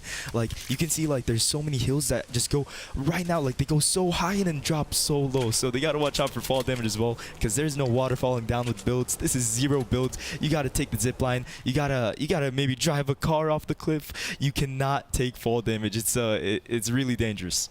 Yeah, this is Lucky and Dejan right now, of course, battling it out at Brutal Bastion, but Satum and Smicky are in the area as well, so a little bit of a V2 of that battle that we may have just seen earlier on. They decided to disengage, though, quite like we saw earlier on. So Smicky and Satum decide to stay inside of that house and stay low-key for now, as we get to see where this next zone will present itself to. Northwest is my prediction. Northwest. Is it going to come through? It will kind of not. No, that's not bad. That's not bad. At least it didn't go south. It went somewhere north, which is actually where the majority of the players are. So not too many players have to rotate. A lot of the south sides, they could just, I would rotate here towards Brutal. I would go towards the zone of, like, the ice mountains. So while you're going on the mountains, you have a peak over everything else. So while you're rotating, maybe take a little bit of storm damage, go into the storm, find a mountain, and scout around the areas. Because when you don't scout and you accidentally run into another duo, there is no getting out of there. You just have to battle it out. Yep, that's what it's all about. Thomas HD and Malabuka, I know they weren't too happy with their NPC. Of course, they had that earlier. Was that S-Dark in the feed right there going down? Getting knocked, he did. So now Gentle's going to try and pick him up inside of this Rumble Ruins area. So King is also rotating through. We see Reason and Amar, of course, inside of the action as well. So plenty of people in this area. And if S-Dark can get picked up here, that could be okay. And it looks as though just on the map there I saw that he did. So a little bit of a scare right there. A little bit of a scare for our third place team. That is definitely the moment you don't want to be going down. Yeah, no, the mid-game is when everybody is looking... Oh, there's so many people and dinosaurs. Okay, Amar, wait. Okay, Amar just almost got eaten live on stream by the dinosaur, but it's all good. He is chilling. He is chilling now. Like they say from Alex and Sons, we've been seeing them do this all weekend. And they've been trying to sort of play this vault underground, and it has worked out for them in some cases. I remember when they got absolutely wiped by Thomas HD and Malabuka, though, so they do have to be very careful of anyone that's rotating through. Of course, Queasy and Venom opting to go towards the center of the map, and here we are. Gentle and S-Dark, they managed to get themselves both back alive. Reason goes down. Now that, I think, leaves Amar on his own. I don't quite see him, though, as Pinkin and Nas decides to rotate on through. Can they try and find the same success as we saw from Thomas and Malabuka when they went up against Alex and Sons? We'll have to wait and see, as I like this from Alex there. Actually just playing a little bit outside of that bunker, but unfortunately for Pink right now, he gets absolutely beamed all the way down to 54 HP. Is he going to last much longer? He isn't. Gets knocked out of the air. And now it's all up to Anas. That is tough. It's always a risk shockwaving, especially when you're going vertical, like right into the air. If they have good aim, they're probably going to take you out. So when you shockwave, especially when you're low, you always want to try to stay low, but also you're trying to get distance, of course, to get away from the team that is lasering you. So you just gotta find your options, and Anas in a really bad spot here. As I was talking about before, the change in elevation is such a dangerous spot. Like the jungle, this jungle biome is so dangerous. Because the change of elevation, anybody could be in a tree, anybody could be on the mountain. So that's why Enes is just in a really bad spot here. They were able to get eliminations earlier, but they got to plan for the later game as well. They got to get out of this jungle biome. Thomas HD and Malabuka, the team that have it all to do, many would say, because of course going into this today they were 5th place. Still sat there at the moment, so they've been having decent games, Emad. They haven't quite been able to have that pop-off win, not all weekend, so we haven't quite seen their best from these guys yet, and I still stick to my guns in saying that they will pick up a victory, although time is dwindling. Yeah, and Enes is looking really low here. I don't know if he's going to survive, but yeah, looks like he was just taken out by Sons and Alex, just waiting for the feed to confirm it. 82 players left. Ooh. Yeah. Thanks to Sons getting absolutely beamed, but they're playing the Storm very well. Of course, when you do have these sort of vault areas underground, you can stack up some white heals, and I think that might be what they're about to do, as Thomas and Malabuka are just able to look all the way down from up above. It looks like they didn't actually get the full finish on one of those eliminations, so unfortunate for those guys not being able to pick that up. Maybe it was another team that snatched it away from them, but still sat on 0 eliminations. Quite contrary to what we've seen from them in some of the DreamHack qualifiers, where they were so aggressive. Yeah, and with 0 eliminations, you just got to make sure you get those storm surge tags, because there is still 82 players left in its 4th zone. This is one of the most stacked games we've seen so far. Vidal going down in defeat as well. It's not looking too good. They just gotta try to avoid everybody. This jungle biome has so many teams right now. If they can just take storm, use a med mist, use a med kit, and just rotate around, just take that storm damage, it would probably be better than going straight through the jungle biome. Definitely, as Alex and Sons right now just underneath in this area, as we spoke about earlier. What's good about this sort of strategy is you can actually stay under here for a lot of the zones. There's actually a rift under here that if you select one of those doors and get intentionally the wrong one correct, you can, or you unlock the intentionally the wrong one, you can actually end up rifting all the way up into the sky and make a late rotation through, as Mr. Savage and Vidal are hiding just underneath as Bebies and Pablo Wingu, who take out Gentle in the top of this island right now. Huge eliminations in the game as Bebies does lose his teammate Pablo Wingu. Should be able to get him up though, as long as there's no one else gliding on in. It's S-Dart that tries to get his revenge, gliding all the way up on top. Can he try and find this? He does have 3 shockwaves to use, and shockwaves he will use as he goes all the way up. It's a 1v1 between him and Bebies, as Mr. Savage and Vidal just lurk underneath and are waiting for their moment to pounce. Yeah, Mr. Savage and Vidal, they have a really good opportunity here to get some elimination points and some storm surge tags. So if they're feeling, if they're feeling like fighting, they should go up. If a lot of these players also make sure they look at the feed and see what's happening. Who got knocked? Was it a knock? Was it a full elimination? Because if it's like a 1v1v2, they're going to push that solo most of the time. I like this though from S-Dart, just getting away. Just shows how much this means to this team. Any one slip could cause them to lose out on their position, as Bebies does unfortunately get knocked all the way down, but keeps his life in the process as Noah and Blaster decide to make their way up. This house is very popular. Everyone wants to go for it. Yeah, everyone, it's oh, Blaster getting knocked down by Vidal here. Man, he's launch padding out of here. Yeah, he's like, man, that was not a good decision. Vidal getting lasered. I think he got shockwaved off of the mountain. Mr. Savage trying to help him from the high ground, trying to tag the people that are trying to tag Vidal. So it looks like Vidal's in a pretty good spot now, and Blaster are just up there and knocked. They can get his loot pretty soon here. And then Noah chilling in a tree. That is a good spot. I think I'd prefer to be up with my teammate if I was Vidal right now. I don't think he was meant to be down there, but Mr. Savage is holding down the fort quite well. Mr.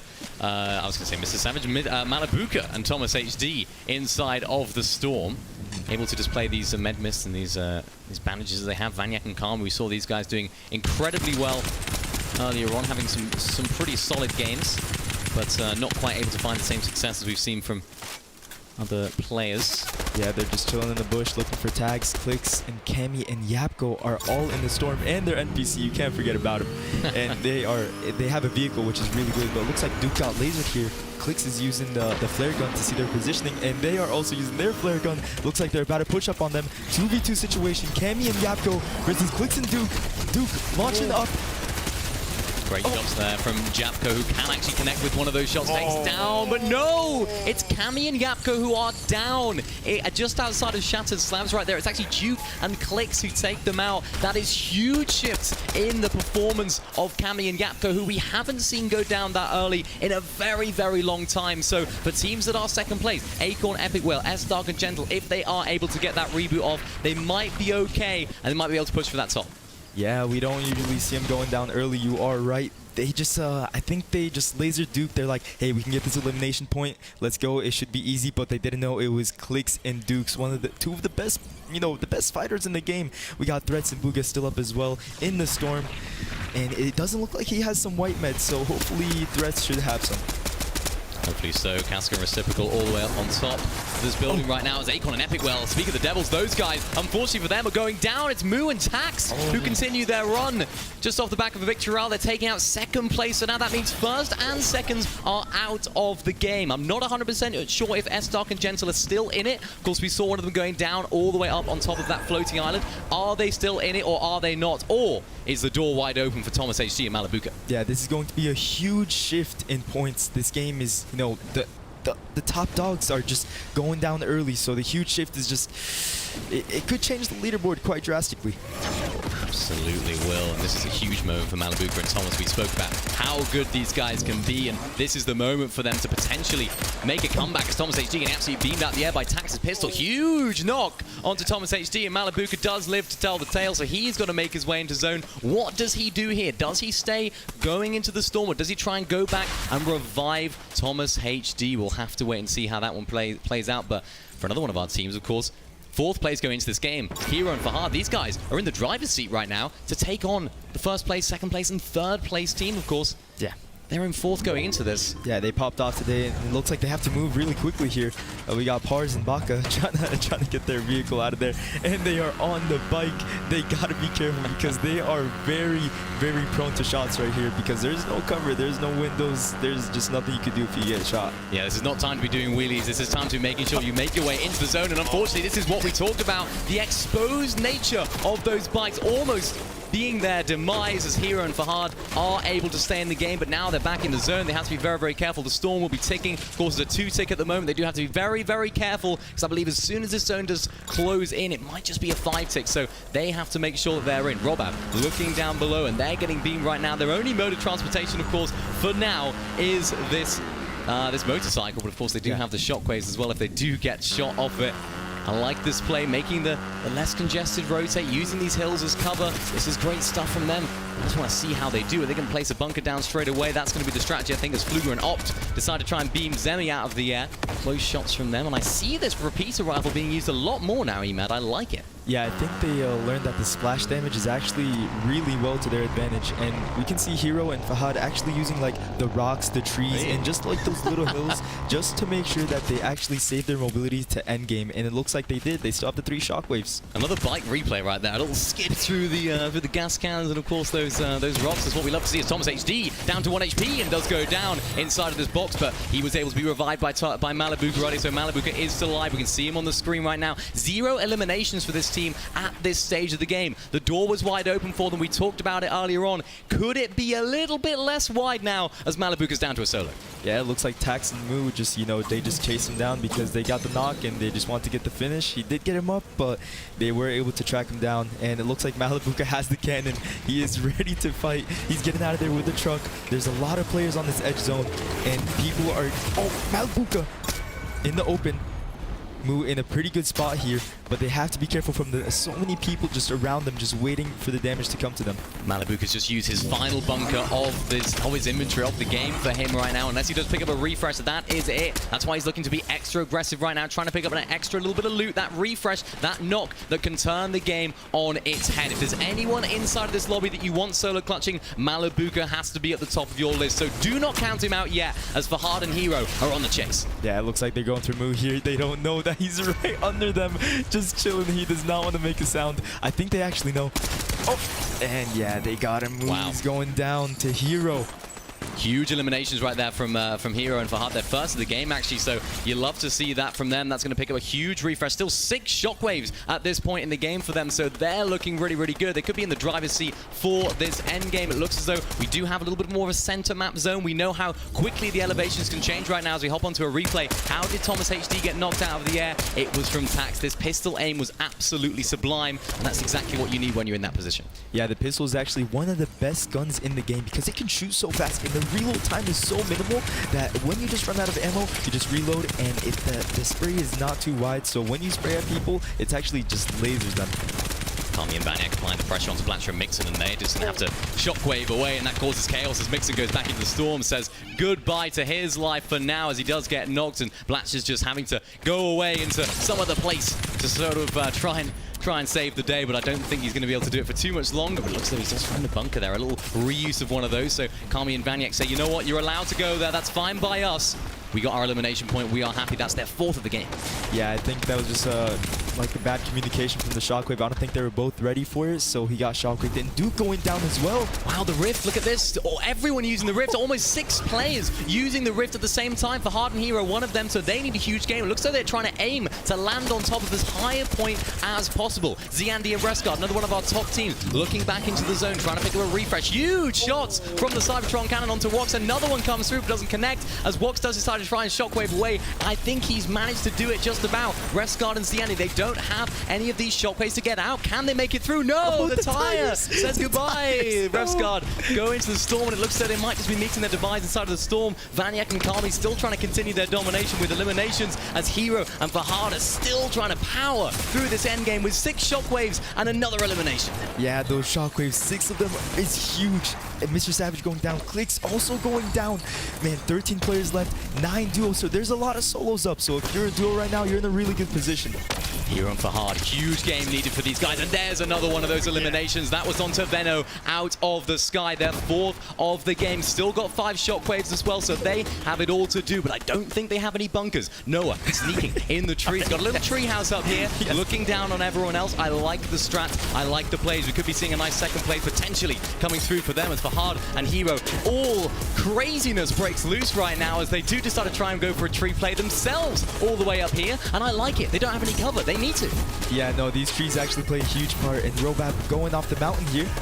Robab going off the mountain, 6 eliminations for that duo, of course, triple FHD for Fahad, and of course, Twisted Hero going through into this box. Huge elimination from them. Again, that's their 6th of the game. Wox feeling damage again from one of those Cybertron cannons. Hero using his last shockwave. Fahad nowhere to be seen. They're playing solos right now. Can these guys clutch up individually? Fahad, hit your shot. He doesn't quite. Takes a shot onto Arrow, gets the elimination, and gets the knock onto Wox as well. And this is a huge elimination, a huge moment for Hero and Fahad when they needed it most. They had it all as Robab falls to 2nd place, but Hero and Fahad are your Game 3 winners. That was outstanding. They did not miss. They did not miss. And you saw, you know, he was low, but he called his team. He's like, yo, I'm low. And he helped him out, and they got the victory. Too easy for them. They are so hyped. You love to see it. Yeah, it just shows the power of shockwaves right there. When both players have shockwaves in their inventory, they can play solos, they can play on their own. You can see they're going straight to leaderboard. Where are we? Because that was a huge game for them. 4th place going into this game. They knew they needed a big game, and it looks as though they are trying to move their way up that leaderboard as well. On halfway point of the day, that's going to bolster their success and potentially break into that top 3. Yeah, and especially in the last day with the 50% increase of points from day 1, there was 300 points for that win, and the elimination points, 18 points per elimination. That is going to boost them up on the leaderboard, and you really love to see their smiling faces and everybody in the crowd cheering them on. You know, that's just what you love to see from a community. They're just so happy for them. Yeah, they're doing fantastic today. Such a dominant performance on the day. As we take a look at some of the highlights from that last game, they were just going crazy. They not only got eliminations, but they also got the placements as well, whilst being solos, whilst being split from each other. That's exactly what we like to see. Yeah, and we can see Hero just lasering everybody out of the sky as well. They had 4 eliminations going into this, and they definitely ended with a lot more. Yeah, they really did, and that was just a crazy end game. What a way to close out game number 3. There's still 3 more games to go, though, so if you are watching right now, do not go anywhere, because you don't want to miss the rest of the competition. It's all to play for. Big names going down early, potential for new names to dominate the leaderboard. You don't want to miss the rest of the day today, but we'll see you after this short break.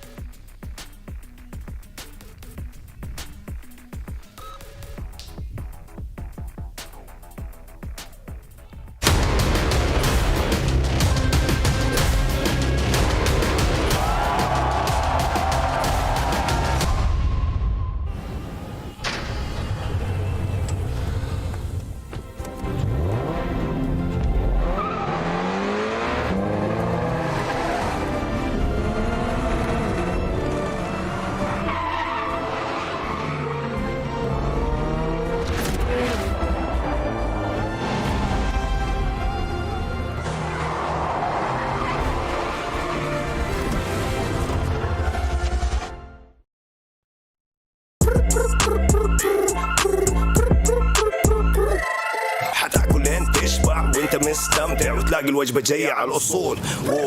يجيك العيش هش طالع من الأوفن والدجاج يقرمش just the way I love it. وتسوي كده وتسوي كده وتسوي كده مع الحشمة وانت بغراب خفيفة جيب تويستر. أنا تجيب لي وجبة الزنجر بس كله يجيب اكسترا تشيز على الكرانشي تشيكن في السنتر. حطلب باكت حطلب زنجر حطلب مايتي حطلب تويستر. جيب له باكت جيب له زنجر جيب له الأصلي جيب له تويستر. Delicious. Yeah. And I feel like I'm falling deeper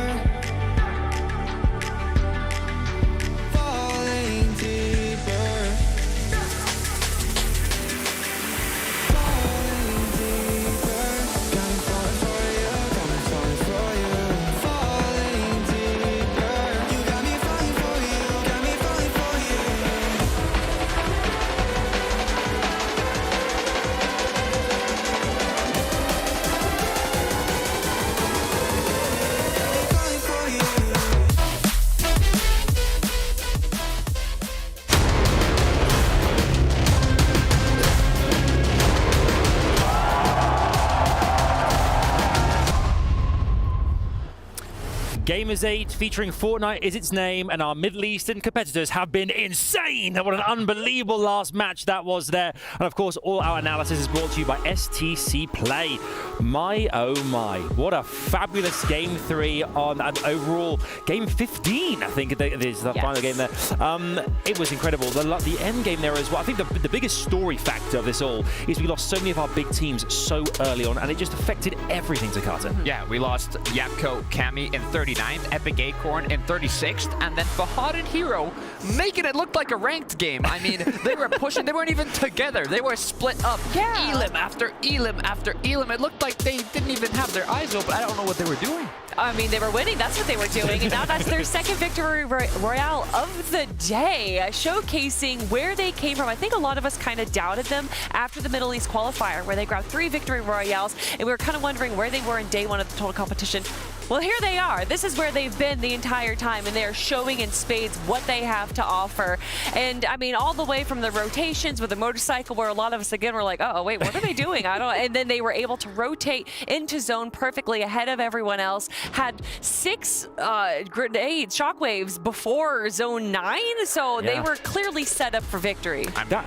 No, I was just gonna say, like, you could see they were looking unstoppable. Hero here was on the opposite side of the zone from his teammate Fahad. I mean, you can see Fahad's up there fighting Walks, fighting Arrow. Hero's just on the other side fighting someone else. I mean, they were just like not even close to each other, and they still dominated that match. Yeah, I mean, it was shockwave after shockwave, bunker after bunker. It was transition to transition, and that's so fantastic. The way they flanked each other there, we saw as well, running across one another, trying to kind of capitalize like a cross section, taking out the last player on the border, and absolutely elated after that, and rightly so. Let's take a look at how that has affected the official standings, and we can see here now that they have gotten themselves into a very, very interesting 4th position on our leaderboard. Just above them, another Middle Eastern duo in Dark and Gentle. Epic Well Acorn in 2nd, Cammy and Japko in 1st.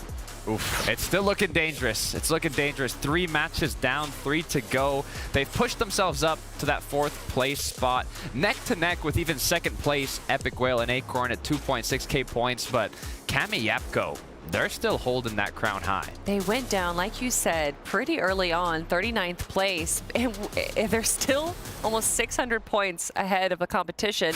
And on top of that, their lowest point game is going to be dropped today. So again, this might not be a fight for 1st place anymore, but a fight for 2nd. Yeah, that's a really good point, actually, because, of course, our players here, you know, they have 3 games left in this competition to make up points, and that's it. That's it. Tallying up is over. The final scores will be that going into the prize pool, which is $500,000 for the top prize here. I also noticed in that last game, there was a lot of big moments that were just kind of like fantastic for us to watch as well. Tact using the pistol, knocking I think it was Malibu. I know Thomas HD out of the sky there was incredible aim-wise. We saw Noah there, who I think blasted. There was a huge episode that happened on Rift Island as well. Noah being having to kind of leave that kind of battle with Mr. Savage and Vidil, and managing to get, I think, a 4th place in that overall, just managing to clutch up and stay in the game, and that's what really counts here. Yeah, that's what matters. A lot of duos left to play as solos as well. Dark, I believe the IGL of the duo, was left as a solo after that Rift Island engagement. He lost his teammate, and I believe it was Moo and Tax, like you said, that lasered their opponents out of the sky, not missing a single shot with that pistol. It was intense. Yeah, that mythic pistol is absolutely crazy, and it's been known for a while to be almost as strong, beaming players away from the old Red Eye, not longer in the game anymore. But we have to talk about the Rift Island skirmish that was going on there. It was Vidil and Savage, who were kind of hiding down below, allowing everyone else to take each other out for quite a while. Bevies and Pablo were also there. Blast and Noah had a hard time, and then I believe it was Dark who also was in that fight. So 4 separate teams in Rift Island, and I don't even know if anyone actually captured the island. It was just pure chaos. Malibuka as well was left as a solo later on. I mean, there was so many solos throughout that match, but the ones that ended up taking it home, Fahad and Hero. Absolutely right. We're going to show some gameplay for you guys at home as well here of some of the best moments of that last match, because it truly was one to behold. Knowing that we have a kind of a break coming up as well for players as well to kind of reconvene and get themselves kind of on the same page once again, the same wavelength. But here we have some of the highlights here. This is the Rift fight that's going on. This is the very Rift Island fight we're talking about. Oh yeah, you can see this was Dark here after losing his duo partner Gentle. He was not scared to get back into that action and finish up what his teammates started there. But moving on, Moo and Tax making use of the double Cybertron cannon there. Actually took out Epic Whale and Acorn early on. That's how they got knocked out of the match there. And this is Tax hitting his shots with that tac pistol. Tax with the tac. That's what you love to see. You love to see it indeed. And obviously he only had a shotgun in his inventory, so he had to go with the pistol there, and it worked out very well for him. So many players, and I love to see the variety of players we have. Even the controller players doing a great job. Hero here using the Rift to his advantage, making sure that he is out of danger when he needs to be. Vanyak taking some great shots as well with that Flapjack. Wow, just punishing everyone in the vicinity there as well. I mean, that's what's been really interesting about Hero and Fahad this entire tournament, including the Middle Eastern qualifiers, don't forget. So they came through that first 6 games on day number 1 here. They've constantly managed to put themselves in the conversation, which I think is why they're doing so well and currently sitting in 4th place. Look, this is also going to give them motivation. You know, after this match, I mean, look at the excitement, the screams. They are going to go into the next 3 matches with the energy at an all-time high. And like we mentioned before, with the current point format that has been multiplied 150% from day 1, 300 points for the VR, 18 points per elimination. If you get 11 elims in a VR, that's 500 points. I mean, to not only be in the top 5, not only to grab 2 VRs, but to beat some of the best players in the world, reigning champions from the Invitational, from the FNCS EU, from the champions from last year's Gamers8. They are representing their region so well. I can only imagine just how hype the stadium is right now. Well, I'm really glad you brought that up, because I think it's time we check in with Barney, who is on the main stage right now, in amongst it all, and all the fans and such. Let's head on over and see what Banks has for us. Welcome back to the main stage. It's basically backstage with Banks, because moments ago, Fancy had the opportunity to catch up with Hero and Fahad after their 2nd victory royale of the day. Just to catch up with them, see where their head's at, and, you know, what they're kind of looking forward to for the later parts of this competition. And they just said, you know what, we don't really have any nerves coming into this. We're just going all out aggression. That's kind of what we're here to do. We're just trying to maximize the amount of points that we can get. We're trying to climb that leaderboard as it's so tight towards the top. They were also talking about how yesterday they went home, they checked out all the VODs that they could, gathered as much intel as possible on their opponents, and now they're applying what they learned to these matches now as we progress through day 3. Fahad also said that his dad is in the audience, and that's giving him a little bit of extra energy. He said, I'm doing this for you guys in the audience. And also Hero was talking about how, you know, the confidence that they exude over here, it's not misplaced. He was just like, look, we came into this competition not simply to just win the qualifier. We came into this competition to win the entire tournament. And people need to know that. You need to keep your eyes open for us for the next 3 maps, because it's just going to continue happening. That's it for us here on the main stage. I'm going to hand it over back to the studio. And by the way, Adam, I saw you guys having a hug at the beginning of the show. I want to be the salad in that sandwich, okay? Thanks. I'm sorry. Takar has already agreed to be that role. I'm afraid he is the salad. No. I mean, that's very lovely that we have, you know, a great update from our duo there, because, you know, the fact that families are here as well, the dads are in the audiences, parents are here as well, celebrating their kids playing in this tournament, because this is, for a lot of parents as well, it's kind of an eye-opener. It's not the first time they've been to this kind of situation before, with all the big lights and studios and stages. It's fantastic to know that kind of like the parents are there for our players. It's kind of spurring them on, and they're enjoying every second. Yeah, I mean, you saw the flags in the audience, the Falcon flags, family, friends, everybody cheering you on as you compete. One thing is the energy you get from the crowd when you're in those last moments and you hear the volume increasing and increasing, but also in the back of the head, or in the back of your head, you know your family's there, your friends are there. It's what makes these in-person events so special. Oh yeah, and there's a lot of parents from all over the world here right now, but it really is the Middle Eastern region, Saudi Arabia, cheering for their Falcon teams, cheering for all the representatives that they have for this region right now. While we were watching the player walkouts, you know, everyone's clapping for everyone. Oh yeah, you know, maybe some loud cheers for clicks, but it really was when those Middle East teams came out that the stadium erupted, and that's what I want to see. I want to see the representation, and I want to see them make it all the way to the top. All right, we have got ourselves 3 more games left in this competition now. This is the moment players will have a chance to get to, you know, have a real conversation over, you know, a bite to eat, kind of refresh themselves for a second, get something to drink, and just have it out exactly how they're going to play the last 3 games, because after this, that's it. What do you think those conversations are going to shape up like? How do you think our players will kind of like really make the most of this next 15 minutes or so before they have to go back in there and slug it out once more? Yeah, it's what I was mentioning earlier, is that every single placement, you get more money. You never have something, I mean, you always have something to work for. All the way up to that first place spot, $500,000 to 10K in the last place. These players are going to be giving it their all, even in these last matches. Cammy and Yapko right now look like they're heavily in the lead, which they are. But remember, more than 500 points is possible in a single match with enough eliminations. So anything's still possible. In the last 2 games, our top 3 duos have went down pretty early. So if that continues and these other duos continue to get these big matches, the leaderboard can get shaken up.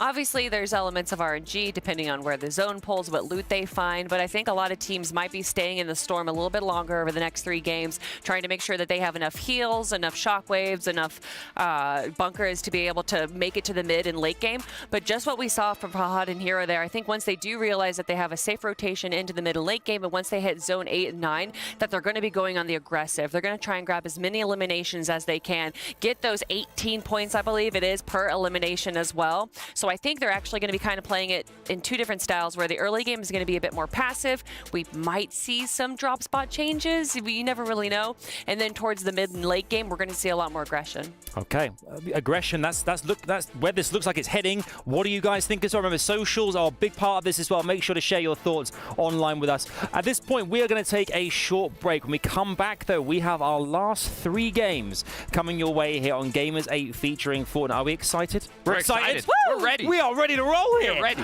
Make sure you don't go anywhere. We are back from Riyadh here in Saudi Arabia very, very soon. We'll see you in just a moment's time.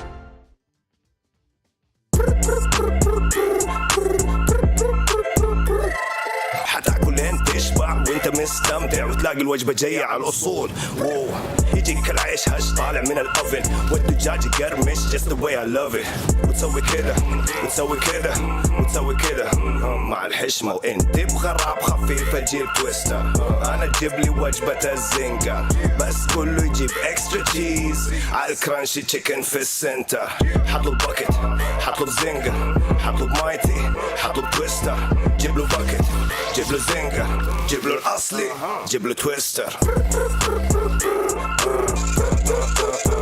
delicious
It's going down.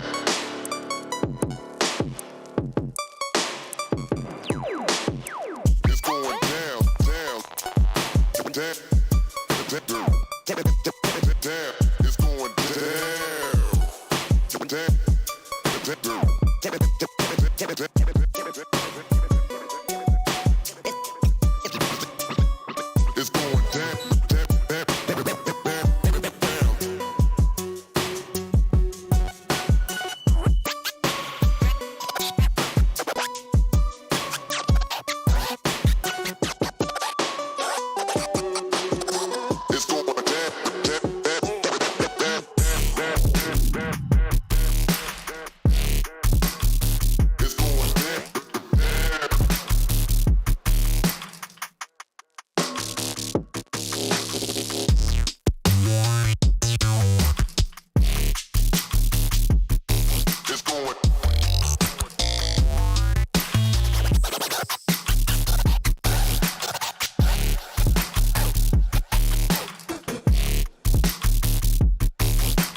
halfway mark of the day is here. However, this is the final 3 games of the Gamers8 Featuring Fortnite event, the biggest zero build event in history, and I cannot wait to break down these final few games with you, my friend. It's going to be a good one. Going to be one to remember. Absolutely, Panda, of course. We're going to be the duo to close things out in these last 3 games. We're going to bring the hype, bring the energy, because things are getting shaken up.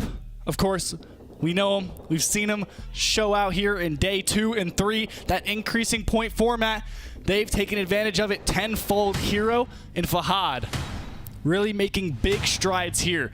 Talked about yesterday how they're able to make up over 1,000 points in the first 3 games of competition. Here today, doing the exact same thing. Couldn't agree more, as we're definitely going to have to tune in with what they are doing here off spawn in these fights. But nevertheless, we get ready as match number 4 is almost underway. Veno prepped and ready to go here in the pregame lobby, as we just get a few moments away from these players diving into what will be one of their last opportunities to climb the leaderboard. As we get into game, the battle bus is loaded. We're loading into one of the last times here for these players. Last opportunities. You don't get a lot of extra chances when it comes to battle royales here in Fortnite, but with 18 games and 3 games remaining, these are the last shots. Splitting the map here towards the north side, Breakwater Bay to Slappy Shores. We'll continue to see these off-spawn battles we've followed closely throughout all of these games so far. Brutal Bastion, a popular one to say the least. Of course, though, eyes will always be turned towards Mega City and Frenzy Fields, where our current leaderboard first place position team is landing. Taking a look at the map here, of course, you see Kinjitsu Crossing is one of those hot drops. That's what that means when the name of the POI is lit in yellow, meaning that there's some extra drone loot that can be shot out of the sky and dropped for you. So that could mean Queasy Veno set to have a solid game here on the day, but we'll have to wait and see how it plays out for them off spawn. But of course, there's so many fights, so many early game engagements that could potentially happen. First one being Axe Force. Looks like being focused by Inpen and Zemi. They're just trying to play the fight from a distance, but Axe Force is not going to allow any time wasted, immediately going back to looting and says, you know what? If Zemi and Inpen want this fight, they can come get it. It's kind of a brawl has been going on all throughout the competition. These players know each other at this point. They're comfortable in these little skirmishes where they trade shots back and forth, but of course, name of the game is staying up for as long as possible. 44 out of 44 teams still remain, with every player still up in this one. Epic Will and Acorn landing in Mega City, very comfortable. I feel like I'm getting a little bit of deja vu here. They take the same loot path every single game to make sure they can collect every bit of ammo, every item at the POI and what it has to offer. Little check-in though with Cammy and Yapko, uncontested once again at Frenzy, giving them the opportunity to loot some of the surrounding areas and scattered chests. Interesting play here. I like what Cammy's doing. Going north of Frenzy Field, a little bit closer to another team, so if he's not careful, he could get caught out, but he's spreading out as much of the zone as he can and just looting as much as he can within a quick amount of time. You see him taking the truck, just going to and from very, very fast. Smart play on his part. Also smart play to grab that board, but we tune in with Sub yet again. Sub going to go down. It's going to be an even exchange, though, as X-Squeeze is down as well. It's going to be down to Bad Sniper and Arrow. Can one of them come out on top? They're looking for the angle. Ooh. Peter comes out. That's a big shot on the Arrow. Love but it. Now returning fire there with the flare gun. This could be close. The fight continues on, dropping down his Bad Sniper and cleaning it up his Bad Sniper as he walks away with a beautiful elimination. Forced into a left-hand peek, still coming up on top, but of course, the nomads of this tournament, it feels like Pablo, Wingu, and Bevies, again, without a home, switching up the drop spot frequently, looking to clean up this fight here. Bad Sniper is solo, without the opportunity to get X-Squeeze back into this one. Trying to shockwave away, seems like he's able to, but they get the confirm onto X-Squeeze. No elimination credit for it, but they'll be able to get their hands on the loot. Bad Sniper, now with a second to just pause and recollect themselves, taking some shots, and now they're in hot pursuit. Pablo, Wingu, and Bevies They need every point they can get here, and I love the strategy. Here it is, trying to close the distance as quick as possible, right on top of Bad Sniper. Is he aware? Repeating the strategy, Joe, trying to make it out of the POI, but Pablo Wingu takes him out. In that moment, Bad Sniper had no clue that Pablo was there, and that's kind of the beauty of those kinetic rocks and using them to get in and out of fights. So definitely a good play on their part. But no, Moo and Tax, honestly, one of the teams that have just found so much success on day 2, cleaning up our Gamers8 champions of 2022. Pinkin and Nos falling there. Tax and Moo. I'd spoken to them before the competition today. They said they had really put in the work overnight to make those adjustments coming into today. And they've done a great job, so it's good to see. So Quinn and Accept, or Accept and Dubs, I should say, going up potentially against Quinn. This could be a tough fight here. Does Quinn and Vert have a bit of an advantage, a sneak attack, so to speak? Dubs realizes somebody might be here. He's being patient, realizes, and Quinn just going to jump out here and go for Quinn or Dubs. Big shots onto him, but no. Looks like Accept's going to cause a bit of disruption, taking some shots there too. Needs to be careful, though, as Quinn and Vert do have a bit of a high ground spot. But with the vehicle, Accept and Dubs should be able to slip away. Conveniently enough, though, it doesn't look like it's going to let them happen. The MK is out, and of course, they're just going to punish them for coming anywhere close to the Quinn and Vert cabin right there in the woods. Gotta love it. Give it a name. They've earned it. But again, we'll check in. Look at the map here as it begins to close. That next zone will form. Pulling north. This time around, feels like it's been a minute. We've seen some pretty central zones today, giving everyone an equal opportunity. The Quinn and Vert returning back towards the Hollow Whispers in this reboot van. Looking here, things will slow down. 76 players left in it. Dubs and Accept, we talked about how it takes them a little bit longer to loot up their drop spots, so it's nice to see them getting into the mix early on as Yamzo and Paper. This tower has been their home for all of these games here at Gamers8. Has the vault just below, so it's a solid drop spot, not to mention already centrally located on the map, so they normally don't have to move very far for at least the first couple of zones. Dubs and Accept here in an interesting spot with the position that they're in. Of course, remember, there's not going to be too much action here going on in the early and mid-game, but for Acorn and Epic Whale, they're not slowing down. I love this play here from them, using the flare gun to get a bit of an alert here of what is ahead, and it seems like they're on a mission with intention, and I can't exactly figure out what that is right now, but definitely going to be watching closely here as this continues on. Of course, Epic Whale, Acorn looking in the distance, going to break that wall to be able to get their car out. Nevertheless, I think they realize Paper and Yamzo might not be too far away. So for them, they just need to be mindful of the other players. Otherwise, they could end up going down early again. And Malibuca, Thomas HD, we saw a lot of players start to grasp the opportunity where Cami and Yapko exited early. Them trying to rise to the occasion, but falling just short. So we'll have to keep up with them in the last 3 games of this as Epic Whale and Acorn. This duo trading shots with the Yamzo and Paper. Home field advantage as they're going to go ahead and have the mythic flapjack rifles. Acorn kind of caught out as Epic Whale lying back in the tree line trying to hold this player atop. Acorn getting punished. Yamzo trying to close a little bit of that distance to look for something, a different angle at least. Epic Whale pre-firing the top. But these flapjacks, Panda, I mean, we know how powerful these weapons are. Powerful is an understatement, to be honest, especially in the situation that Epic Whale and Acorn find themselves. They're trying to hold on with what cover they have, but the flapjack is just going to shred through everything. Bunkers, trees, cars, you name it, it'll shred through it, and that's why they need to be mindful of this, as Yamzo doesn't look to settle down yet. Epic Whale, though, going to be able to put on some shield. Hopefully, Acorn has some things to work with as well, as Yamzo goes back to his tower and holds on for a few more moments. Acorn just slipping away with a sliver of HP. Cami and Yapko looking like that little bit of extra loot they extended out of their drop spot 4 has paid off here with 6 shockwaves in inventory. That epic variant of the sharp tooth shotgun. We've seen a lot of players run it here as the competition has gone forward. Just that ability to take fights from a little bit longer of a range has been helpful for a lot of those players who are getting a large number of bunkers during the mid game. Andalex and Nikov punishing Cami as that bush will be destroyed, so they'll be forced to fall back to a different position. I mean, look, this is kind of where they live and breathe, right? It's a vehicle with remedy. That's it. You got your remedy? Cool. Check. Now let's get in a vehicle and let's just go into the storm. Yeah, I was going to say, they're already in the zone, which is kind of out of character for them. Normally you catch them probably about, let's say, 600 meters from actually being in the safe zone. So a little bit different for them. So it's no surprise to see them a little bit more uncomfortable. But Vino and Queasy, speaking of uncomfortable, taking some shots, kind of bunkering up the vehicle a little bit. Now caught just below as Vino continues to put out some shots. 350 rounds of medium ammo.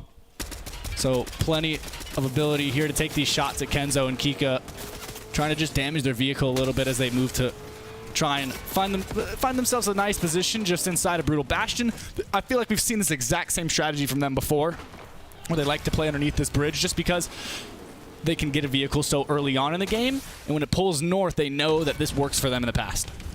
Yeah, I'm not surprised to see them here. They do a similar strat in a different building as well, one of the gas stations, where they hide behind the vents and just kind of hang out there, and they found a lot of success doing that too. So I'm not surprised to see the situation that they found themselves in, but for Malibu and Thomas HD, they have settled into one of the few bushes here that aren't quite in zone yet, but that's probably a play on their part. They're looking to make sure they spend as much time in this game as possible, but Dark and Gentle now going to be focusing on Bully, and that's going to get the full elimination. It does look like maybe Muzz was taken out before, and so Bully left as a solo. Unfortunately, going to go down in this one.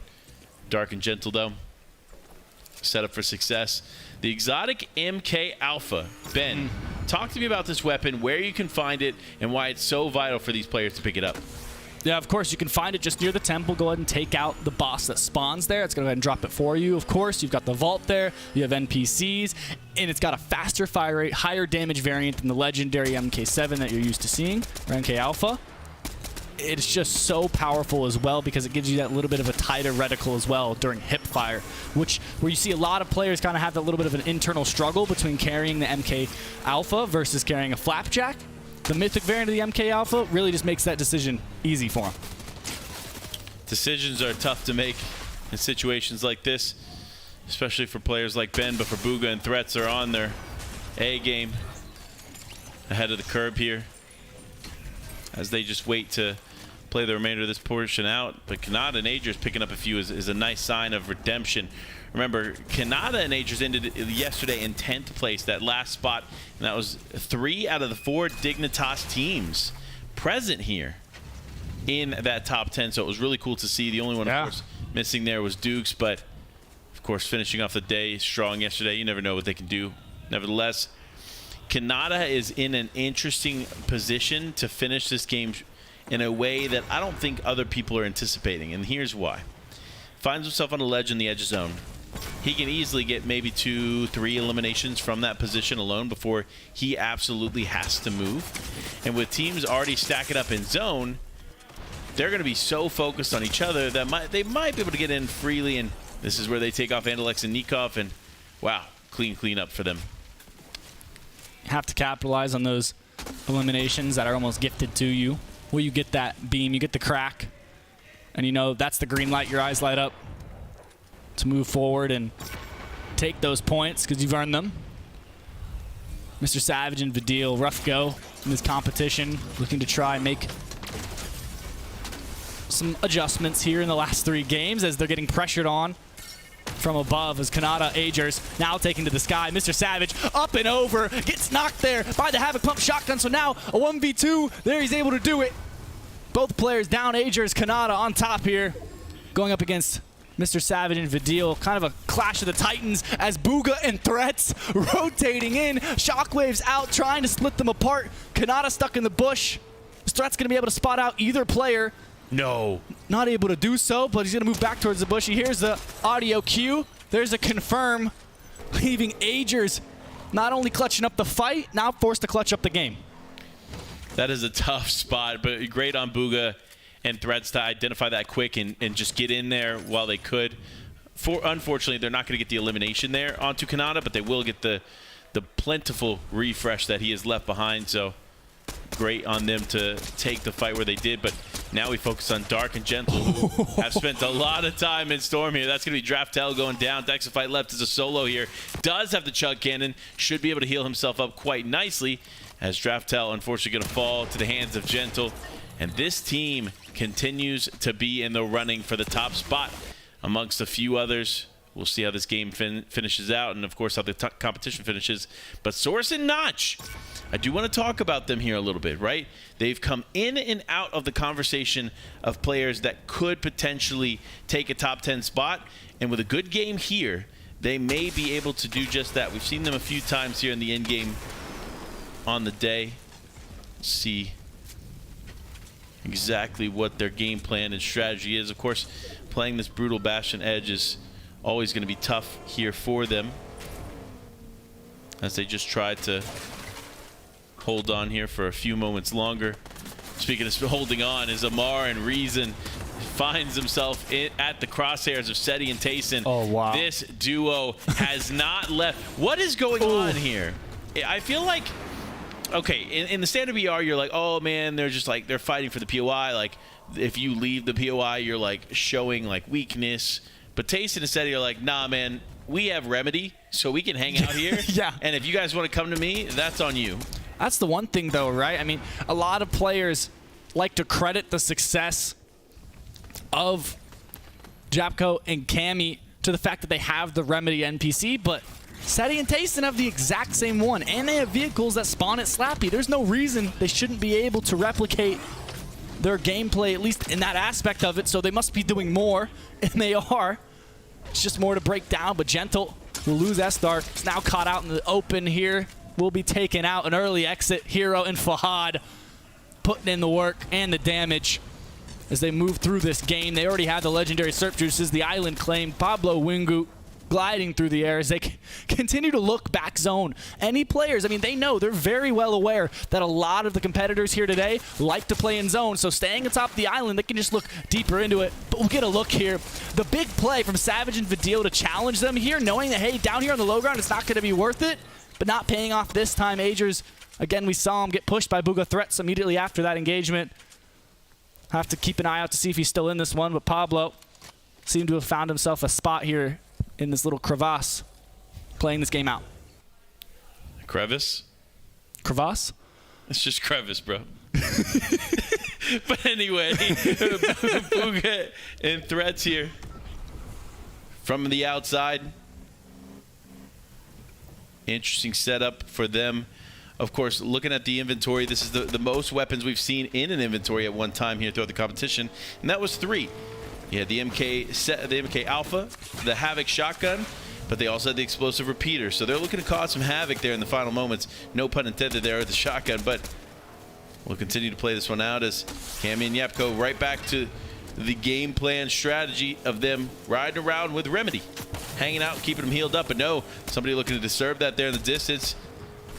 If Yapko and Cammy aren't careful, they could end up losing the NPC, which is a vital piece to making this whole plan successful. And he's riding in the back now. Seems like they didn't. Yapko decided he wanted shotgun this time around, forced Remedy to hop in the back. Leaves himself exposed. That's the only way they're able to actually stay in zone for as long as they do.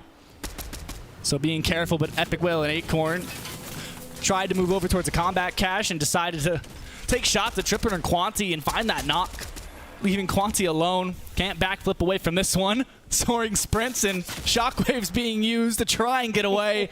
But this is Epic Whale and Acorn. They're going to hit those shots. I mean, just beautiful execution there from Epic Whale. Going to go ahead and clean up the duo of Tripper and Quanti and keep this game alive here for them. But realistically, it's funny. We went into this talking about Malibu Katamas HD, talking about how there's no way they can be stopped. And sure enough, they have been pretty consistent. They're in 5th place going into this game.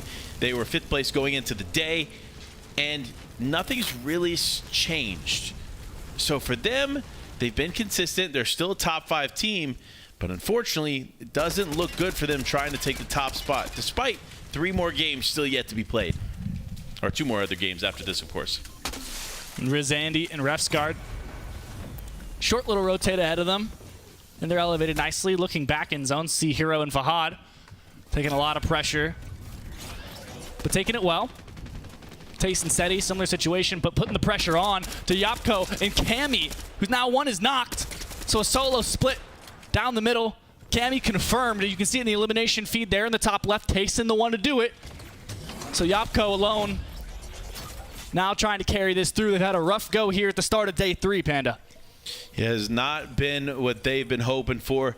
Still maintaining their lead, but of course that lead continues to change as the distance between first and second dwindles, especially with a team like Hero and Fahad popping up in a big way here in the final day.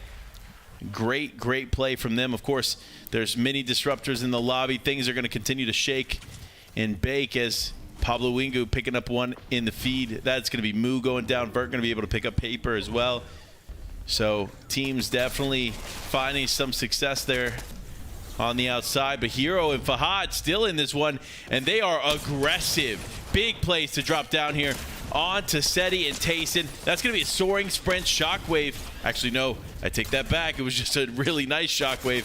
They did get the knock on to Tayson. Seti now is a solo. Fahad just trying to pressure from above. He shockwaves away, and it does look like Tayson is going to be fully eliminated there in that fight. And whoa, Tax picks up Hero. That's going to be a huge elim too, but Epic Whale and Acorn still alive. I was going to say Fahad, really the only ones challenging Cammy and Yapko at the top of the leaderboard. So going down there is going to be difficult to recover. Fahad caught out and sent back. Refsguard claiming that. Malibuka, Thomas HD moving across the ice lake, looking for a position in this zone, and Epic Whale and Acorn doing Epic Whale and Acorn things. However, taking too much damage. Acorn down. Epic Whale looking for the res and an opportunity.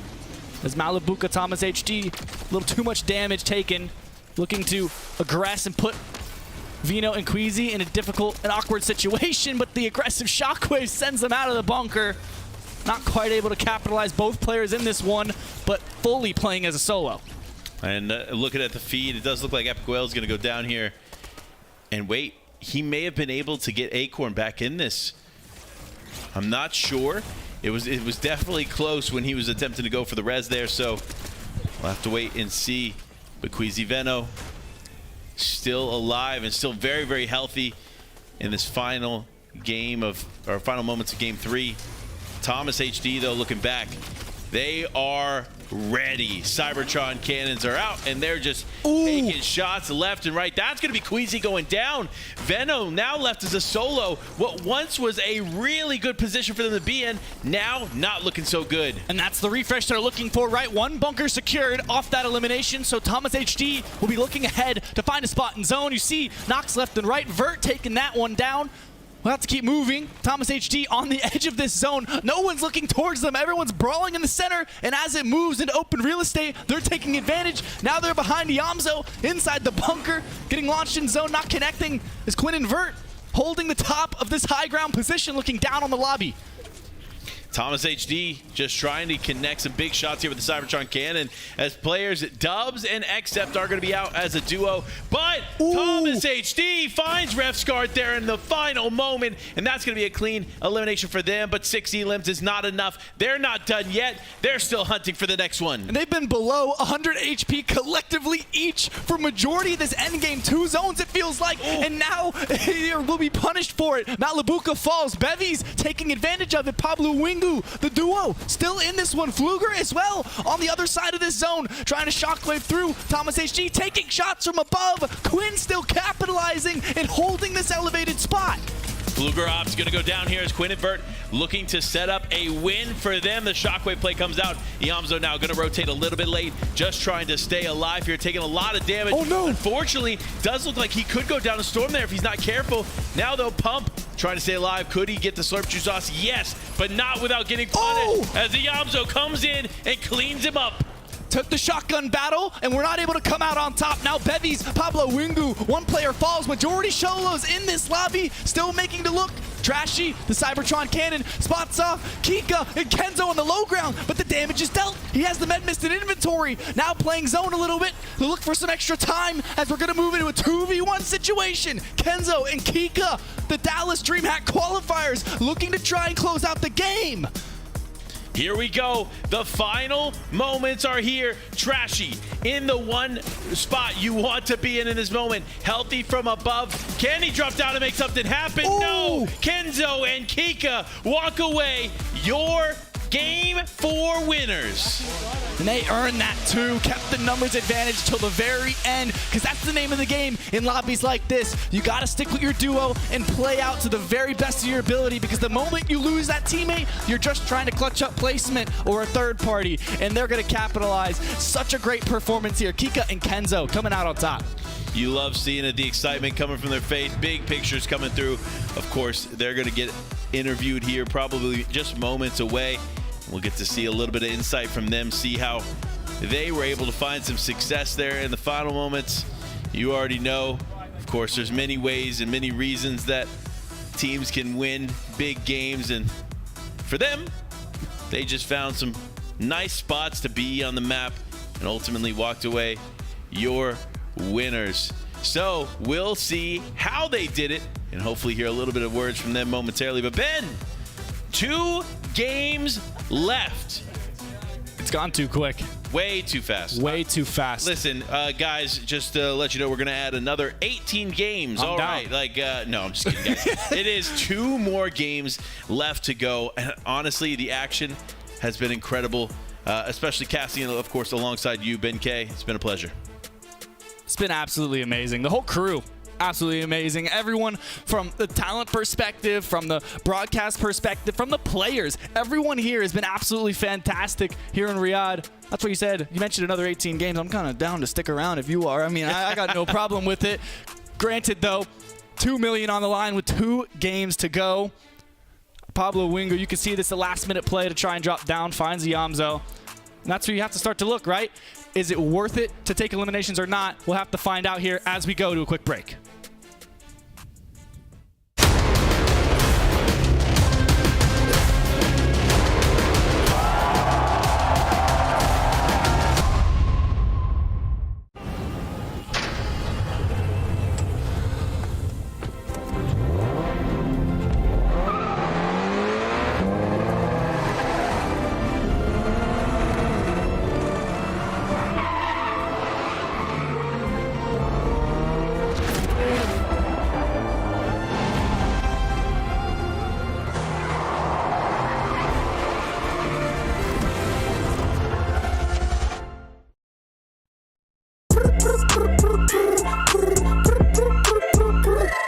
حتاكل انت تشبع وانت مستمتع وتلاقي الوجبه جايه على الاصول. واو يجيك العيش هش طالع من الاوفن والدجاج يقرمش just the way I love it.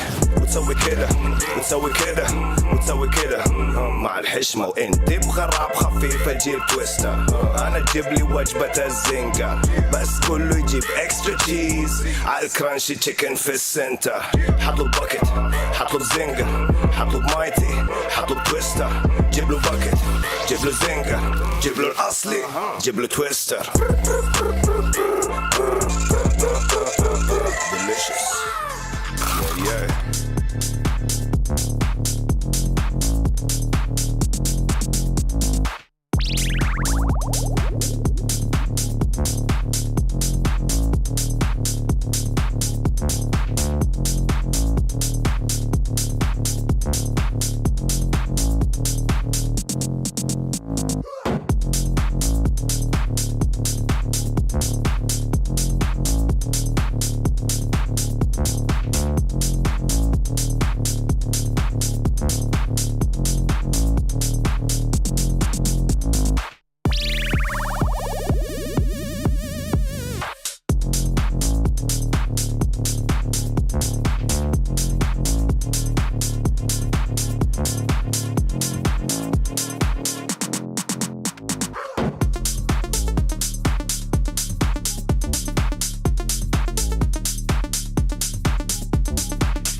get lost in the sport, boy, I'm top 10. Giving work all around the clock, I know they watching.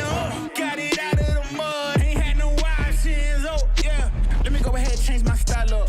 Got that touch like Midas. Back then they wouldn't invite us. Switched up, now they wanna be like us. And now they dealing with identity crisis. I know, I ain't sorry, get a pity party. You could probably get it from your mama now. But if you pull up on me, you gon' see about it. Cause I'm not the one you want a problem with. 10 toes down, if I stumble, watch me stand up. When it goes down, get the toot to your man's dog. You can blame it on your homies, got you hyped up. Whoa. Everybody trippy, yeah, we coming, yes, that back. Yeah, we walking with a body bag full of cash. Came from a different rary, raise it like a flag. Unapologetic. We gon' keep running it back, running it back, running it back. It won't stop. Running it back, running it back. And that's we gon' keep running it back, running it back, running it back. Running it back, running it back, running it back. Hey, look, hand me the ball, I'm running it back. Answer the call, I'm all in my bag. They want me to ball, I charge on the max. And then they promote cause they paying me tax. I'm the solution and I'm the problem. If it ain't profit, it ain't an option. If you try to play me, I'm gon' get you packed up. If it's up, then that's up. Nothing's getting past up. No, we bout to act up. This whole game is wrapped up. Talk will get you smacked up. Refresh, you should back up. Hanging up these plaques up, it's fast, bro. Know that I'm a menace, catch you lacking with your hands up. 10 toes down, if I stumble, watch me stand up. When it goes down, get the toot to your man's dog. You can blame it on your homies, got you hyped up. Whoa. Everybody trippy, yeah, we coming, yes, that back. Yeah, we walking.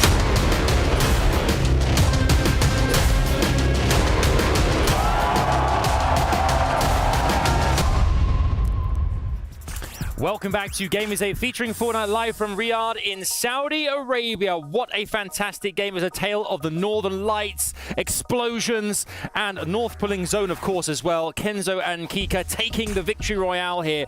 And going from a south side, they've managed to really navigate their way into a victory royale position there. It was fantastic to see. Yeah, it must have been a tough positioning because they landed near Frenzy, which is far south of the map.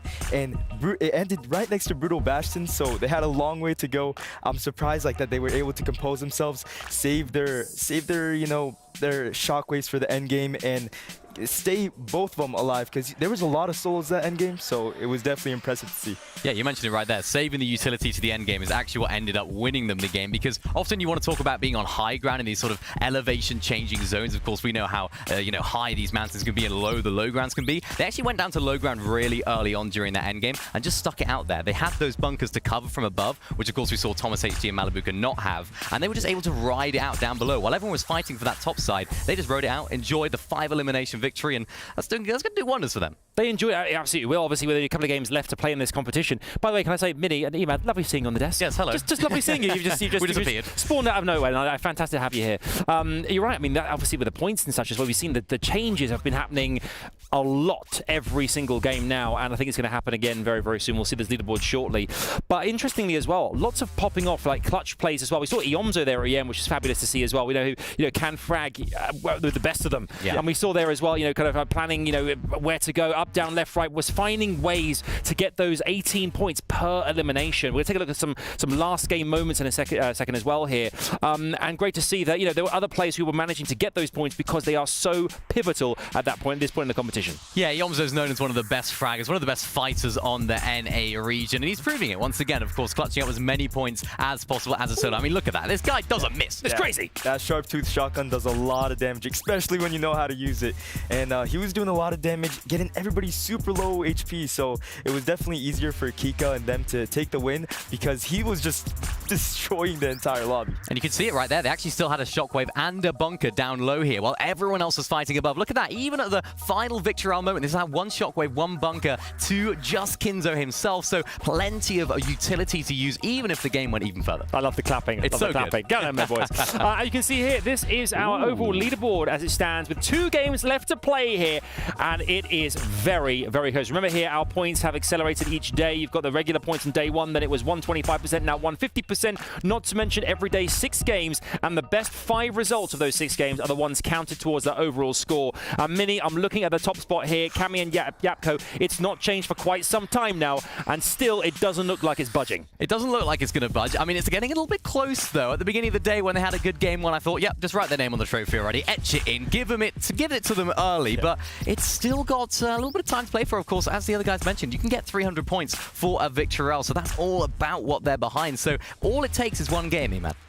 Yeah, Hero and Fahad are really close to that first place. If they just if Yapko and them just go down early, and Hero's duo can just take that first place and play for the end game and get those placement points, we might see a first place change. That's absolutely right. I mean, looking at the latter half of the table right now, I'm just thinking about some of the names we're seeing there. We've talked about Thomas HD and Malibuka quite a lot over this competition, and I'm starting to see them slowly moving their way up, really creeping their way. And they have they're in third position right now, and they're really starting to stake a claim here for this championship, where not Cammy and Japko can contest and make sure they remain in that top spot. I'm looking forward to seeing it. But I think with Thomas HD and Malibuka, they managed to kind of orchestrate the crevasses very well there. Thank you, Ben. Crevasse is a new word I've learned. It's a new word. The crevices, the mountainous kind of terrain that you have there near Bastion and such as well. They did it fantastically well. Actually, on the kind of like as the storm's rotating, they managed to kind of really just dictate play perfectly. Yeah, they did. It's kind of been the story of the weekend that Thomas HD and Malibuka, they'll clutch up eventually. They'll get there. And we've been saying that for 3 days now. It's like,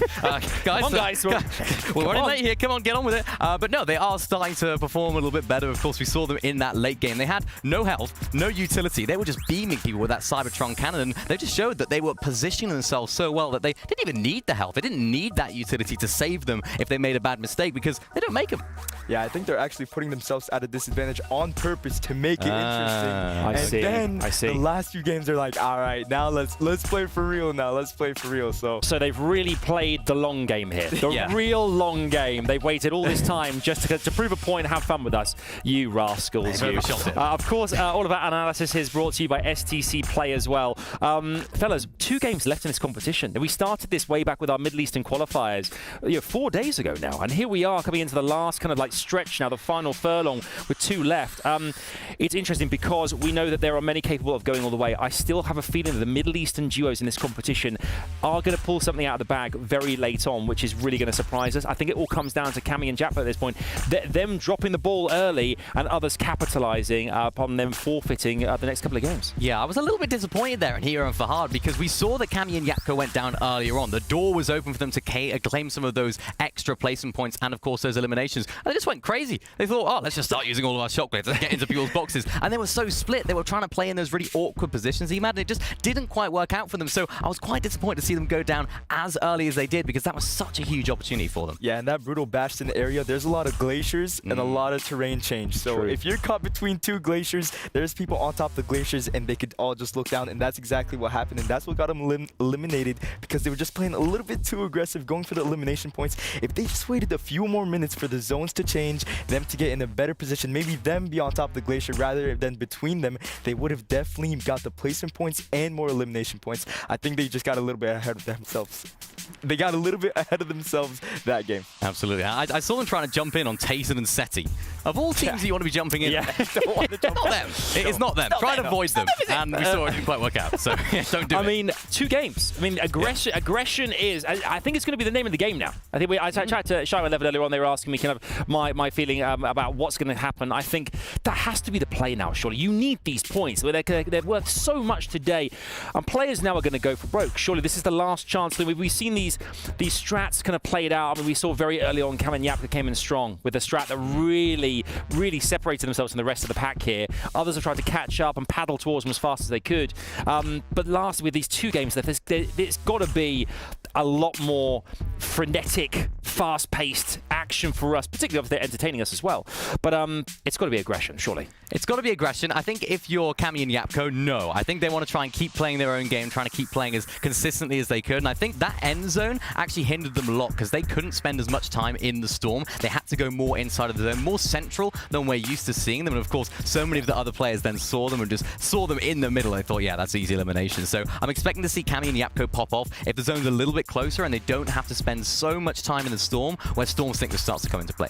Yeah, we actually have some clips of players being eliminated early off in the game. Like, there were so many players alive last game, but these last 3 games, and I'm predicting the next 2, there's going to be so much aggression. They're all just going to push, go for the elimination points. Even if they're at the bottom of the leaderboards, they want to get, you know, just a little bit higher for those extra prize pool. Yeah, absolutely. You can see on screen we've got ourselves a match 5 imminent here. Gentlemen, we've got 2 games left. And for you guys watching at home as well, we keep saying this, you know, share how you're feeling online. Let us know if you think it's going to go all the way and win this competition here. After this match, it'll be the last one. Who do you think is going to be the big duo to watch in this next match? Should we focus our attention on Cammy and Yapko, or will there be a surprise coming our way?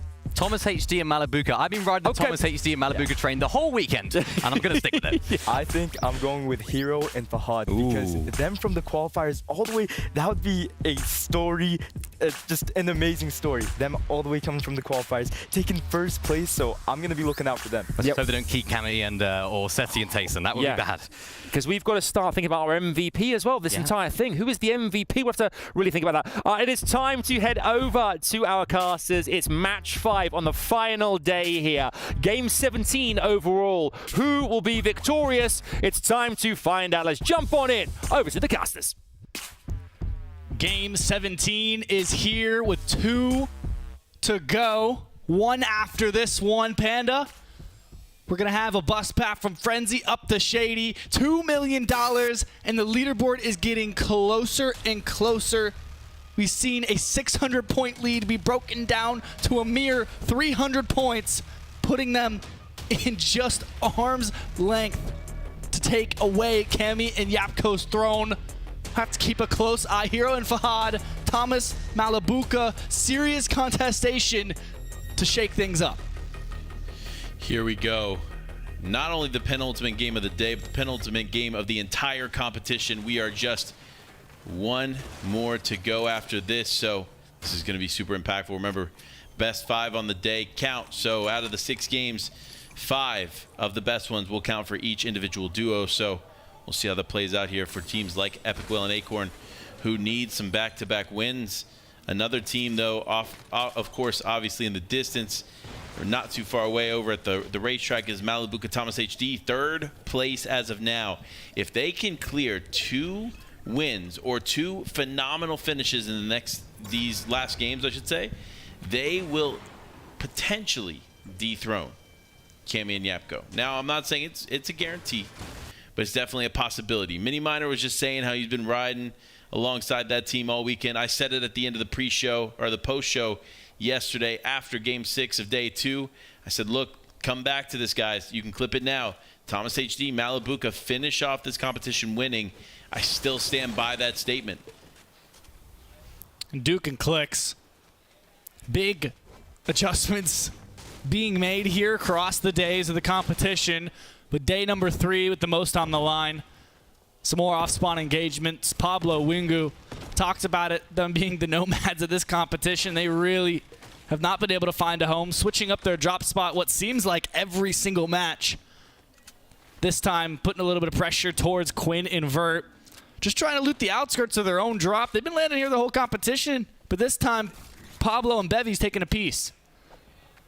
We'll see how it pans out here. There's lots of changes here for the last 2 games. I mean, look, guys, you've had 3 days to make these changes. Yeah. What is going on here that we're doing it in game 17, the 5th game of the final day? So we'll see how it plays out. But Pablo, Wingu, and Bevy's definitely needed something big to change in their favor if they wanted to walk away with a little bit more cash in the pocket here. The surprising, you already know, breaks down and continues to go up from the bottom. So even a few more placements will definitely help the bottom dollar line.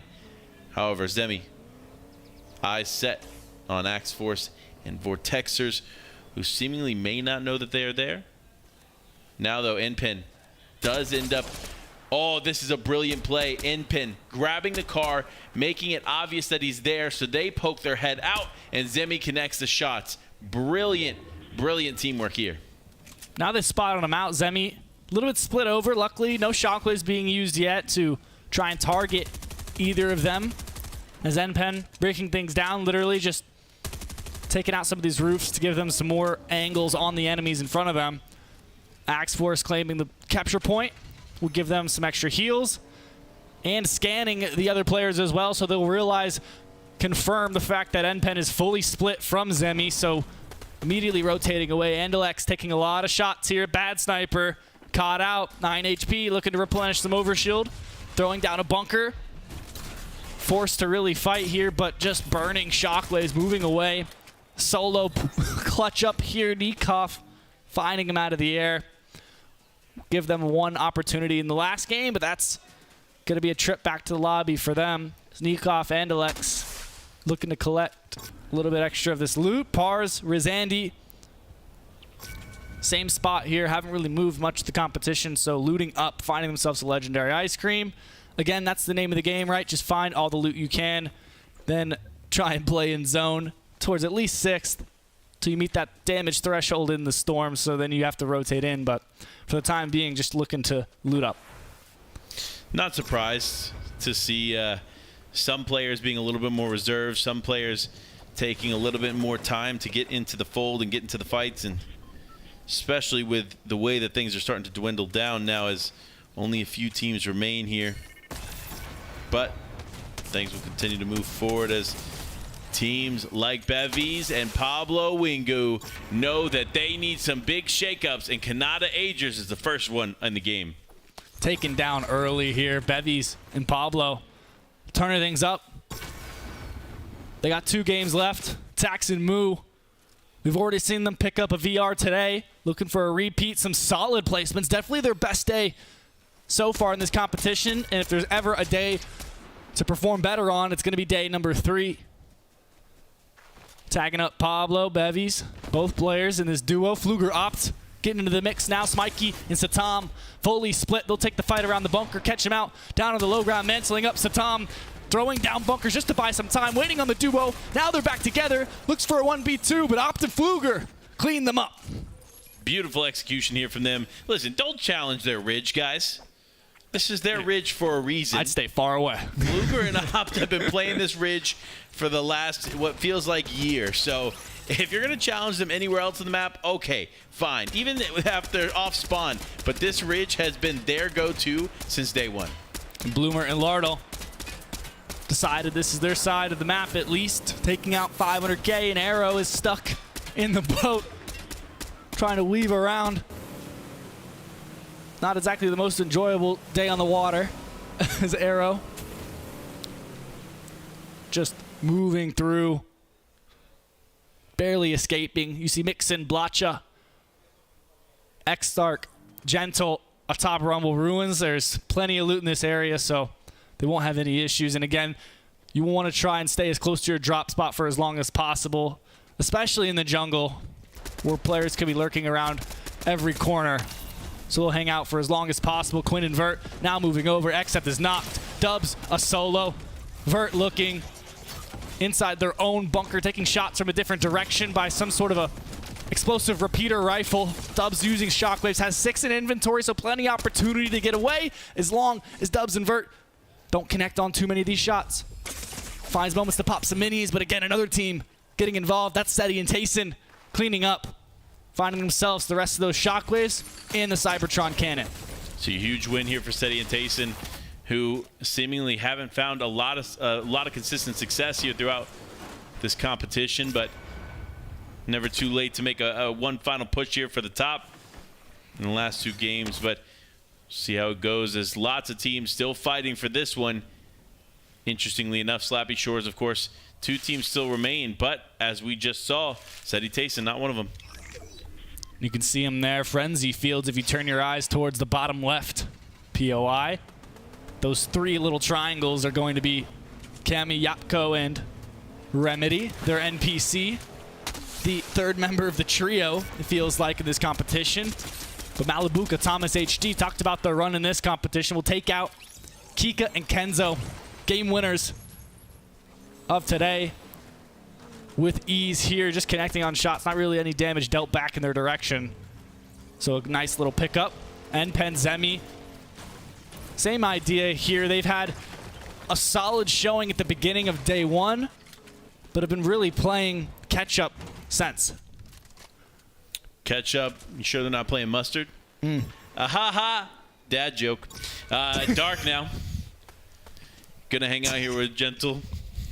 Still doing a good job here of staying in the conversation.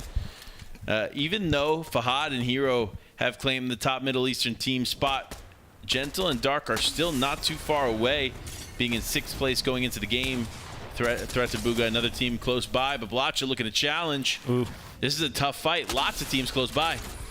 And Gentle moving their way back up towards the top of Rumble Ruins. He has the mythic MK Alpha. We know how devastating this weapon can be as Clix and Duke dwelling below, down in the basement, looking to hold on to any extra loot there in this position, avoiding Gentle and S-Dark, who are putting pressure on any player who comes anywhere near this large temple. One of the highest vantage points in this entire biome, but they know at this point that there's someone down below. Not sure who it is, but they can hear them stomping around, so trying to spot them out, utilizing these flare guns to find out their location. Maybe they're split. Is it a solo or a duo? Just for a little bit of more information, and now it looks like they'll take their respective sides to this drop. Good spot for them to be in here, as Dark just wants to connect anything that he can. You see him just trying to take out the vehicle there in the distance. That could have been bad for Malibu Thomas HD as they continue to try to fight for the top spot. They're not too far off, but Axe Force going to potentially connect this onto Wox, and that's going to be one knock here for him. But Wox's teammates still in this fight, at least for a few more moments. And down falls Wox. Vortexers, the teammate of Axe Force, just trying to hold down this position for him as he figured, you know, the teammates got it. I got faith. Epic Whale and Acorn again in this game, a team to watch as we continue to follow through as Fahad here as a solo. Mixin crashing heads. Both players have now traded knocks, so they might be looking for a possible trade in reses, but Fahad, moment to pop this big shield. Mixin, out goes the flare gun. So we'll have an idea of where he is, at least for the time being. Both players now looking, and he'll take to the sky. Shockwave's out, looking. Mixin's caught inside, but caught in the fire. Fahad will take a little bit of damage. Mixin with no options, just to stay inside. The Temple Ruins, no option to rift out.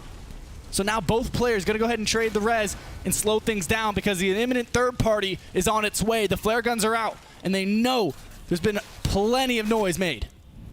This is not a good situation for either team. Oh, no. As Hero goes back down, Blacha and Mixin are still healthy in this one. I shouldn't say healthy, actually. Blacha's pretty weak. But, of course, his teammate Mixin very, very healthy as Dark and Gentle now into the fold. Again, challenging for the one final run here on the leaderboard. Like we talked about before, after day 2's performance, they don't want to finish off slowing down. They want to pick it back up, and they want to go for some big games. And Gentle and S-Dark the ones to shake things up. Mixin finding the opportunity to get Blacha back into this one, but shots are sent their way. Gentle connecting on almost every single one. So much damage done to them. Blacha underneath the ramp of the bunker. Popping some heals, some slap juice, maybe a big pot to get back into the fight. Anas, Pink, brief little look at them, and a nice spot above Mega City atop a hill using their own flare gun. Mr. Savage, Vidil, close by. I'm sure they heard all of the shots being exchanged in this three-way battle of Blacha, Mixin, some of our other top competitors today. They continue to rotate, top the trees. Gentle a far distance away. Everyone just trying to hold on as zone continues to close. Here we have it, Mixin in the tree. You already know you love the tree plays. Hear from some of our big teams. Malibu Thomas HD just hiding out in the grass. There's Pablo Wingu and Bevy's gonna come through here. Shout out Caster Lash, always rooting for this duo. Fortunately, hasn't been the tournament for them, but they want to finish well as big shots onto Mr. Savage. Wow. For a moment, honestly, my eye deceived me. I thought it was Malibuca that was collecting the damage from that one, but no, it was Mr. Savage going to go down there in the tree, and it does look like Malibuca Thomas HD may have eyes set on Mixin and Blacha if they're not careful, and there it is. Big shots onto Mixin. Malibuca seemingly taking off all of the shield of one and looking for the other. From this distance, this duo can be catastrophic. Dishing out high numbers of damage, but Mixin and Blacha recovered with ease, with great finesse. Just no shield on them yet, so we'll be looking for a couple. Bloom or Lardle trying to rotate into the zone. They're aware. Subs behind the tree. Lardle finishing it off. That'll make 3 eliminations for the duo. And straight into the vehicle. No hesitation. Didn't even bother looting. Just hopped right into the car to rotate. Good play there for them. You know what? They said, we don't have enough time. We just got to move. We got to keep going forward and play the remainder of this game out. And I'm curious, you see all these arrows in the storm. I'm wondering which one is Cammy and Yapko? You know, I'm going to imagine, if you look around, I see 2, 2, 2, 3. I see 3 moving at a high rate of speed. If I had to guess, it would be the trio of Cammy, Yapko, and Remedy rolling around in the car. But again, this has been a center pulling zone day 3, it feels like. A couple of games, majority of them, it feels like so far, pulling very central. So Bevies and Pablo, since they didn't land too far away over in the snow, have made their way towards something a little bit more center. Because we've seen it before, right? The teams that rotate early on these zones that pull center and take a high elevation position at the right time are the ones that generally pull out the victory.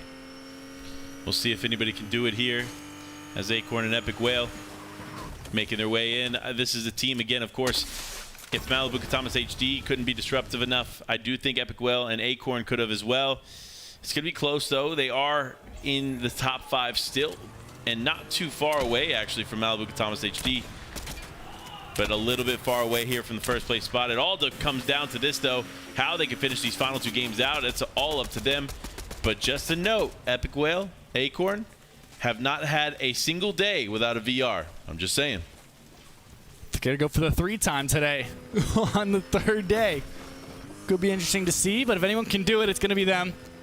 They're definitely contention, even for the top of that leaderboard, if they can heat things up quickly. Malibu Katamas HD, the team to watch right now. Just in front of them outside the bunker. It's going to be Notch and Source taking the brunt of this pressure.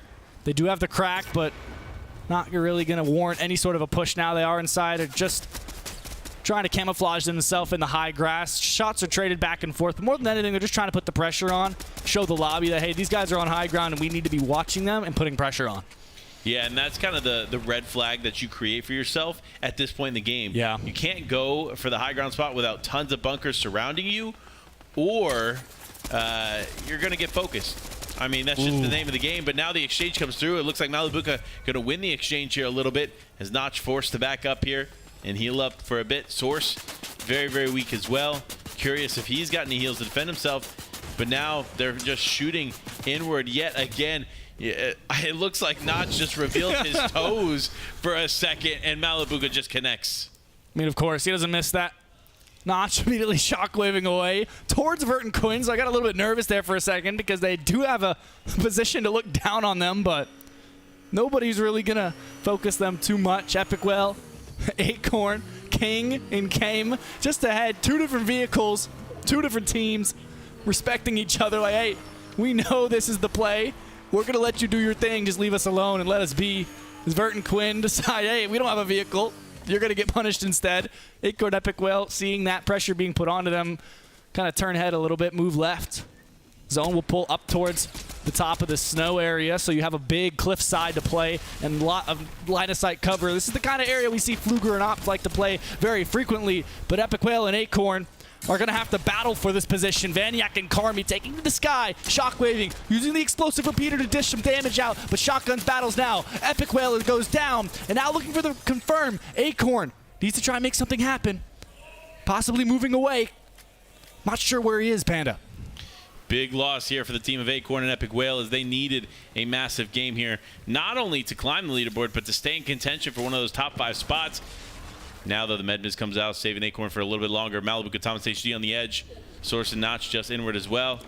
They're going to go ahead and just play this as close together, close to the vest. I love this. Scares me. It does. It's a little nerve-wracking, to be fair. I'm getting flashbacks to double Cybertron right now. I'm going to be honest. Well, don't worry. Shockwaves, bunkers galore are already in the hands of Thomas HD Malibuca, and no one is looking in their direction. I mean, if anyone's going to make the right call, they have the competitive experience in lobbies just like this, as Bloomer is not trying to crawl towards some sort of cover, but Notch and Source shockwaving away, not trying to look for any of the loot that might be left on the floor. Thomas HD, Malibuca falling into zone just a little bit as Acorn finds Vino, spots him out, finds the confirm. So that'll be at least one elimination for the duo here in the last 2 games. Cammy and Yapko still in this. You have to think, Cammy and Yapko have been a very aggressive team. I say aggressive, but they're making smart, calculated decisions to get consistent eliminations. This game and the next, they just need to make sure they get decent placement and they'll be good to go. But Notch and Source have to do something very different. They need to find eliminations and one knock will come through. But there goes Notch. Source, ring around the rosy with N-Pen. Around the corner, lands the shot. There's the elimination, but now looking to try and get the teammate back into it. But there it is, the Cybertron cannon to take him out. Can't be stopped there in a situation like that. No cover for Source. Ends up going down, but Malibuca Thomas HD still in this one. Does pick one up onto Alex. And Yapko flying out with paper? Yes, you did see that correctly.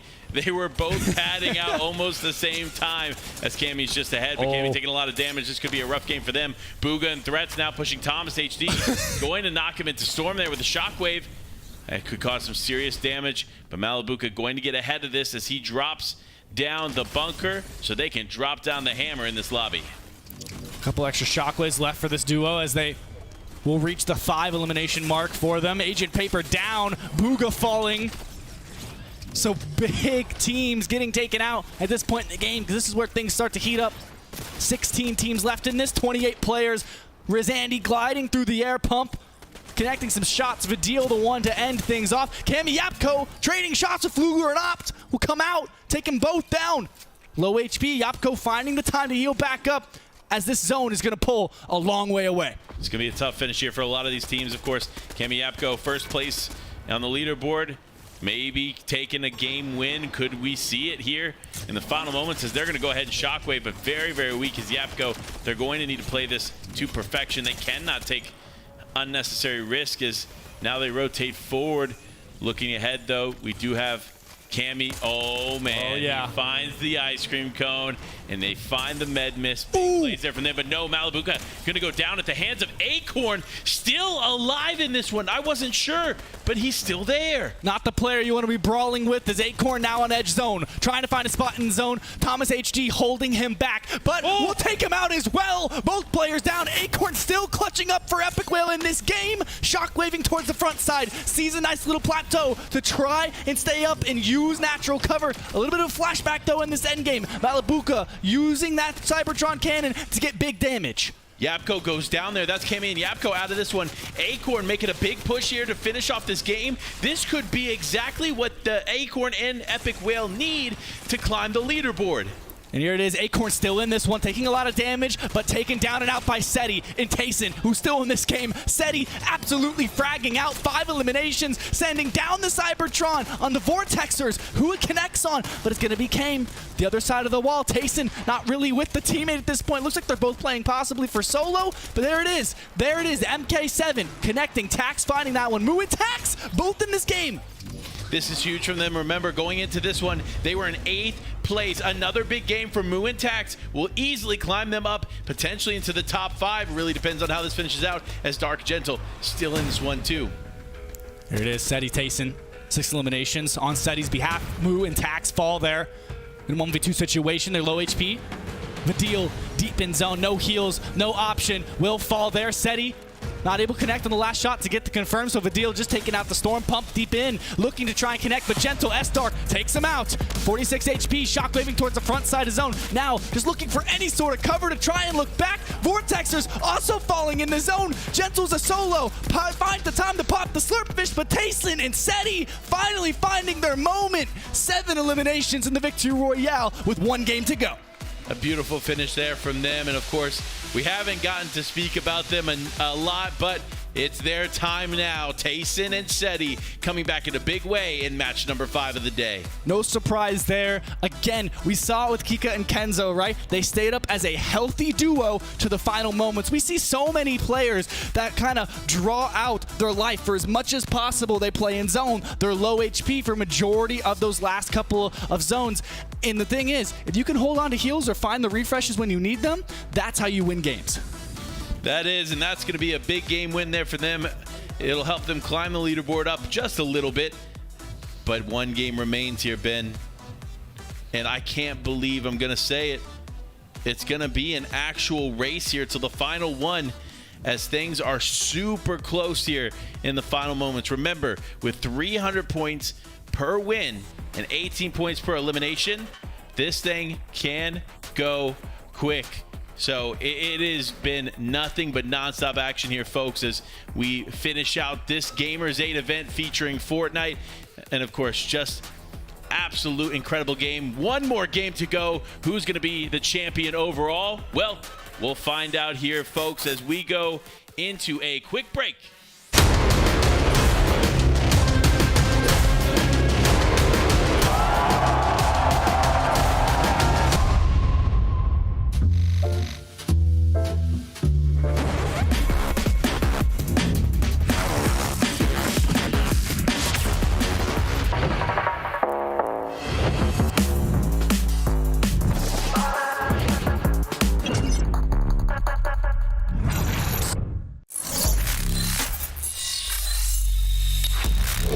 Open your eyes. When you look into my eyes, tell me what do you see? Tonight, I'm gonna show you the wonders of the mall. Hey, I got nothing to lose. I got nothing to lose. I need warriors. So is this what you want to be? You want to war? Show me what's up, then. Now we ready to bust in. Take every day, leave 'em with nothing.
All right. Welcome back into Gamers8 featuring Fortnite. Can you believe it? There is only one game left in this competition, but our penultimate game, the high ground heroes, Tayson and Seti, take the victory royale.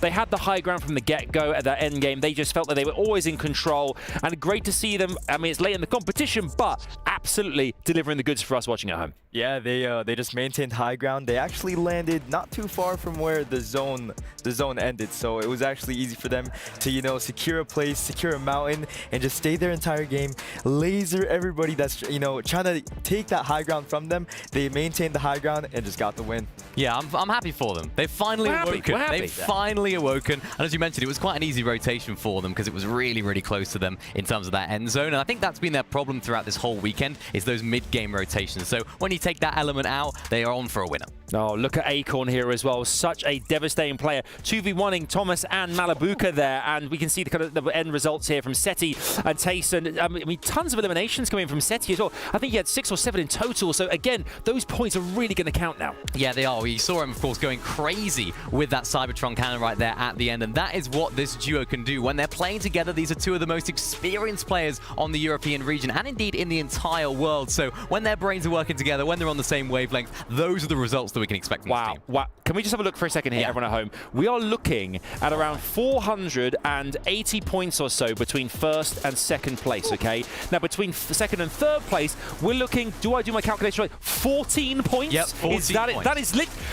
Wow! I mean, Malabuka and Thomas there right now at third position. I mean, leaderboard here, Emad. It is amazing to see as well. Hero and Fahad in second place in this competition. That still ensures over a couple of $300,000. Yeah, I think it is. $300,000. My voice went to whole new levels of high there. But that is extraordinary. Yeah, the only way that they're able to take first if it's Cammy and Yapko go down early. If they go down early and Hero and his duo just somehow win the game with so many eliminations, that 400 points is actually not that big of a difference. So Cammy still has to watch out. Every game matters, and this last game matters the most. I think if that happens, I think your voice is going to go to a whole new pitch. Yeah, I'm a whole new level. Loads of dogs running towards us. Yeah, I can go high. I can go high. But no, I think, dare I say it, that could have been the game for Cammy and Yapko that has won them this entire event, because although things can change so quickly, this is Cammy and Yapko. Have we seen them go down or spawn bar that one game?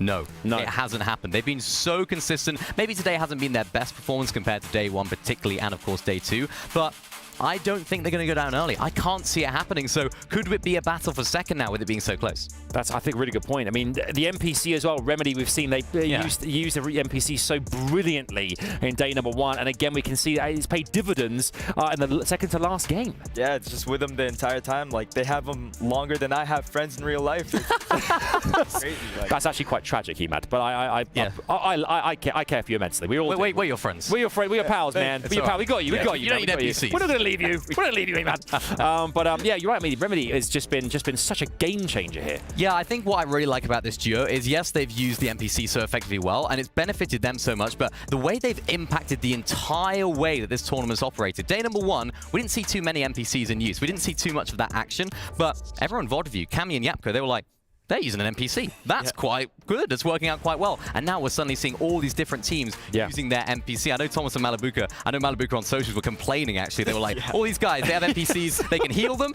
This guy's NPC can duplicate weapons. This one can show them the next zone. Ours throws grenades. Grenades. That's what we got. Grenades. That's all ours has in its locker. But at the same time, though, I think, I think when we look back at this, and this is if it goes all the way here and they do take the top spot and they win the competition here at Gamers8 Featuring Fortnite.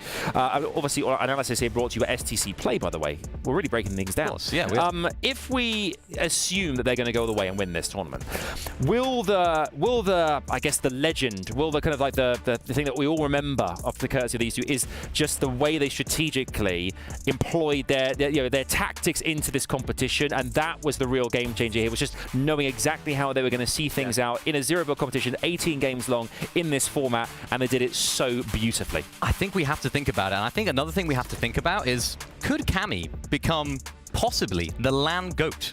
At the Invitational, he won it. Here, winning it. Last year at Gamers8, did a very, very good job as well. Cammy is one of those sort of players that can perform online, but for some reason, we're seeing a different beast coming out when it comes to LANs. He is next level. He's just so composed, and you can tell in his interviews as well, he's just like relaxed. He's like not even facing, we're just here to win, his heart's not racing, he's calm, and that definitely plays a huge advantage because he did his homework before, and I'm sure he did, because using that NPC, like, these people don't use NPCs in like really big tournaments, but he did his homework. He's like, all right, this is a good spot for us to land. We can use this NPC as like a third player assister, and it just worked so well for them.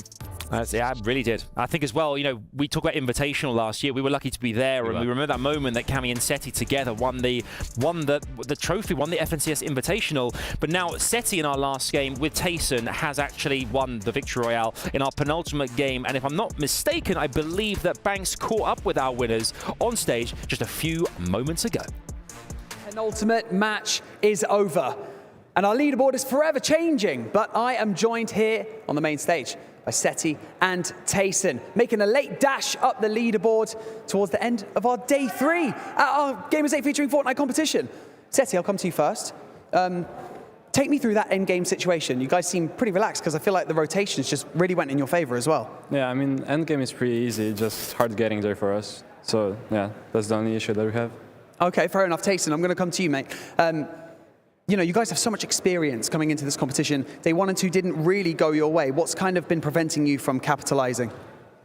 I mean, we just didn't have a proper game plan. We were trying things for the first 2 days, what worked and what didn't. And I think this game, like how we played it, we should have played the others, but it's a bit too late now.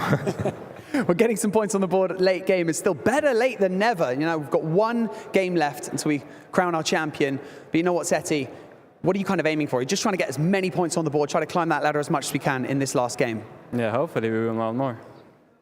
Win one more and you'll, oh no, we won't be back here. I don't know. But you know what? It's been great. It's been great to talk to you guys. And you know what? I wish you the best of luck in your final map of the day. Thank you so much for joining us here on the main stage. And that is back over to you in the studio before our final map of the day. Thank you, Banks. There, Tayson and Seti. I mean, enjoyed it. But even Tayson said there himself, like, had we just done this earlier, had we employed that way we worked that last game right back at the beginning, things may be different now. Yeah, they're the duo that could have been. When I saw those two names coming together, I thought, wow. This is going to be something exciting. And of course, they've been landing at that north side of Slappy for a little while. I know Tayson has in particular. So I was expecting a little bit more from this duo, particularly with the caliber of player that they are. Yeah, and we can actually take a look at the leaderboards and see who's fighting for that second place. Yes. Because Cammy and Yapko are so far ahead by 400 points, but that second place they're so close to each other that it's going to be interesting. We need to think about storylines here. We love a storyline. It's our responsibility as the desk here on the show here at Gamers8 Featuring Fortnite to bring you the storylines, exactly what we think is going to happen next. So let's just look at this for a second and piece together what needs to happen. Obviously, we got our leaders right now, 400 or 500 points in the lead almost. For me, it's the really interesting kind of bubble there you see between second and fifth place. Any team there, we're talking 100 points, give or take, between all of them. Yeah. So that's an astronomical amount of money. Think about the prize pool for a second here, between fifth and second position. So I guess those teams are the ones we really need to start watching going into this last matchup. Remember, a victory royale on today is worth 300 points. So a third of a victory is all that's between second and fifth place. So that prize pool difference is going to be so crazy to see if teams like S-Dark and Gentle, who have, of course, been using that NPC all day, we were looking at it earlier on, they actually have an NPC that reveals to them the next zone. So they've been in the perfect position almost every single game, saving so many of those shockwaves and, of course, those bunkers. But Epic Whale and Acorn, they've proved why they deserve to be up here. I'm excited to see if they can push up. Yeah, let's take a look at the prize pool and see just the major difference from second all the way to seventh place. And they're so close to each other. And it's a huge difference. Huge. Jeez, second place, $300,000. And seventh is 60,000, which is still amazing, but it's a huge difference. So the teams between second and seventh place are so close to each other, they have to do good this last game. It may look like just a bunch of numbers to you at home, but it's mad to think that every single one of those dollars on the screen will be given to players tonight. After this next game, one more game of Fortnite, and all that will be distributed to these players. That's the great thing about Gamers8 in general here. We've got like, what, 6 or 7 weeks worth of competitions, different games, different genres, players from all over the world, 22 nationalities in this one here.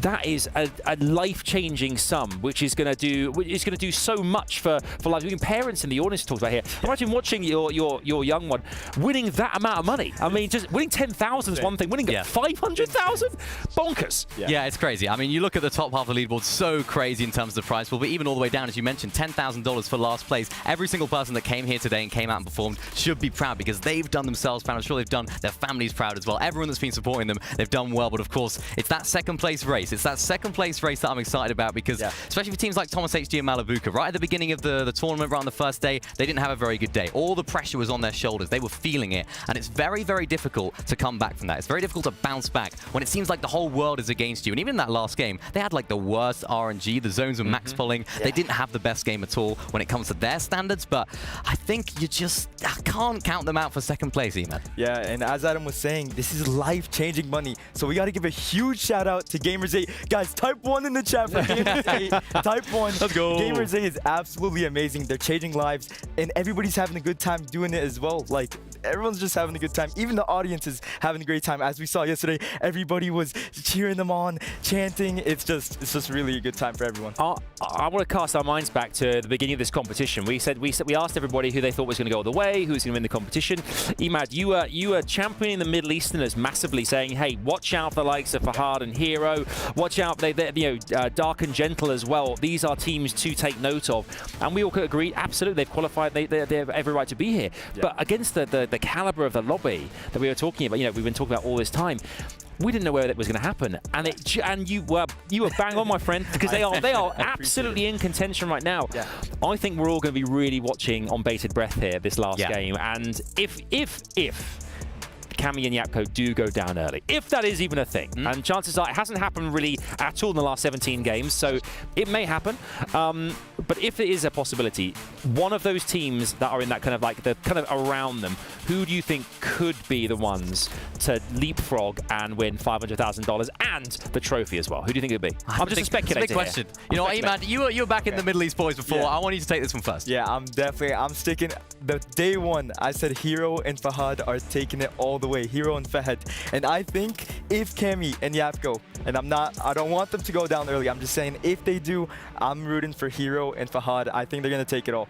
For me, Dark and Gentle. I like their NPC. I like their strategy. You have to take into account the NPC, particularly with how it's going. And in that last game, Gentle actually ended up taking out Fahad. So if he does that again, they could be paving their own way into that second place. But two of these duos, I haven't really seen too much of them prior to today and prior to this weekend of competition. I'm excited to see what they can do in the future because this experience is going to be so invaluable for them, and this is just going to be great for their careers overall. I couldn't agree more. You're right on the money there, Minnie. I mean, in terms of like the competition itself as well, you know, we've rarely seen 18 games. You know, players, you know, in a competitive format, we've not seen one 3 days long. This is kind of like a first. Obviously, we said the prize pool is just astronomical at $2 million, but in zero builds as well. It just feels like, you know, moving forward, I think this is really exciting time for this kind of mode in the game and what else there is to come, because Gamers8 have been absolutely crushing this. I mean, we're just still like, we're blown away that we're in some kind of neon future. Amazing. It's actually the year 2312 for us. It is, yeah. Things are still the same. It's good times. Or 2338. Yes, and I'm doing well. I'm doing well. I'm doing well. Lots of elixir. So yeah, lots of splash chugs. I look good. Yeah, we've made it. Thanks. But yeah, I mean that's really exciting for like, the future of the game, I think, as well. And it also, you know, we talked about the Middle Eastern teams, but on an international scale as well, it kind of really opens the door to the future of Fortnite and you know, different regions that I think a lot of people, I think a lot of spectators, I'm speaking on behalf of you guys right now, will start taking a lot more notice of what's happening on those other regions that might not necessarily be the one they tend to watch on a regular basis. Yeah, I mean, think about the Invitational, one of our last or biggest events. Cammy and Seti, of course, they put themselves on the map. A lot of people knew about them, particularly in the EU region, but when you talk about other regions, they wouldn't necessarily have been as aware of how good they really are. So for teams like Hero and Fahad, and of course Dark and Gentle, a lot of other regions, a lot of other teams will be thinking, yeah, you know what, these guys, let's show them some respect. These guys are on top. Yeah, and I like how the qualifiers gave it an even playing field for everybody around the world. So, hey, here, if you want to try and qualify, you can. You don't have to, you know, get invited. Even though there were some invitees, most of them were qualified players. So that's what I love about it. It's all even playing field. Whoever's the best gets to qualify and gets to come to Saudi Arabia and to Gamers8, which was absolutely an amazing experience for everybody. And I guarantee that even if somebody gets last place, because there's going to be a team in last place, they're going to be walking home or flying home with a smile on their face. Yeah, I couldn't agree more. I think the experience alone is just, it was worth everything. So I got notification from production as well. Great mathematics, by the way. Everyone's got their calculators out here. Apparently, if Cammy and Yapko go down early, and if Hero and Fahad get a victory royale with 13 eliminations, it's on, baby. It's on. It's on. So that sounds a lot, and it is a lot. But at the same time, we've seen teams like Booger and Threads have got 14 in previous games. We've seen that happen. So it definitely is. It is possible. Yeah. If I was Hero and Fahad, would I land on Cammy and Yapko? Would I try and take them out? Okay. I mean, I don't know. I would not. But the thing is, we can talk about this now because obviously we've seen this before happen. Obviously, we saw it in our FNCS Invitational last year. We saw that last game. Queasy and Veno took they upon themselves to say, right, Cammy and Seti, they're in the driving seat. We need to push. That would be awesome, by the way. I know, just interesting. Wonderful for like just entertainment factor-wise. It would. Would you do it? If you're second place, would you land on first? Well, I mean, there's a lot of money on the line. There is a lot of money. I mean, that's $100,000 play. That's that is $100,000 play. If you botch it, you're going to be in. You're going to be kicking yourself. But hey, it's Gamers8 featuring Fortnite. I mean, I'm all for it. I mean, Emad, you know, you compete professionally. Yeah. What would you do in the situation? What's your feeling? For me, I would play safe for the second place, for that prize pool second place, because it's such a huge difference. If I tried to land on Cammy and Yapko, I wouldn't even land, and they would just take me out. I'd still be in the air, and they just laser me. So knowing their levels of like their aim and their game sense, and knowing their spot, I would not land there, especially if I'm in like that second place, and I just need to keep that second place to get a huge prize pool still. even if I don't get first, I just play safe, play the game like I used to, and try to just keep that second place from the other team since they're so close. After watching a lot of EMAD over the years, I know what he'd do. He'd land in the water, in the storm, and try and camp out to the end. But, I mean, yeah, if I was in that position, I wouldn't. Yeah. You wouldn't do it? Nah, I wouldn't. Second place is too worth it, especially for Hero and Fahad. Life-changing money for them. And as we mentioned, this is a huge step up from the Middle East FNCS. So this is money that they probably have never been able to compete for before. So it's not worth risking. It's not worth risking. You heard it from there. What would you do? Let us know in the chat exactly what you would do. Would you press? Would you hold fire? I mean, I think now I've heard both of you talk about it and the things that you've accomplished in the game. I'll probably hold back as well. I probably won't go too gung-ho. I think that's probably a good idea for me, definitely. But it's all to play for. Obviously, this is the last game coming up here. At the end of this game, obviously we have ourselves like a closing ceremony later on. We've got a trophy presentation. We've got everything coming your way.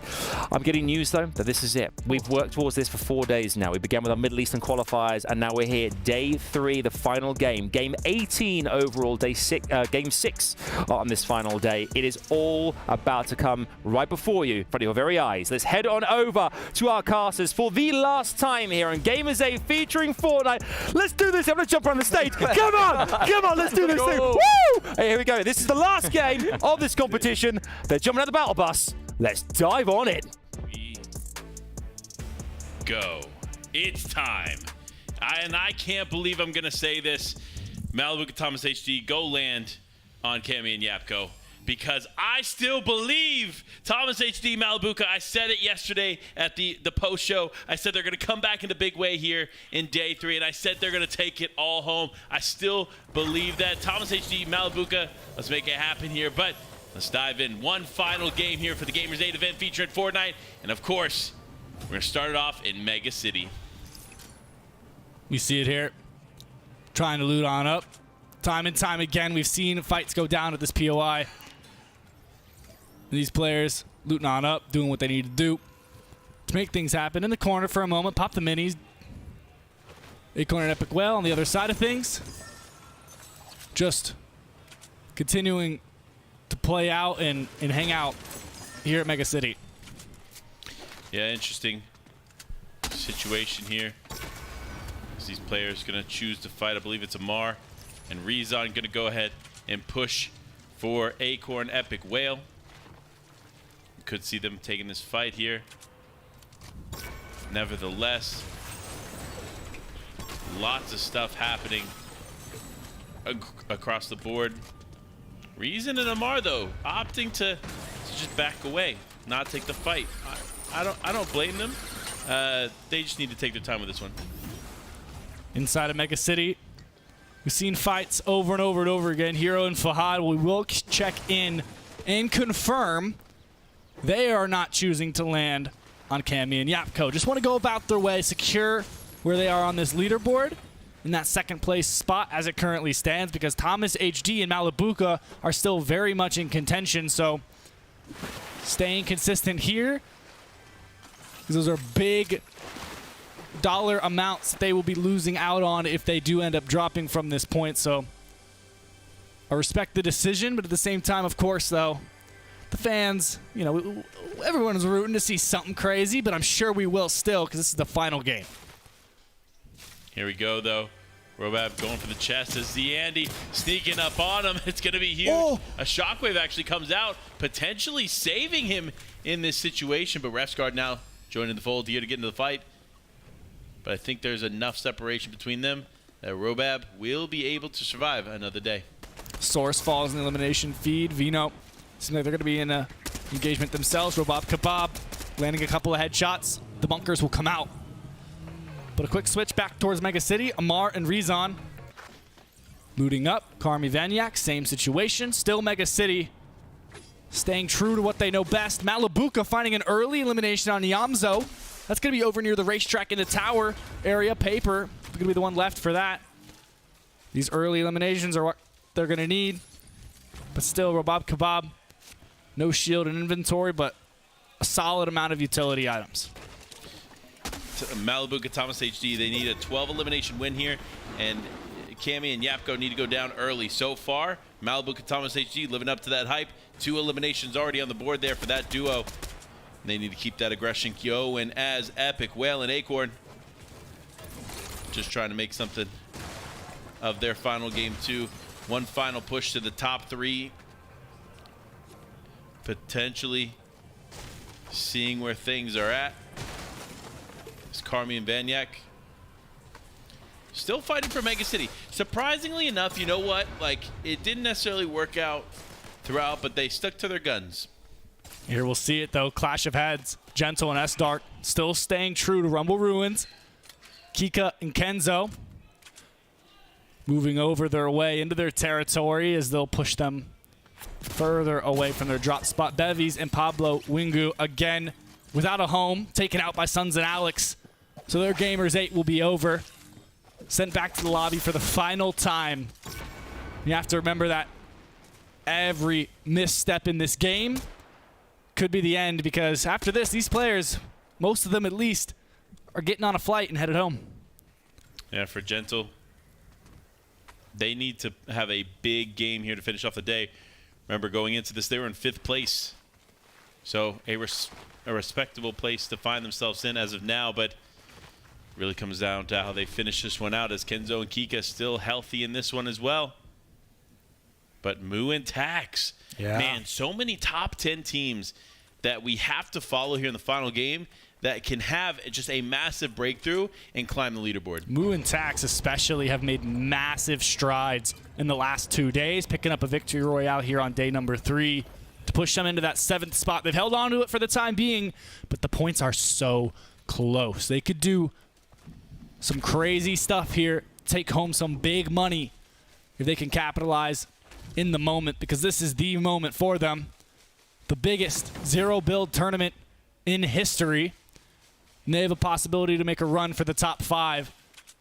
They just need to minimize their mistakes. In this last game, they've had 17 up until this point to learn.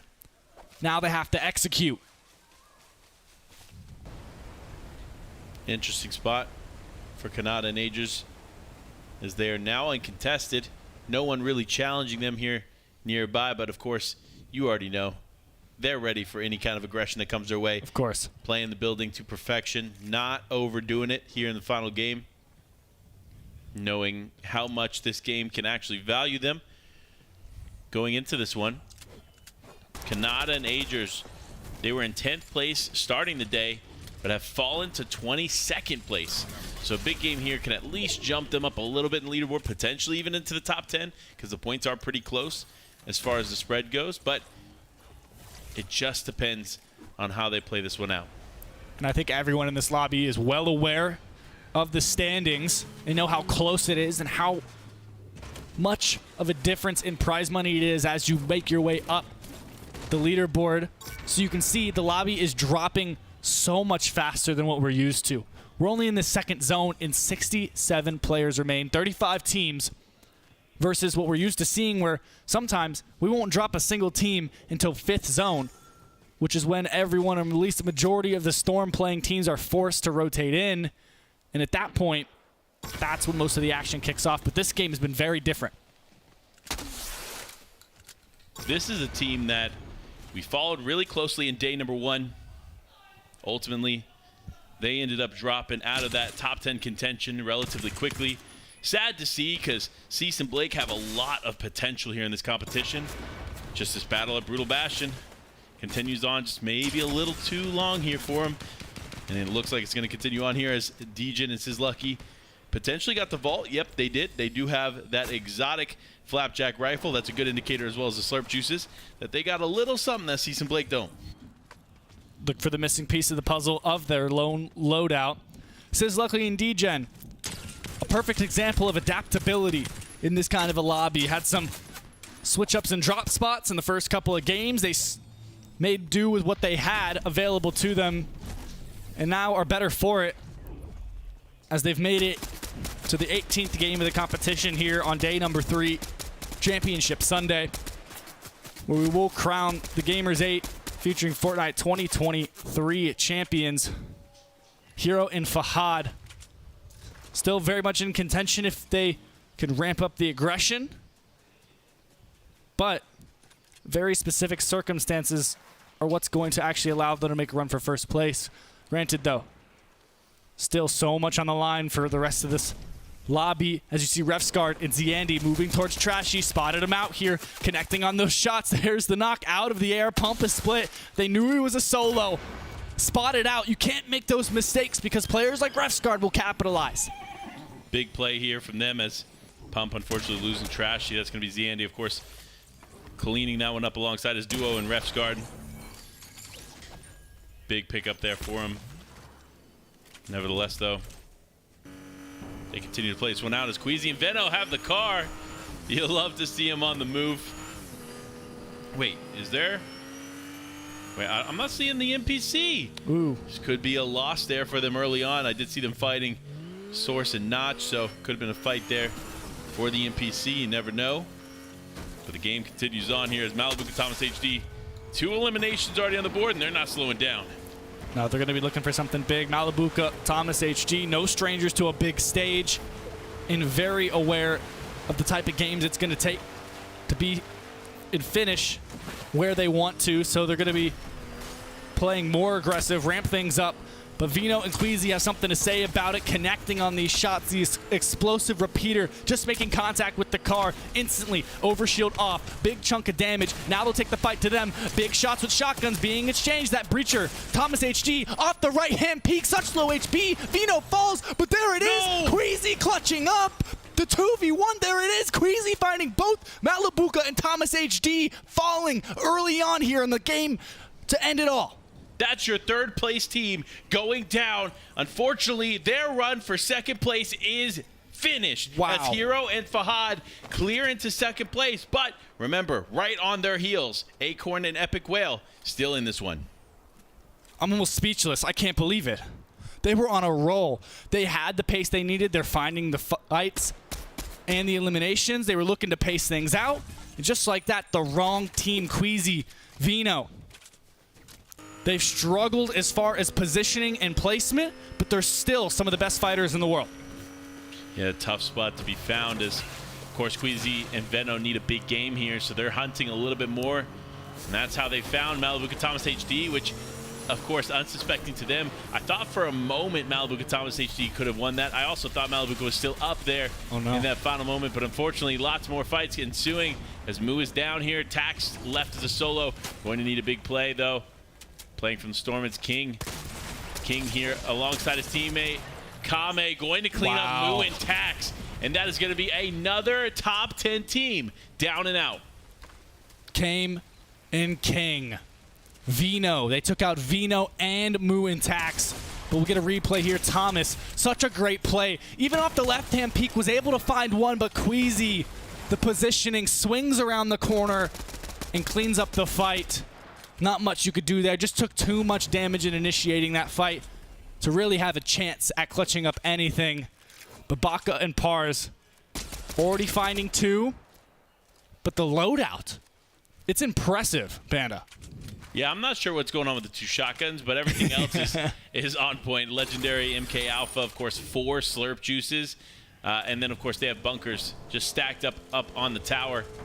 So they're ready for whatever's coming their way. And we tune in now as his Lucky and Dejin fighting a little bit more. And again, a very, very different story for a lot of these teams. Everybody fighting for one final opportunity to climb the leaderboard. Lots more aggression coming out. Fluger and Opt being one of those teams. They're going to go ahead and drop down. It looks like they're looking for Satam. They heard him. Big shot comes out there onto Satam. Smicky doesn't take as much damage, but going to go for the shockwave play just to avoid focusing on his teammate, but unfortunately they're both going to go down and out as Fluger and Opt clean up one of them, but another team now focusing in. Fluger needs to be careful. He cannot afford to go down here.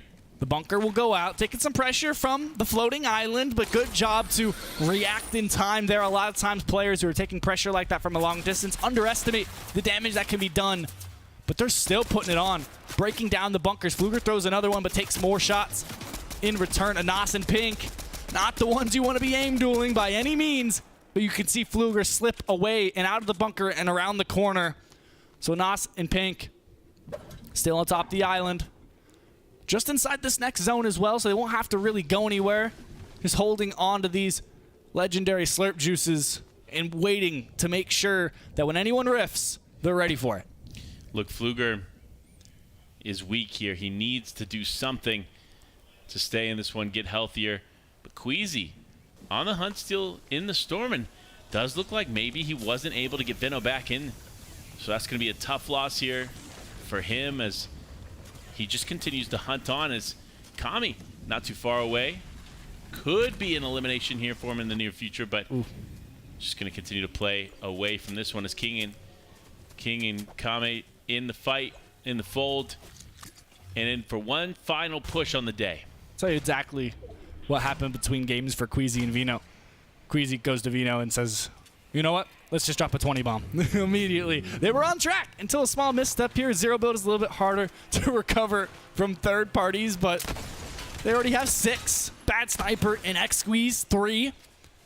Putting some shots towards Bugha threats. Seems like more players are trying to use this explosive repeater rifle as we move through the last couple of days. Now discovering the sheer power that it has. You can see it there, just connecting 40 damage on. No overshield threats. Taking damage from a third party. It's going to be Hero on the other side of things, leaving Bugha alone. Bad Sniper and X-Squeeze walking him down, not letting him get away. And now you can see it. Hero and Fahad, dead side of zone.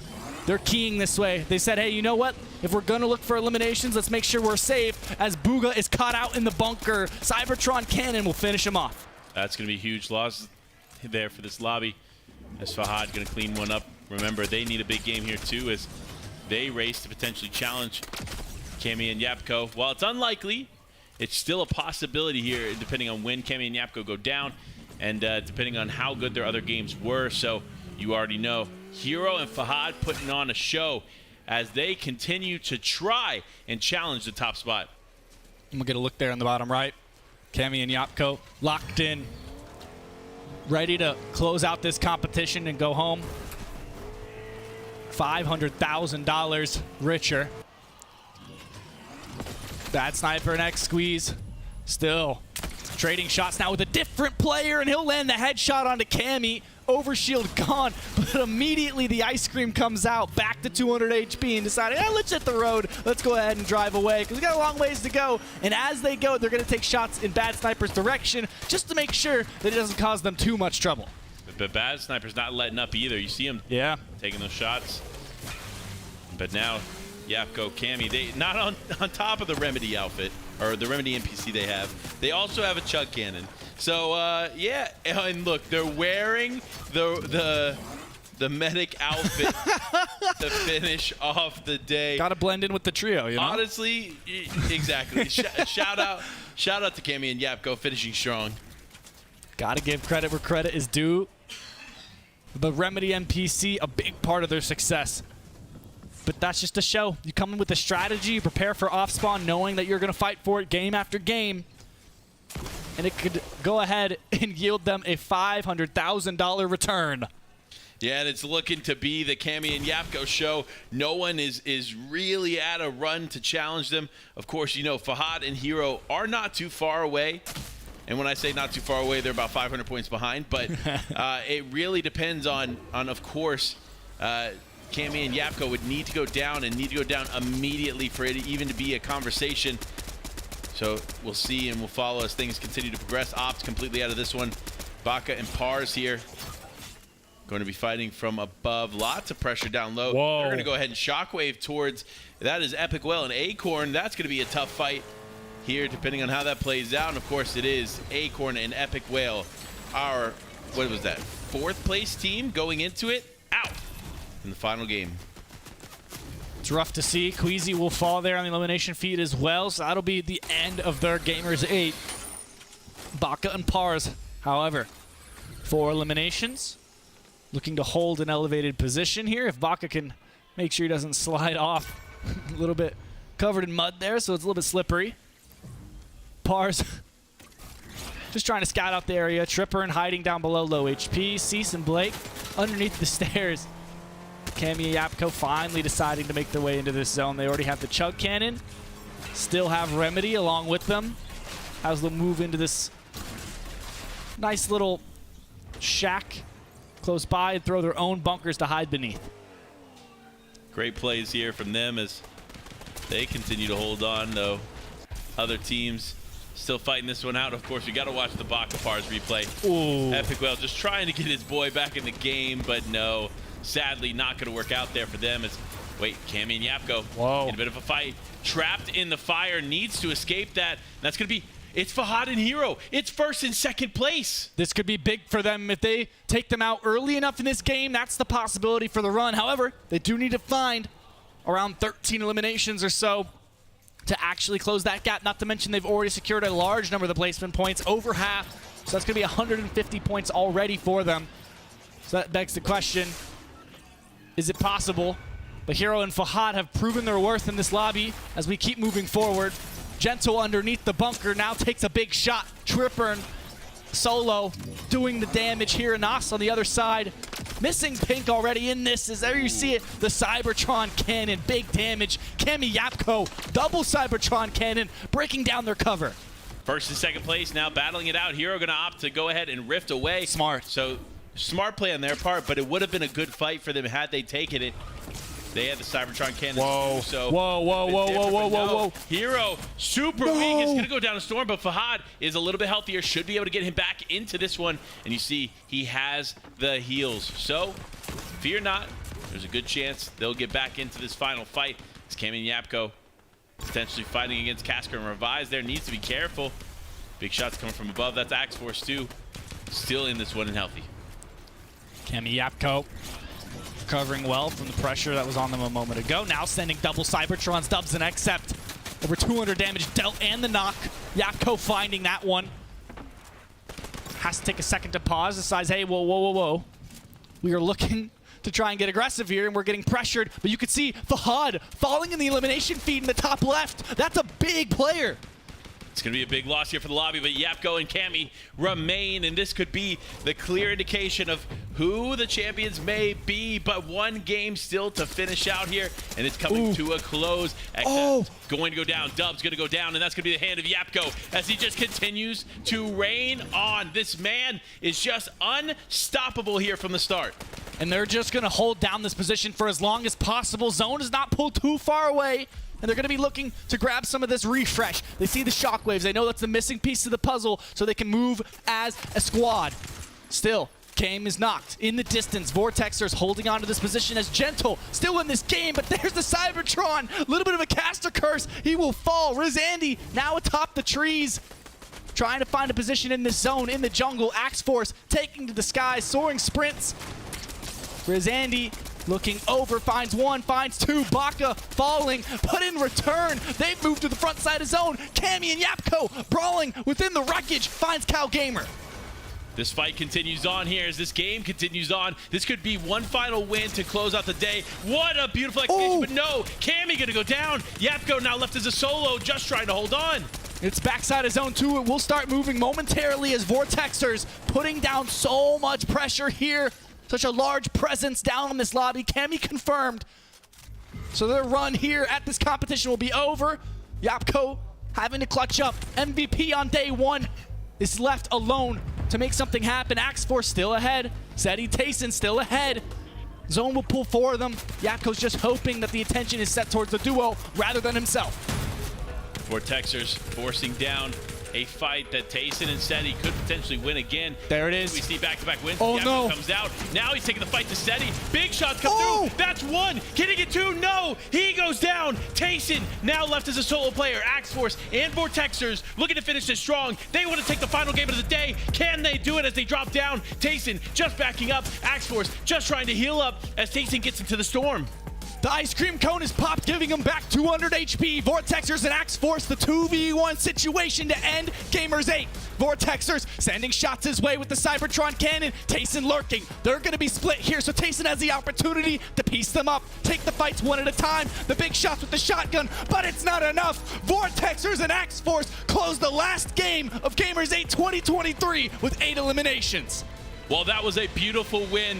I think we got to talk about the major win of the weekend. Of course, you saw them on the screen. It's got to be. Cammy, Yapko. I don't think there's any challenge for them, but a huge finish for this entire competition. Can you believe it, Ben? What an incredible 3 days. You couldn't ask for much more here in Riyadh, Saudi Arabia. Gamers8 featuring Fortnite over 8 games, 3 days of competition. Cammy and Yapko, they just dominated in all aspects. They did not disappoint in any way, shape, or form. But we have to award the trophy. Panda, I mean, look at that stage. It's been absolutely incredible. Getting to work alongside you and everyone here in Riyadh, I mean, it's absolutely crazy. I mean, look, this is absolutely the best crew that we could have ever worked for an event like this. Shout out to the production behind the scenes. Shout out to everybody, all the admins, everybody making this possible for the Gamers8 event. Of course, shout out to, of course, all the players, and a big shout out to your Gamers8 featuring Fortnite champions. Cammy and Yapko are confirmed. They're your champions here in sunny Riyadh, Saudi Arabia. Congratulations, Cammy Yapko winning it all. Went from Pink and Anas in 2022 to Cammy and Yapko here in 2023. They will get to lift that trophy momentarily. They did everything right. They did their homework. They knew exactly what they were supposed to do coming into day number 1. The strongest performance every single day. They just kept adapting and they held the lead throughout the entire 18 games. Can we just talk about it for a second? Tayson and Booga, the conversation about the GOAT, right? Why are we not talking about Cammy? This man continues to show up to these major events and take it all home. Again, congratulations to Cammy and Yapko. This is their moment to shine. Oh, Gamers8 featuring Fortnite, Zero Build champions, Cammy and Yapko. Gentlemen, try to put into words first and foremost what it was like coming out of game number 18 and knowing that you'd taken the title. I was very happy. We knew we won already, like before the last game, so we just stayed back in zone and chill. Yeah, you looked really comfortable actually going into game 18. We actually saw you on the big screens. You were sitting there, you both had your eyes closed. Were you saying anything in the comms? No. Saying absolutely nothing. Okay, just chilling out. The day was absolutely spectacular, but obviously day 1 really set you apart. You created a huge lead. So coming into today, was it purely just about surviving, making it to end game, and just ensuring that you were putting points on the board? Yeah, we just play placement. It was more difficult in third day and second because everyone like adapted to the meta. Cammy, I want to just ask you, you know, your friends, your community, your family, they've all been watching and supporting your career throughout the entirety of it, all the way through this tournament. Is there anything that you would like to say to them to thank them for all of their support? Yeah, thanks everyone for supporting us, like always. Polska górą. Yeah, and yeah, easy win. زي ما شاهدنا أعزائي المشاهدين أبطال Gamers8 featuring Fortnite موجودين الآن على المسرح، وكنا على طول قلنا نبي ناخذ منهم كلمتين على السريع. يابكو وكامي كانوا يقولون إنه أول يوم حنا جبنا ليد جدا عالي وما حد قدر إنه يوصل إلى مستوانا. في اليوم الثاني والثالث ركزنا فقط إننا نجيب بليسمنت وبكل بساطة نقدر إننا ناخذ الفوز بالكامل، وهذا كان كلمتهم الأخيرة. وبرضه كامي ويابكو كلهم يشكرون الكوميونتي حقهم على دعمهم وعلى كل شيء قاعدين يسوونه، وبالأخير قالوا easy win. Well, I can tell you, and I have the absolute pleasure of telling you, that you have the lion's share of $2 million, the Gamers8 trophy, and your names are now cemented into Gamers8 history as the champions of 2023. Lift your trophy, enjoy this moment, and soak it all in. أعزائنا المشاهدين، أعزائنا الحضور، كل اللي موجودين في أرينا فورتنايت، أقوى تحية لكامي and Yapko. Everyone in the Gamers8 arena, make some noise!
Congratulations once again to Cami and Yapko, and thank you all for joining us here on the main stage for Gamers8 featuring Fortnite. It has been an absolute blast working with all of you, to all of the players, the talent and production. You are all incredible, and once and for all, the fans. This has been for you guys. Thank you so much for supporting your favorite duos.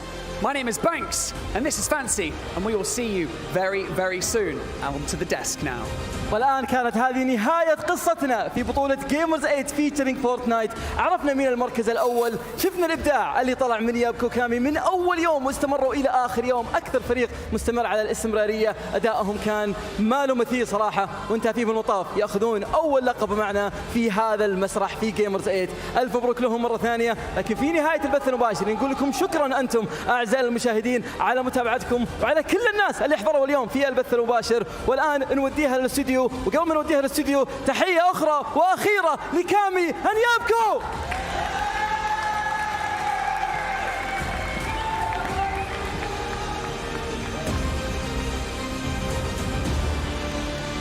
We are clapping here in the studio as well. GG's, congratulations to our Gamers8 featuring Fortnite Zero Builds champions, Cami and Yapko. What an unbelievable last 3 days this has been for this duo. They have done absolutely everything. They came in with a strat, they employed it perfectly, and they are worthy winners. Yeah, I mean, it's been incredible. They started day 1 ahead of the meta, and they ended day 3 still on top. Pure domination. 700 points ahead of second place. And by the way, we do need to give a shout out to second and third place representing their region. One team qualifying through DreamHack Summer, one team qualifying through the Middle Eastern qualifiers, and of course that is Hero and Fahad, as well as Dark and Gentle. They played absolutely incredibly, but Cami and Yapko, I mean, does this mean that Cami is the land GOAT?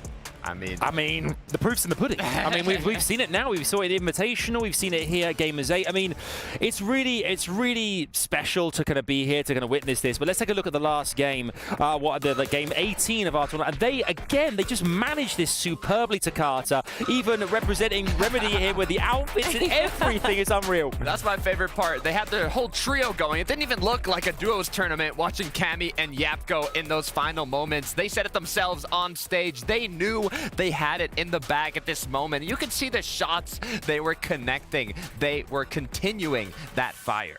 It was absolutely incredible. Regardless of where the zone went, regardless of their situation, they were calm, cool, and collected when they needed to be. And then absolutely monsters dominating the end game when it was appropriate. This duo deserves the win. There you can see on the screen the champions, Cami and Yapko, the Polish Panthers. The Polish Panthers.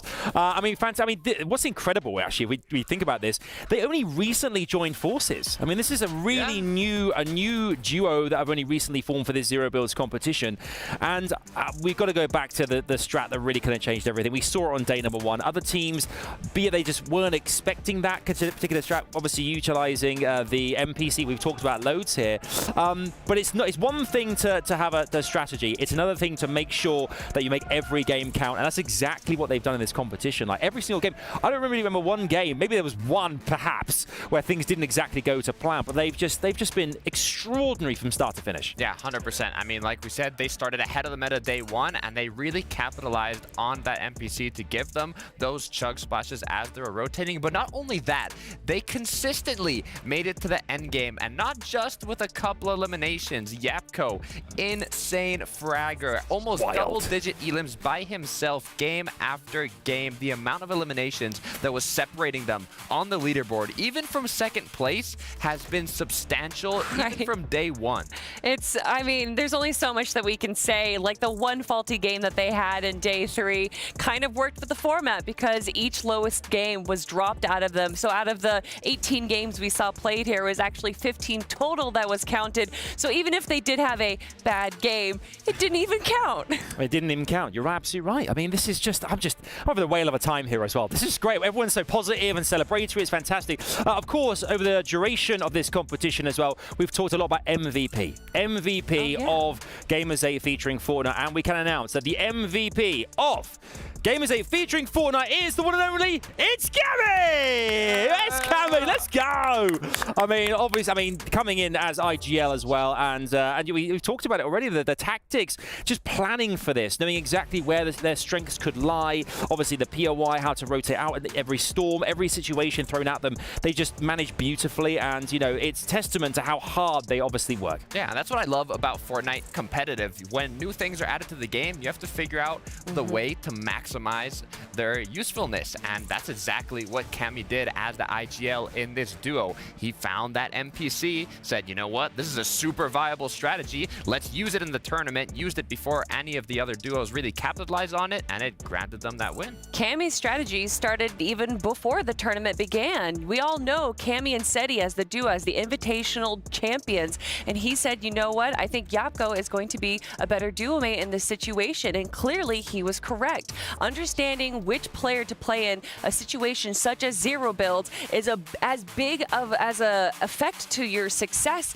as being able to understand where to drop, where the NPCs are, what your loadout should be, and how to fight in the end game. Yeah, and end game was key, and they managed to capitalize every single time, pretty much. Obviously, MVP is one of our merit awards. We have another merit award as well, which is most eliminations in this competition. I have a feeling. I wonder who this could be. But let's have a look and see exactly who the most eliminations merit award goes to. And it is, of course, Yapko. Let's do it again. I mean, of course we have to, because we saw even on the first day, they were, I think, 20 ahead at least when it came to eliminations, and were one of the first teams to reach 60, 70, I think even 80 as well. We should look at a leaderboard as well very soon and see how the land lies when it comes to eliminations and points as well. The overall rankings here, finishing on 87 and in 4,000 points as well. 4,019 their total there. I mean, Big Kev, this was special.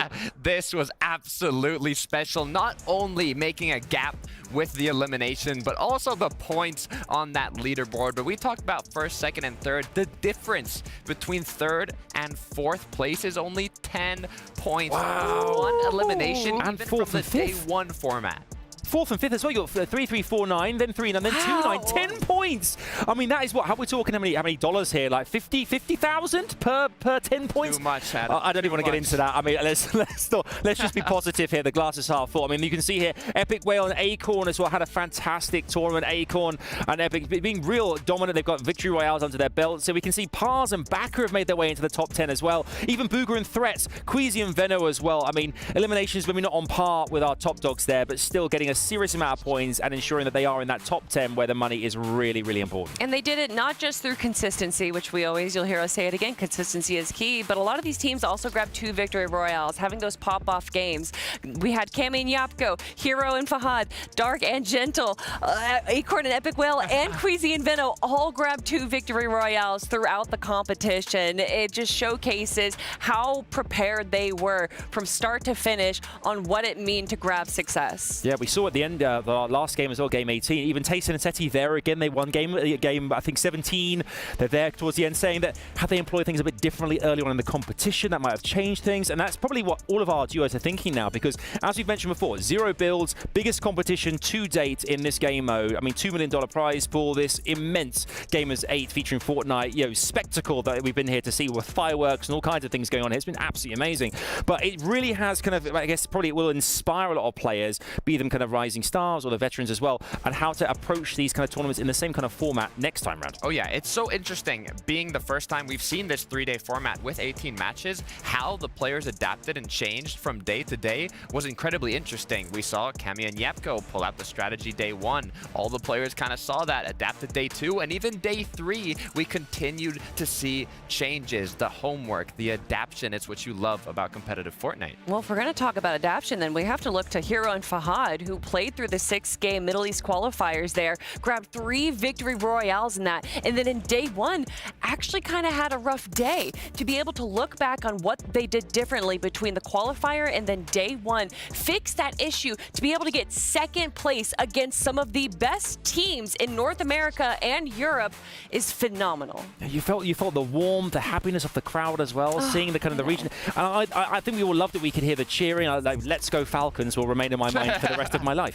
Well, I think you know, we've talked about the parents, the family aspect of this as well. Like it feels like an international affair where everyone's come together to celebrate this. I mean, let me ask you both right now. How has your time in Riyadh been overall? How much have you enjoyed being here for Gamers 8?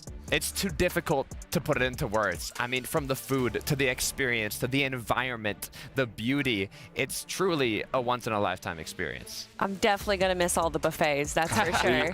Honestly, the buffets have been absolutely out of control. I've never seen anything like it in my entire life. But it really has been an incredible experience, and the journey that we've gone to watch from start to finish of the event has been absolutely incredible. I love working with everyone that we've had here. Also, big shout outs to Ben K and EMAD, this being their first major event that they've ever casted or done analysis for. They were absolutely incredible, and it was a pleasure to work with both of them. And really you was. guys too. It's like family. It's been fantastic. And hopefully you at home have embraced every single second of this as much as we have here. Massive thanks to all the sponsors here. You can see as well, obviously our MVP is brought to you by Kadir. We've had all of our analysis brought to you by STC Play. Gamers8 featuring Fortnite. A massive shout out to all the production crew as well. Everyone working tirelessly round the clock has been absolutely unreal. The players who have been having to grind day after day after day and adapt in the heat and the pressure.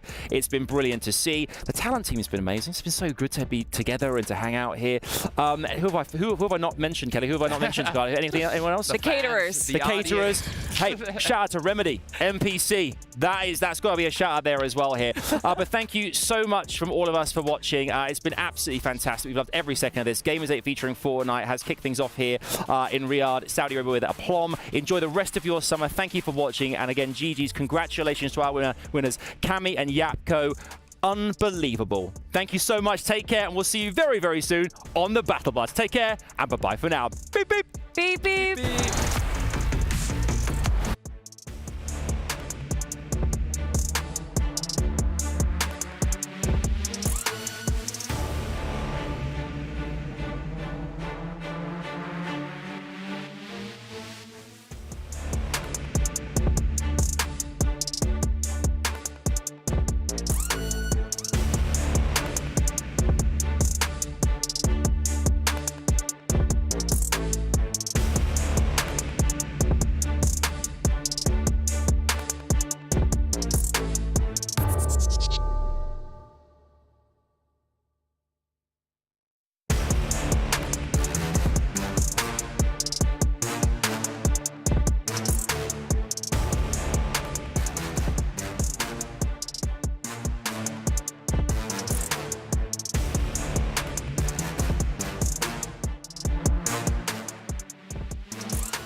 Very excited to play the tournament.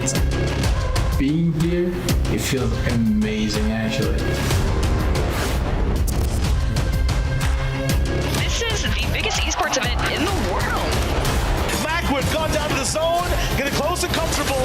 Knight now bombed down, it's the duo.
It's going down.